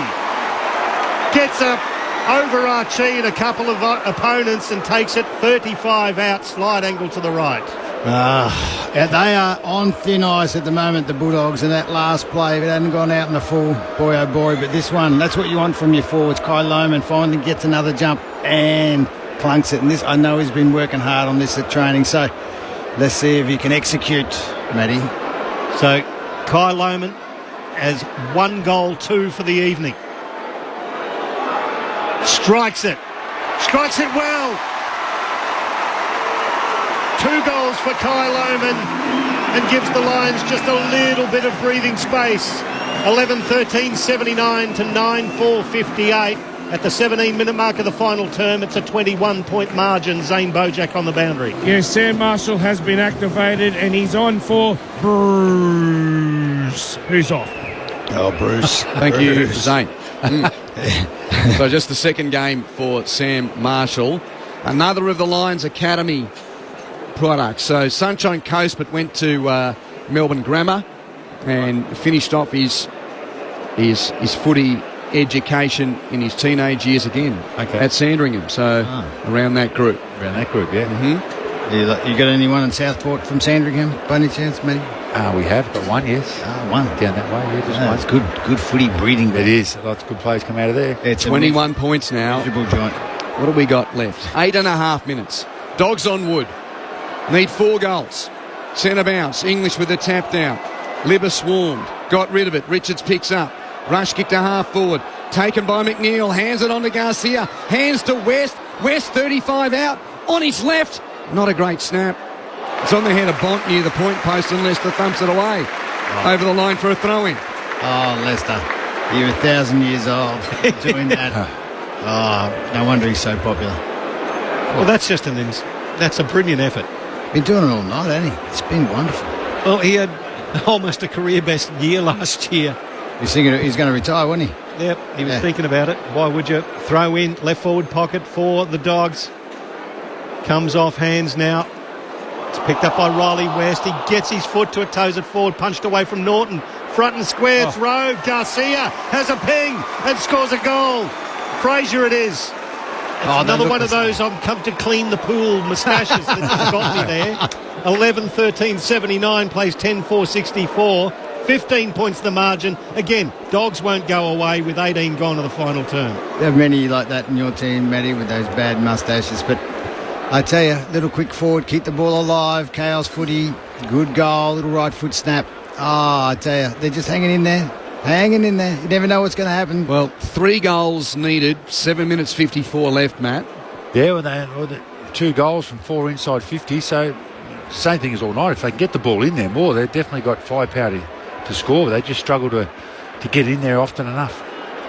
It's 11-13-79 to 10-4-64. Zane on the boundary. Yeah, I think James O'Donnell's got an injection because he's now running along the boundary line like he's going to be able to continue. He looked terrible before he went down there. Centre clearance, Dogs. Richards, hand passes to Bontempelli. Long kick to full forward. Fraser's there again. Roves, shimmies on his right, doesn't snap. Hands it infield to Richards. Breaks a tackle. Kick is smothered though. Great work from Wilmot to get over his boot. And now it's locked up. Oh, jobbing it. And holding the ball. Great effort. What a defence. Leicester. Again. Oh, his nickname's almost as croaky as my throat getting to the back end of this game. I tell you. It's just hanging on, Godfather. He's doing beautifully as Q as Leicester plays on, kicks it long to the outer side. Jones versus Fort. They bring it to ground. Lohman overruns the ball. It's picked up there by Richards. He gave it over the top there. That one's Garcia. Breaks a tackle. No, he actually ran out of bounds. It's a good call, Acker. Well played. Garcia pleads his case. He's not going to win it against the boundary umpire who claims the Sharon. No. It's going to be a throw-in across half forward, left half forward, the Stanley Street side of the ground for the Doggies. Sam Darcy versus McInerney. Double-fisted forward by Darcy. Richards gathers, has a bounce, gets to the arc, kicks it to the goal square. Norton, spoiled by Gardner. Gardner goes back to pick the ball up. Tapped out of his hand by Poulter. Doggies with another chance. Liberatore can't pick it up. Dunkley does. His handball semi-cut off by Davidson, but Zorko rescues it. Kicks it to the outer wing. Good mark. Nicely taken by Liam Jones against Darcy Fort. Well, here they go. They're 2 or 3 inside 50s in a row. Can they score off these? Deep entry, Matt. On the head of Darcy, punched away from him, rode by McCluggage of Brisbane, hand pass to Wilmot, tackled by Libber and dropped it. Davidson hands to Richards, Richards to West, off a step from 40 to the goal mouth. Fraser's got 2 to beat, can't mark, almost butters up, but it's rode by Marshall of Brisbane. Hands to Gardner, he's kicked it straight to the Bont. The worst bloke to kick it to. Bontempelli marks it, 40 out, straight in front. Don't he love these ones? That pressure you talked about, Matty. Repeat efforts and entries. Yep. Just the pressure. No left foot, bad left foot. That was on. Rayner was on. Didn't quite see the Bont. Can he kick it? Captain's goal. Here's to make it 9 points with 6 minutes left in the game. He's done it. The Bont kicks the goal. Brisbane 11-13-79. Bulldogs 11-4-70. Sorry, ladies and gentlemen. It's a good game. How long have we got left? We've got 5.5 to go. Something. No, they've just had as many inside 50s in that 2-minute period as they had all quarter, and they've just got enough talent in there to get the scoreboard ticking over. 2 great centre bounce clearances, which gives them an opportunity, 1 to score or 2 to be able to pin the ball and hold it in there. Can they get another one here and make Brisbane really nervous? Great call, Matty. And that's what you love as a coach. I'm sure you talk about it. You get it in there, keep it in there. You're going to have a chance to just repeat entries, have on shots. It's not complex. It really is. Hard. Okay, no. Well, here's the equation. 5.5 minutes to go. 9 points. So they only need a couple of goals. Plenty of time for the Doggies to do this. English slaps it down. It's taken there by Lockneil, immediately claimed by Bontempelli. Now they all gather around the centre circles. The umpire throws it up. McInerney over his head. Bontempelli injects himself as he would at this particular juncture. Gets it to Garcia. Back to Bontempelli. Onto his left foot. Gets it inside 50. Norton in front position. Spoiled by Gardner. Front and square Zorko. He's jumped on. He's got the ball underneath him. They want holding the ball. Are they going to get it? No. Boy, Zorko is very, very lucky there. Umpire's going to come in and throw it up 40 metres out directly in front of the Doggies' goal. They trail by 9 points. They need one badly. McLuggage overruns it. Now it's picked up by Marshall, the injected sub. Handball back to Zorko. His tumbling kick gets to Archie, and that is 50. And the crowd talked him into it, but it was there. Bailey Dale went a couple of metres over the mark when he should have stood, as the umpire directed. So it's going to be Cal Archie, 70 from goal. He's still inside the centre square. He's taking his time. He launches a long drop punt to the pocket. Rayner flies nicely. Off hands, Marshall flicks a handball up to Rayner. Through traffic, he tries to get through him. Got the handball away. Over the boundary line, it's holding the ball. Good tackle, Kennedy. He'll be rewarded in the right back pocket for the Dogs. They trail by 9. They've got plenty of time. 4.5 left. Can they go quick, though? They can't play long down the line. It hasn't worked for them all night. Kennedy very short to O'Donnell. Don't go far, Michael.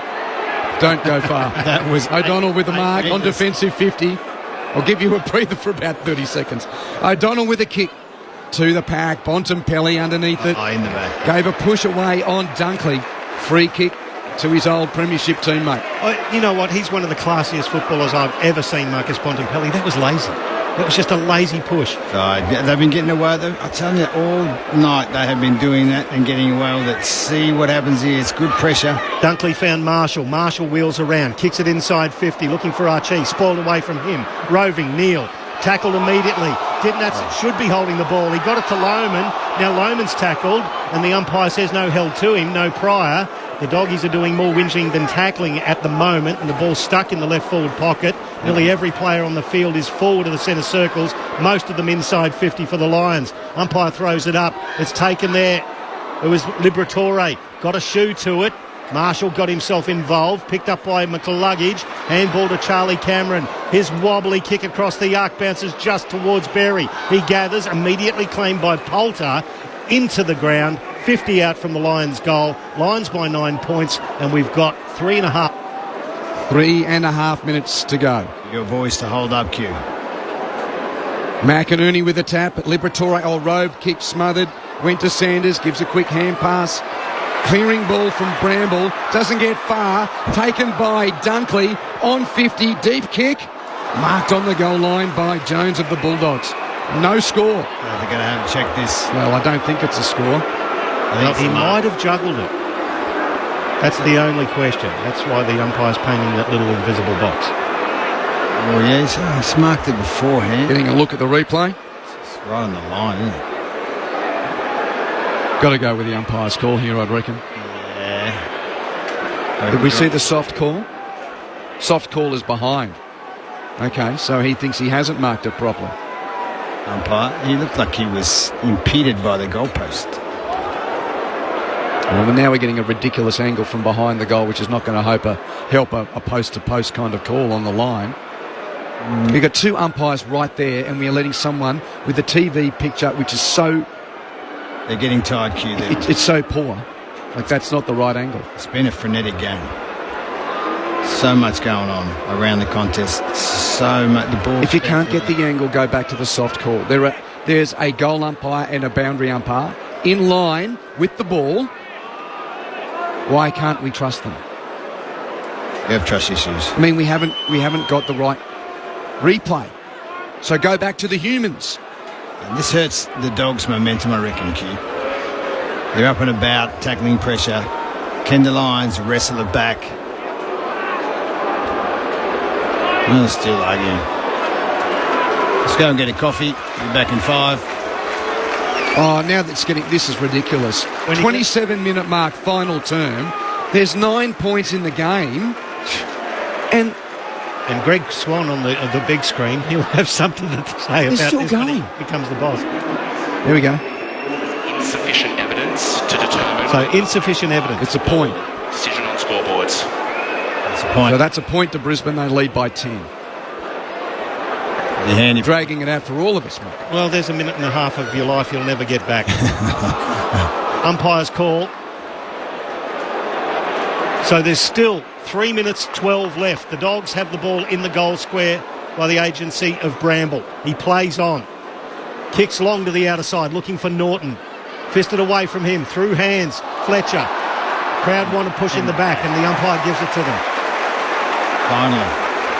You made a big call a couple of weeks ago that he's going to be the best father-son, Acker. Yep. Over the journey. Over the journey. He has certainly had a breakout year this year. He goes backwards to Harris Andrews. Back to Zorko. They're short of centre wing out of side, but they want to retain the ball and take a bit off the clock. 2 minutes 40 left of this game.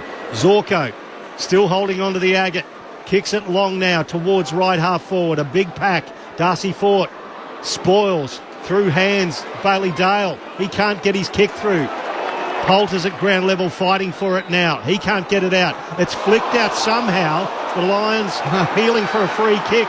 Nothing doing. Richards has it. Gives it into the middle to Fraser. Fraser forward handball to Hannison. Tackled into the ground. No Pryor. No Pryor. It's going to be a ball up just forward of the centre circles. Lions by 10 points. 2 minutes 10 left. Ball tossed in the air. McInerney with a clean possession. Not a great kick though. O'Donnell picks up. He's tackled. Stoppage. Is that enough of a rest for you, Michael? That's fine. 2 minutes. I'm thinking flat. of the listeners. They don't want to hear me croak through the last 2 minutes of this. Your dulcet tones in any form are fine. Slapped forward there by McCluggage, who's once again had a magnificent game in his 200th, but he's held up here. Dunkley now, it was in fact who put himself in. And the umpire's going to ball it up again. Eating away valuable seconds. McInerney takes it out of the ruck, immediately taken by English, again to ground. So they've chewed up a good 30 seconds and the ball hasn't moved. It's still adjacent to the centre bullseyes. English tries to slap it forward. It's nicely picked up by Kennedy. A floating sack inside 50. That's taken. Good mark. Riley West got his little body to the front of that pack. I don't know how he took that chest mark, but he's taken it. 40 out, directly in front. He's already got 3. They only trail by 10 points. If he slots this, still game on with a minute and a half left. Oh, he's been so lively. Can he kick it? Talk about important. To the hoots of the Gabba crowd, Riley West launches and kicks his 4th. Game on. 4 points the margin with a minute and 10 left. Oh, it's got everything. Amazing then. Brisbane put Archie behind the ball and Ashcroft behind the ball. Western Bulldogs man up, so it was 8v8 instead of 6v6, and they still found a chest mark there. Now they can't put any numbers behind the ball, the centre bounce. What a centre bounce coming up here. Watch out for the bont. He's been lively. Forwards in front, simple stuff. Simple, yep. A little bit of pace he's got, Riley West. He's played so good tonight. Played with his dad, super player. Obviously got no left foot like his dad, but who cares when you can just kick goals like that? He's been superb for them. His work rate all night. Oh, it's going to come down to the wire. We were worried. It wasn't going to be a good day. A minute left of the final term. The Doggies fought back. 4 points the margin. The Lions lead at the back of the pack. Dunkley. Handball to Gardner. Gardner kicks it back into the middle. Contest now at ground level. The Lions with the ball. Hacked forward by Charlie Cameron. Bouncing inside 50. Logan Morris overruns it. Tracking back Liam Jones. Couldn't quite beat the ball to the boundary line. It's over the boundary line. 35 metres from the Lions' goal in the right forward pocket. They lead by 4 points. There is 50 seconds left. Brave by Brisbane. Their back just came off the back of the square. Won the ball. Was able to get it down there into the ground. The crowd getting proactive here at the Gabba. The throw in inside 50. McInerney takes it out of the ruck. English slaps it out of his hands. Towed off the deck there by Fraser, but into the arms of Charlie Cameron. He kicks it to Will Ashcroft. Takes the mark. 48 metres out from goal. But he'll be able to chew up some time here. He's on a tight angle. He is. It's out of his range, but the crowd don't care in that pocket. They've been so lively and loud because they've got the Bulldogs crowd next to him who are just as loud. He's chewed up. He's got 20 seconds to go, so brilliant. They pretty much won't win from here, the Doggies. But brilliant. Great kick, Charlie. 7 seconds left of the 30-second countdown. 11 seconds left of the game. Will Ashcroft has kicked a couple. Gets to the arc of 50. Launches. A beautiful drop punt to the line. Has it made it there? It has. He kicks his third on the siren to put it to bed for the Brisbane Lions. The Dogs threw everything at the home side. Couldn't quite get there in the end. And the Lions firm up that second spot on the ladder. Oh, with a sidewinder too. What a kick. What a goal. 12-14-86 plays 12-4-76. In the end, it is back to that 10-point margin. As the crowd finally realised the siren has gone, the crowd drowned it out.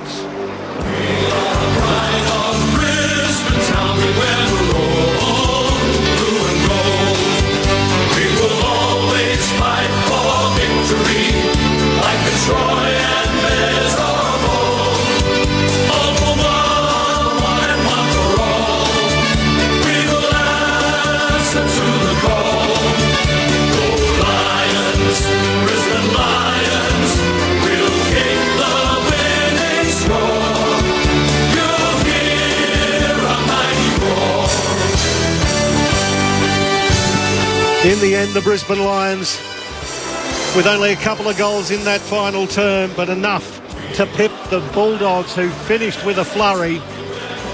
They've defeated the Bulldogs by 10 points, prevailing at the Gabba in front of a very grateful home crowd of 29,000 odd. Jason Ackermanis and Matthew Primus. The Bulldogs looked like they were coming home with the wet sail and were going to overtake the home side, but the Lions just stood up at the end. Yeah, you're right, Bryce. I loved Charlie Cameron's kick. That pressure was on there, but just his composure and vision to not blast away, not trying to make something up, just find an easy, uncontested mark, then milk the clock. And yeah, they got lucky. They missed some easy shots in that third quarter. What was it, 3-7 and 1 out on the full, and that just invited the opportunity for the Bulldogs to come back, which they showed some great fortitude in that last 20 minutes, led by their skipper Bonapelli. He had a huge last quarter, but in the end, Brisbane were the deserved winners. They probably controlled most of the match, and if they had a kick straight, the game would have been over during the third quarter. But once again, Bulldogs have gone down now 1-8 v top 8 teams, and another close loss to a top team, but not able to get over the top of them. Yeah, what do you say? What do you say? They made a game of it. Brisbane 10 extra scoring shots and had everything and every reason to blow them out of the water and didn't. And that's what happens if you don't do it at this level. The Bulldogs, if you're watching a Bulldogs game outside of being incredibly efficient in front of goal, I like their pressure. I like their ability to take it on, be sharp, super clean, tackling, amazing, and then just to get their forwards in one-on-ones and they're backing each other. It's not the end of the world for the Bulldogs. They are an improved team. They're playing a lot better. Unfortunately, there must be one loser, and there is Pricey, and that's the Bulldogs tonight. The Lions, they're hard to beat at the best of times up here in the second half of the year. Not an impossible task for the Western Bulldogs, but it's a very difficult task from here on in now. That's a couple of games out of the 8, sitting at 9th. And as Matty Primus said a little bit earlier, the games they've lost against those top 8 sides have been labelled the fast, flat track bullies by knocking over the teams outside the 8, but they've been close losses to those top 8 sides. They just can't get the job done at the end. Where do you see that they're not getting the job done? They kicked 7-1 to 5-10 after half-time, so the accuracy wasn't the issue. Conversion wasn't the issue. It was the amount, I suppose, just the amount of getting it in there. They're playing against good teams in the 8 and losing, who are playing good footy. I mean, Adelaide are hard to beat. It's not Adelaide of last year who lost a bunch of close games. They've turned it around and they're so hard to beat. They've got firepower. They've got a midfield that's dominant. So, their midfield here is probably just that little bit of polish, but the way that they set up and structure and throw it around, Luke Beveridge has really got their mojo going. I still don't think it's a fait accompli. They're going to cause some trouble if they don't make it. They're going to cause a lot of damage and injury to opposition because of the way they play if they play like that. It's a hard game of footy at the best of times, but I'd be pretty pleased if I was a Bulldogs fan. I once was, Matty promise. once was. Once were doggies. So when it comes down to it, the Bontempelli and Liberatore, 10 tackles apiece for the doggies. They were desperate. Dunkley, 14 tackles and 28 disposals in the end to lead the charge for Brisbane. Massive second half, because I think Agus said he had 10 touches and four possessions and 10 tackles at half time. So he's had a massive second half tackling and finding the ball, and Bailey Dale was terrific. But in the end, too many winners, and they were too classy. In the inside 50 count, 64-44, that tells the story. Yeah, that's just shows you what happens when your midfield is just getting a little bit dominant. And they threw it around. Brisbane's had some stinkers around in the centre square when we've watched them up here, Matty. So they are turned around, but their intensity, Brisbane, that's what I like, the ability to hunt after them. And they did it all game, in a big game, on a Friday night, packed house, not just wet night early. Like, it had everything tonight, and it was a way better game, Pricey, than we thought. The 1%ers for Brisbane, what impressed me, the tackles for the Dogs, yes, they monstered Brisbane in the tackling department. They were plus 11 in that, 82-71. But when it came down to it, the 1%ers, Brisbane were 59-42. So they were doing those little things, little tap-ons, they're getting the ball first, just those little things that pipped them over the line. Wasteful, as you say, 20 more inside 50s, and the conversion rate. Is that a concern for Brisbane moving forward? I don't know. I don't think so. You know how it is when you coach. It's generally 50-50, so, 12 goals 12 or 14 goals 14. It's a shame because they were dominant and they deserved better, and they weren't difficult shots. The crowd was up, they're up. Unfortunately, they just couldn't do it. But like you said, you called it, I think there was 2 Brisbane Lions players going at it, and I remember there's nothing better as a coach than seeing that, because it's the worst when they're just looking at the ball and they're just watching. It's the opposite when you're playing horrible. So there's great signs for Brisbane. I really liked tonight's game. Anyway, the way the Bulldogs played, the way Brisbane played, they earned it. It was tough. It was way tougher than people realise. And it was, as Q would say, an aesthetically pleasing game to watch. It was a really good contest. I am alive, by the way. Oh, there you are. Yeah. I'm here. He's right here. He's risen. It was such a good game. I couldn't ruin the end of it by croaking my way through. Well done, Michael. No, thank you, sir. Sometimes you just realise if the man on the mark's 55 out and you haven't got it in you, you've got to dish it to the bloke who's got the long boot at the end of the game. So well done, Pricey. Thank you very much, Q. But what a game it was to call. I thoroughly enjoyed the contest. I suppose it was the pressure that caused the turnovers, pressure from Brisbane that caused those Dogs turnovers, because they did turn it over 13 more times than Brisbane did in the whole game. Bailey Dale had a kicking efficiency around about 66%, 67%. He was very good. He's very, very good. Usually he's even better than that. So the pressure was on him, such a classy player. We saw so many turnovers throughout the game, but they were not just skill errors, they were pressure-led, if that makes sense. And as much as we don't sort of take this for granted, but in the nature of that top 4, just looking at the ladder, that's still a really important win for Brisbane. Remember, they stuffed up their double chance last year. Yep. But, of course, ended up winning the flag. Yes. So, as much as we're talking about the Bulldogs just trying to get to the finals, the Lions have got fresh memories of losses to the Giants, losses to the Magpies that saw them squander that double chance last year. So, as defending champs, I'm sure they'd hope that they don't have to go through that again. As Hugh McCluggey just lifted to the shoulder of teammates Cam Rayner and Jared Berry to be taken from the field at the end of his 200th game. That's poetic with Jared Berry involved. They're both recruited, best mates coming up at the same year. That was a clever piece of recruiting, obviously, to get the pair of them. Well, with no disrespect to Jared Berry, he probably went a little higher than expected. Yeah, he did, but at 19, because they got McCluggage at 3 and thought, how do we keep this guy? I know, what do? We recruit his mate. And that was around the same time that Link McCarthy got recycled out of Geelong to come here so Lachie Neale could play with his mate Link McCarthy. There's nothing worse, though, when you get picked up on your shoulders and the 2 blokes that are picking you up are like a foot. Uneven.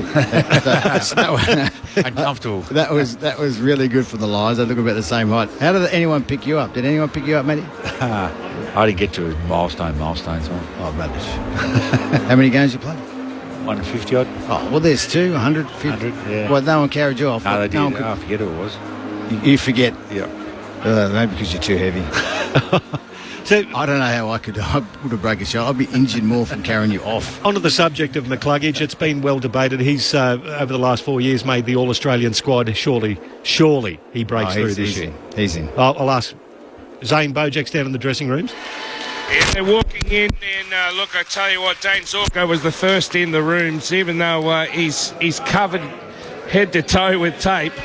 He's a very happy man. Greg Swan's in the middle as well. His last game as the CEO of the Brisbane Lions before he becomes the Executive General Manager. And he's been coated with sports drink. He's been a great CEO. He's overseen AFLW and AFL premierships with this Brisbane Lions organisation. They're very happy to have him in there. Oscar McInerney, he's just grabbing hold of Harris Andrews. Charlie Cameron comes in there now. They're waiting for Josh Dunkley. And who else is coming in? They're all coming into the organisation, into the huddle now. Here we go.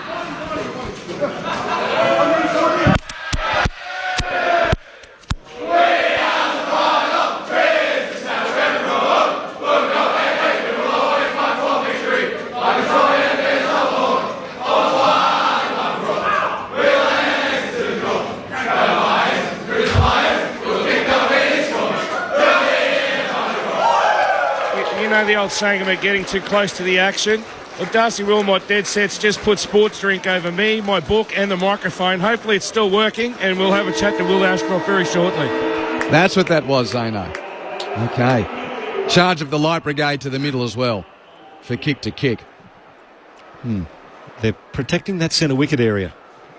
Cricket season's not far away. Yeah, that's true too. Brisbane 12-14, 86. Bulldogs 12-4, 76. Michael, you're doing such a good job with the post-game. I'll let you sort of continue to roll along. Do we do the goal kickers? I'll do the goal kickers. That's a contribution. Do the goal kickers. 3 for Will Ashcroft, 2 for Kyle Lohmann, 2 for Jared Berry, 2 for Levi Ashcroft, singles to Morris, Rayner and Cameron, while for the Dogs, 4 for Riley West, 2 for Aaron Norton, singles for Bontempelli, Kennedy, Darcy, Fraser, Garcia and English. So 1 point at quarter time, 13 at half time, 19 at three-quarter time, 10 at the end. Brisbane led at every change. Game high lead was what? 22 points? 22. And 22 points about halfway through the third quarter, 15 minutes into the third quarter, and that's got stretched out a bit late. How close did the Dogs get? Basically, when West kicked that goal... 4 points. At the 30-minute mark. Yep, that was as close as they got pretty much... Well, I mean, there was a point the difference early in the second quarter. It was one of those games where Brisbane's led for 100... No, not quite 100% game time. The Dogs led for a brief moment after English kicked the second Dogs goal. So they were in front 8 minutes into the final quarter, the first quarter, but never saw the front after that.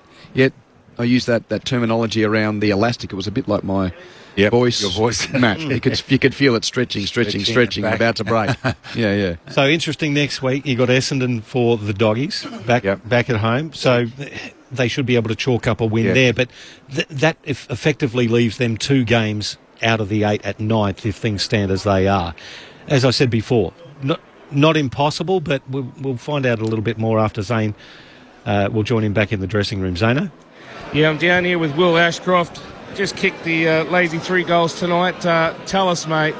Tough battle against the Doggies. They had you by 39 in gather round. You got them on that occasion, but they were coming for you tonight. Yeah, we have a lot of respect for that football side. Every time we play them, it's a really hard-fought, contested battle. We set ourselves for that every time we play them, and gather round was an example of that. And tonight was always going to be very similar because of the conditions as well. Because it always is a bit dewy at the gather, but yeah, I think that was our focus heading in, and credit to them, and best of luck for them for the rest of the year. Yeah, it looked as though they were loading up their defence and really backing their on-ballers to go forward. Was that a tactic that caught you out a little bit at the start? Because they really held you for a while there until you were able to get through the middle. Yeah, definitely. They had someone spinning off the back, and really looked through Dale and obviously their mids, who were very quick to have that dash from the stoppage or from the back half. So, yeah, just trying to manage that, but also then follow them defensively, but then take them back the other way and challenge them there. So it was a really good, tough battle. All right, well, I'll pass you up to the panel. We've got Michael Price, we've got Matty Primus, we've got Jason Ackermanis, and an injured but still going strong, Quentin Hull. Oh, sorry, it's Jason Ackermanis here, Will, so we're just debating many questions we could ask, but let's be honest, do you really think you're going to kick 3 goals?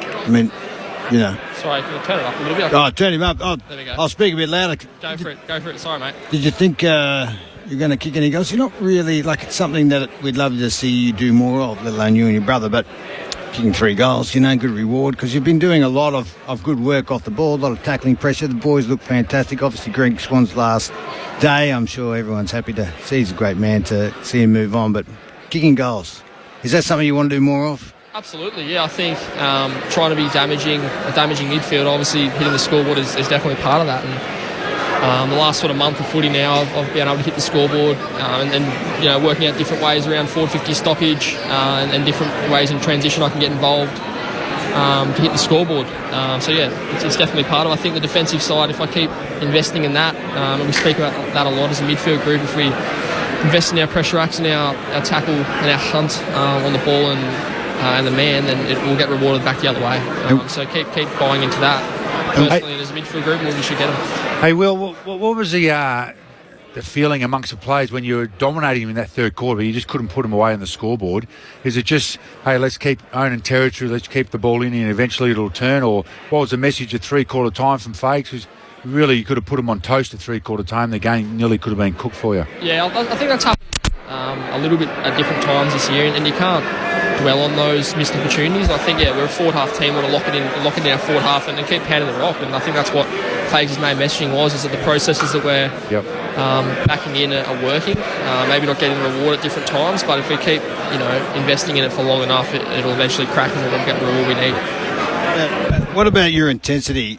Because it's lifted, not just yours, the whole team, the tackling pressure, to see Charlie with the rundowns and then Cam Rayner, which we love when he gets a good tackle. It's a buy-in we've been hoping to see, and, better late than never, I suppose. But the second half, after the bye, it seems to be, whether you're talking about it or not, I'd love to know, but everyone's doing it. Just the ability to just chase and run and tackle, that just seems to have gone to a level that you'd expect and want. Yeah, it's definitely something that we want to pride ourselves on and focus on, our chase from behind and come forward. And so we lock the ball in our forward half. Is that working? Lock the ball in our forward half, and that come forward and chase from behind intent from everyone. If we buy into that, and you can see glimpses of it tonight and in the last few weeks, and if we're on in that sense, then like I was saying before, we get rewarded back the other way. So that's a staple piece, I guess, for our footy club, and it's something that will be really important heading into the last sort of month or two of footy. Hey, Will, it's Quentin Hull here. Well played. Next time you want to do the sports drink shower, can you look after our gear? What happened? That wasn't me, was it? Your microphone sounds about as bad as my voice. Very croaky at the end of the game. Darcy Wilmot tipped water, sprayed it, I think, trying to get... I think Harris, and they went all over the microphone, so that's why it's a bit tingly at the moment. Mate, lucky I'm holding on to it, Will. I will ask a somewhat silly question for a Norm Smith medalist. You're about to play your 50th game, Will. Do you feel like you're settled in the big leagues now? Yeah, it's an interesting one. I was just chatting to Mum and Dad about that this week, that I was approaching that milestone. It's pretty funny that I'm only just achieving it. It's pretty cool to get to that point and start playing some really consistent football. Obviously stoked with what happened last year, but I can't wait for what's to come for the rest of this season and beyond. And getting to 50 games next week it's going to be pretty cool and pretty exciting to tick that one off, and then we keep sort of building. No, it's going to be an exciting future. Will, Michael Price, I just wanted to ask you about your teammate Hugh McCluggage celebrating his 200th game tonight. Talk about consistency. What does he mean to the team and what he's bringing this year? Yeah, it's unbelievable. We all love him. I think obviously the player he is and the leader that he's become at the football club is unbelievable. We all really appreciate that and look up to him in that sense. But I think as an off-field person as well, he buys in so much to the football club. He's invested in everyone and investing in relationships. That's really important to him, and it's a genuine connection there. So we all love him, and I think he's only missed 5 or 6 games for his career to get to this point. So it's a pretty unbelievable durability, and many more exciting times for him to come at the footy club. Wilbur, you're playing 50 games, but is it odd to be playing with your brother? You never expected, you'd love to, but do you feel this, your bigger brother, help him out? I mean, what's that like? Because it's not that far apart, you two, as far as age and coming into the system. Yeah, I think a little bit, and that's something I've sort of grappled with a little bit at times throughout this year, is Levi's very independent, very professional, and he's very invested in the group and loves forming relationships. He's got red hair. I mean, yeah, he does a little bit. Strawberry blonde, we say. But yeah, no, like he learns so much off the older guys and different guys. Like, we spend a bit of time with each other at the club, but he's got so many other voices and different people he's hanging out with that he probably doesn't always need his big brother, trying to tell him what to do. So I think trying to find that balance to help him where I can, and he can help me for sure. But I think, there's so many great leaders and great guys in that midfield group like Duncan, Hugh and Lockie who help him tremendously. Thanks for your time, Will. Enjoy the victory. Thanks, boys. Appreciate it. And thank you for your patience for the crackly line from the rooms. It seems like everything's got a bit scratchy at the end of the night here, Michael. Brisbane by 10 points at 12-14 to 12-4. You sort of got to remind yourself, Matt and Naka, you think, you got to play sort of 50 or 100 games to really learn the caper. And to win medals. Yep. Already a Norm Smith medalist. Straight into it. If he hadn't have done his knee, probably would have won the Rising Star. Yeah, and Ken, absolutely would have. And he's still got a bloke called Fletcher who could. He's coming as well. They've got a squad. They've got a team. And a couple are still in the wings too. You've got the young fella coming through the academy next year. That's Addison. Starts with A. That's good. That's a good start. That's good. That'll be up there with Sean Darcy. Here we go. Here we go. 3, 2, 1. Is that what? No, not yet. I want you to talk to the Dogs fans because close to the Crows last week, close to the Lions tonight, but they're 10 wins, 8 losses, and this is the handful to come. Essendon. That's a win. Greater Western Sydney. That's tough. At Docklands. Melbourne at the MCG. Ooh. West Coast at Docklands. Oh, yeah. Fremantle at Docklands.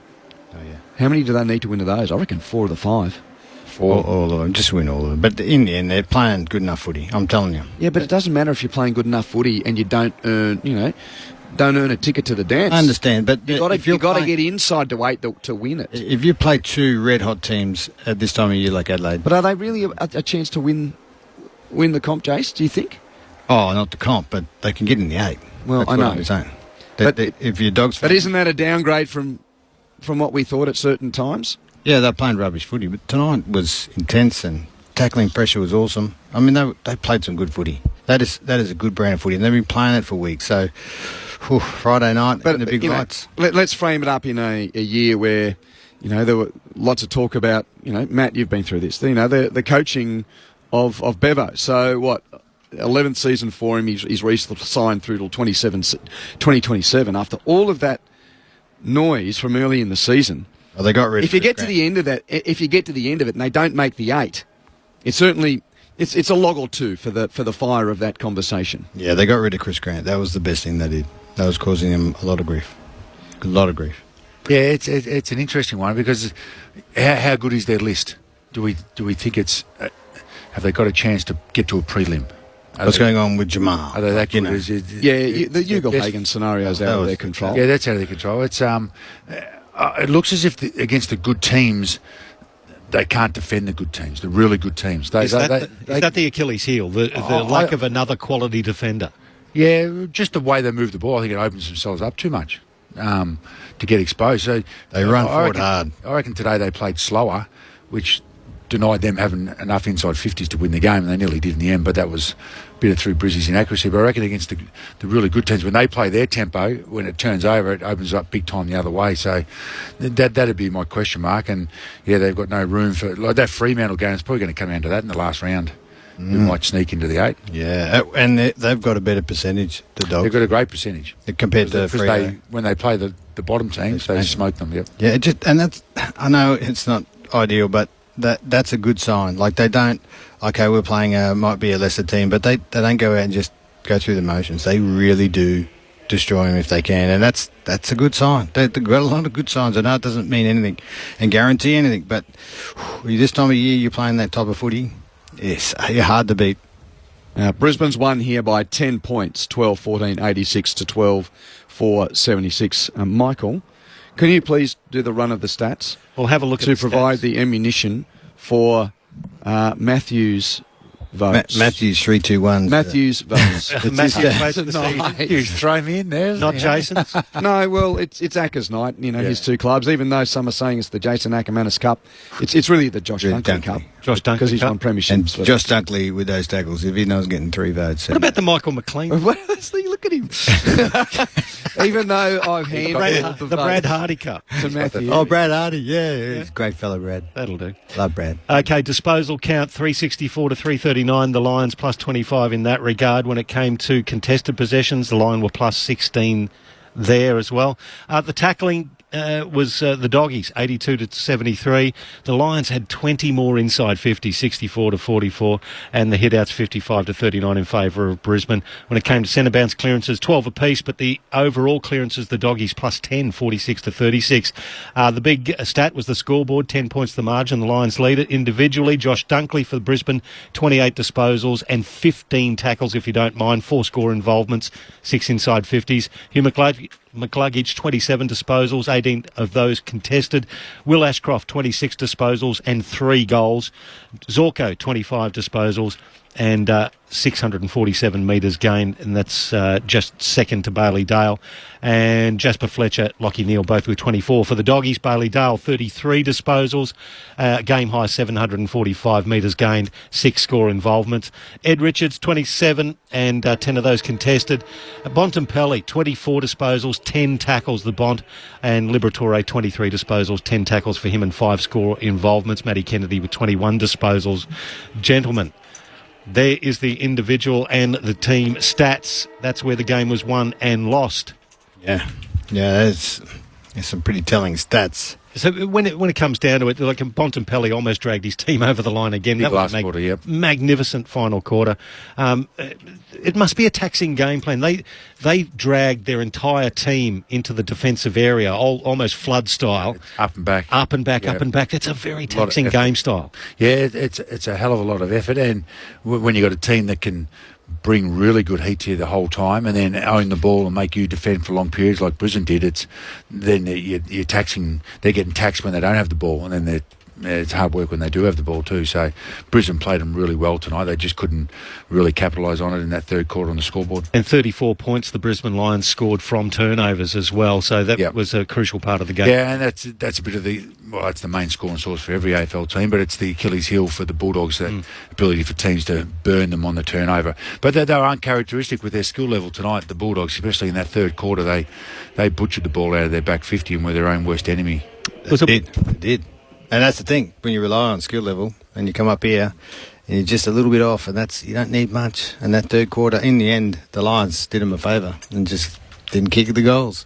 But, you forget when they kick a goal, a team goes back to the centre, and things change from there. You kick a lot of points, but it's down that end. So the Lions will just have a couple of things that they want to sharpen up, because there was players out and I mean out. But it's not going to be like that next week. It's a different team and they play a slightly different way with the defenders and their mid. So, I enjoyed the game. It was better than I thought with the conditions. It looked pretty hairy for a while there. Well, they get Zach Bailey back next week after a week of suspension, so that's an injection of pace and another avenue to goal scoring. He's been very effective this year as well. This Bruce Reveal, he's a better player than he's showing. I'm not sure what's going on, but whether he's injured or not, I have to find out. But Bruce Reveal? Yeah, He's Bruce. just coming in and out of the side too. It's very difficult, I suppose, to get consistency when you're trying desperately to break into the side. Yeah, just his pressure and his ability to be a bit stronger on his feet. I'm not sure what he's doing, but he just needs to get a bit sharper like that, because he's such a beautiful kick and they'll use him more. And just in the one-on-ones, he's getting beaten a bit. This is probably the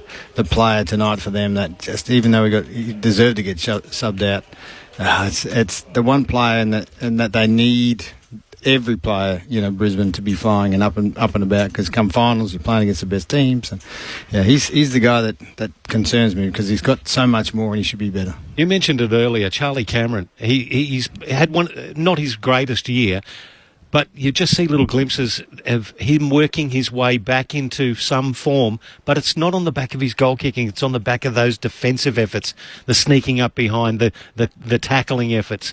That's how he's working his way back into some kind of form. And that's where I think when we watched him, I was so disappointed with those second efforts and the intensity around the ball. He just looked like he just wanted to kick goals.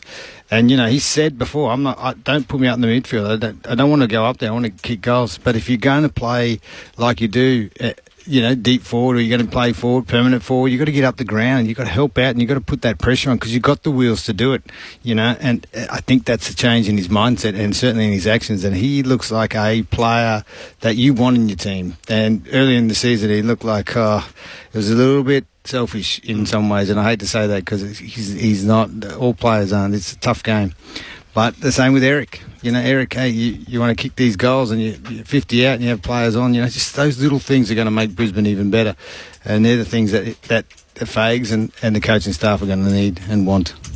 Charlie Cameron with 5 tackles out and 8 disposals tonight, but a couple of goal assists as well as a searing pass that hit Rayner. Tap-ons. And tap-ons and just those little dinky things. But 6 score involvements, so he's having a hand still in their scoring involvements. And he's jumping and he's moving. Yeah, and I know he gets thrown around playing your role, but he's playing the forward pressure role. He's playing that, and the good stuff will come if he continues the stuff that Acker was talking about. And Kai's doing the same. He's doing that, and that they need that. Yep. And if you want to be in the side and keep your spot, kicking goals is just going to happen. But the pressure, you bring that and you get the reward. Well, the Doggies brought the pressure tonight. Their tackling pressure was enormous, I thought, across the board.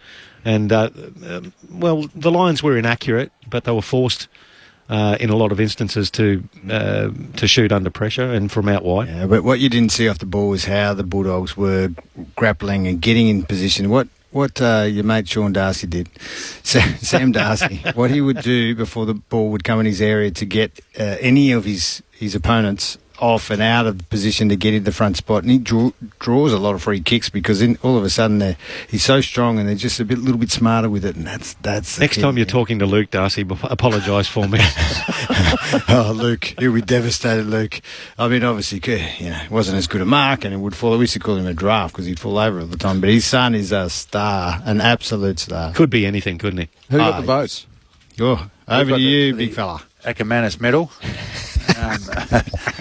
Well, I gave 3 to Dunkley for his pressure and getting at the Bulldogs. He really took away the Bulldogs' strength of their handball game. He stopped them, he halved them, he caused repeat stoppages. He had 6 inside 50s himself, 4 score involvements, 15 contested possessions, and obviously a truckload of the ball, which he does, a massive second half, finding the pill. I thought 2, Bailey Dale, I thought he was magnificent in the first half, especially gave him a lot of drive. The 2 votes? 2 votes for him, 10 intercept possessions, 4 clearances, 745 metres gained, and that's got to do with his running and then his beautiful kick and 33 touches. And I gave 1 to get away from the stats, but the old Froggy Lester. Yeah. Thought he had the highest intercept possessions, equal with Dale. He had 10, and he had some real crucial ones when it looked like the Western Bulldogs were going to score. He was able to repel them on numerous occasions, playing above his head or some courageous marks. I thought and then he got that hold in the ball in the goal square too. I thought he was fantastic. He was. I'd say Westy would be a bit unlucky. Kick 4. And he did, yes, had a good last game. Yep. See, goal kicking small that doesn't get a mention. Always after Jason's angry. Yes. This is when you coach though. You got to appreciate these hard roles that forwards plays. Everyone thinks, oh yeah, it's easy, just kick goals, but that's a hard position. You got to not only go up at the ball, you got to turn around and go the other way, and then you got to kick them. He was very lively. He'd be pretty unlucky. He'd be half a vote if we can give half a vote. Yeah. Matthews votes 3 to Dunkley, 2 to Dale, 1 to Leicester. Now, if I can talk next week, I'll be elsewhere, so I won't be at Q Clash. I wanted to just. I've got other things on. I'll be in Melbourne for the second of the Lions tests. Rest that voice up. So, but I wanted to just put this out there. Mm-hmm. I think that having got past Collingwood last week, so that the Lions have got Q Clash next week. They own the Suns. Yep. They're in their head. Yep. It is the greatest test to see if Dimmer's got the Suns starting to shed their old skin. Mm. Q Clash next week will tell us there will be no other game to tell us more about where the Suns are at than Q-Clash next week. Agree or disagree? I totally agree. And I think you'll find for the first time for a long time, the Brisbane fans will actually travel down. They don't like to travel down there for that game, and I think they will, and they should, because it should be a ripper. Terrible time. I mean, it's not Collingwood, it's not Friday night footy. 1:10 Saturday afternoon. But the Lions have owned... No, you're right, mate. This should be the best Q-Clash out of them all by a mile. And it was rubbish here early in the year. But the Suns have come on since then. Yeah, they have. And knock off Collingwood, and if they go and knock off Adelaide, they should be coming in chock-a-block full of confidence. So, yeah, huge one. Huge one. I feel like Hugh McCluggage because Pricey's just chaired me from the ground. Thanks, mate. Thanks for helping out. No worries. I couldn't let the listeners have me croak through the end of the game. So rest that throat. You've got plenty to do. You got the other Lions to call, mate. Yeah, I know. A few things. Thank you, Michael. Thank you, Jason. Anytime. Thank you, Matthew. Thanks, Q. Zano. Thanks, mate. And thanks to Robert Apolloni on the faders and to Craig back in the studio. Thank you for your contribution to Friday Night Football. Even if you didn't send a text, you just sat back and enjoyed it. Yeah, great to have your company. Brisbane, too good. 12-14-86 to 12-4-76. Of course, the full gamut to come your way tomorrow. Corbin and the team with Saturday AFL from 12 o'clock. And, the Lions, 13.5 wins now. Top four looks like it's set there for them if they can keep rolling along. And the Dogs, again tonight, just slip further away from the top 8. Goes in, aggressive kick, finds Charlie Cameron. He gets to centre-half forward, traverses the 50. Let's go! Cue up the DJ. The British and Irish Lions fans will get a taste of John Denver. Every doggy is forward of the centre square. They are inside defensive 50. Berry puts it to a dangerous spot. Oh, McInerney. There was a sea of dogs. He put his hands up and he gives it off to Rayner. They play on. Rayner snaps. Arrogant and effective. Starcevich gets there, scrubs it to the centre circles. Deft little touch from Hipwood to Fletcher. Fletcher the handball over to Berry. Berry traverses the 50 and hits it sweetly. Hits it beautifully. Jared Berry. Row by Fraser. He takes on Dunkley. Don't do that. Wrapped up. Just got the ball to his boot. Picked up by Liberatore. Hand passes on to Bramble. Kicks deep into attack for the Dogs. Out the back. West Rose breaks a tackle and kicks the goal. Didn't they need that? Hugh McCluggage celebrating his 200th game, gathers on the arc, and that's a spear. Into the middle of the ground. What an aggressive kick. It found Archie just beside the centre circles. He's got Darcy Fort and Lobb. Lobb did well to get there. Front and square, Berry again. Has a ping. Jared Berry again. That's his second. Davidson hands to Richards. Richards to West. Off a step from 40 to the goal mouth. Fraser's got 2 to beat. Can't mark. Almost butters up. But it's rowed by Marshall of Brisbane. Hands to Gardner. He's kicked it straight to the Bont. Here's to make it 9 points. With 6 minutes left in the game. He's done it.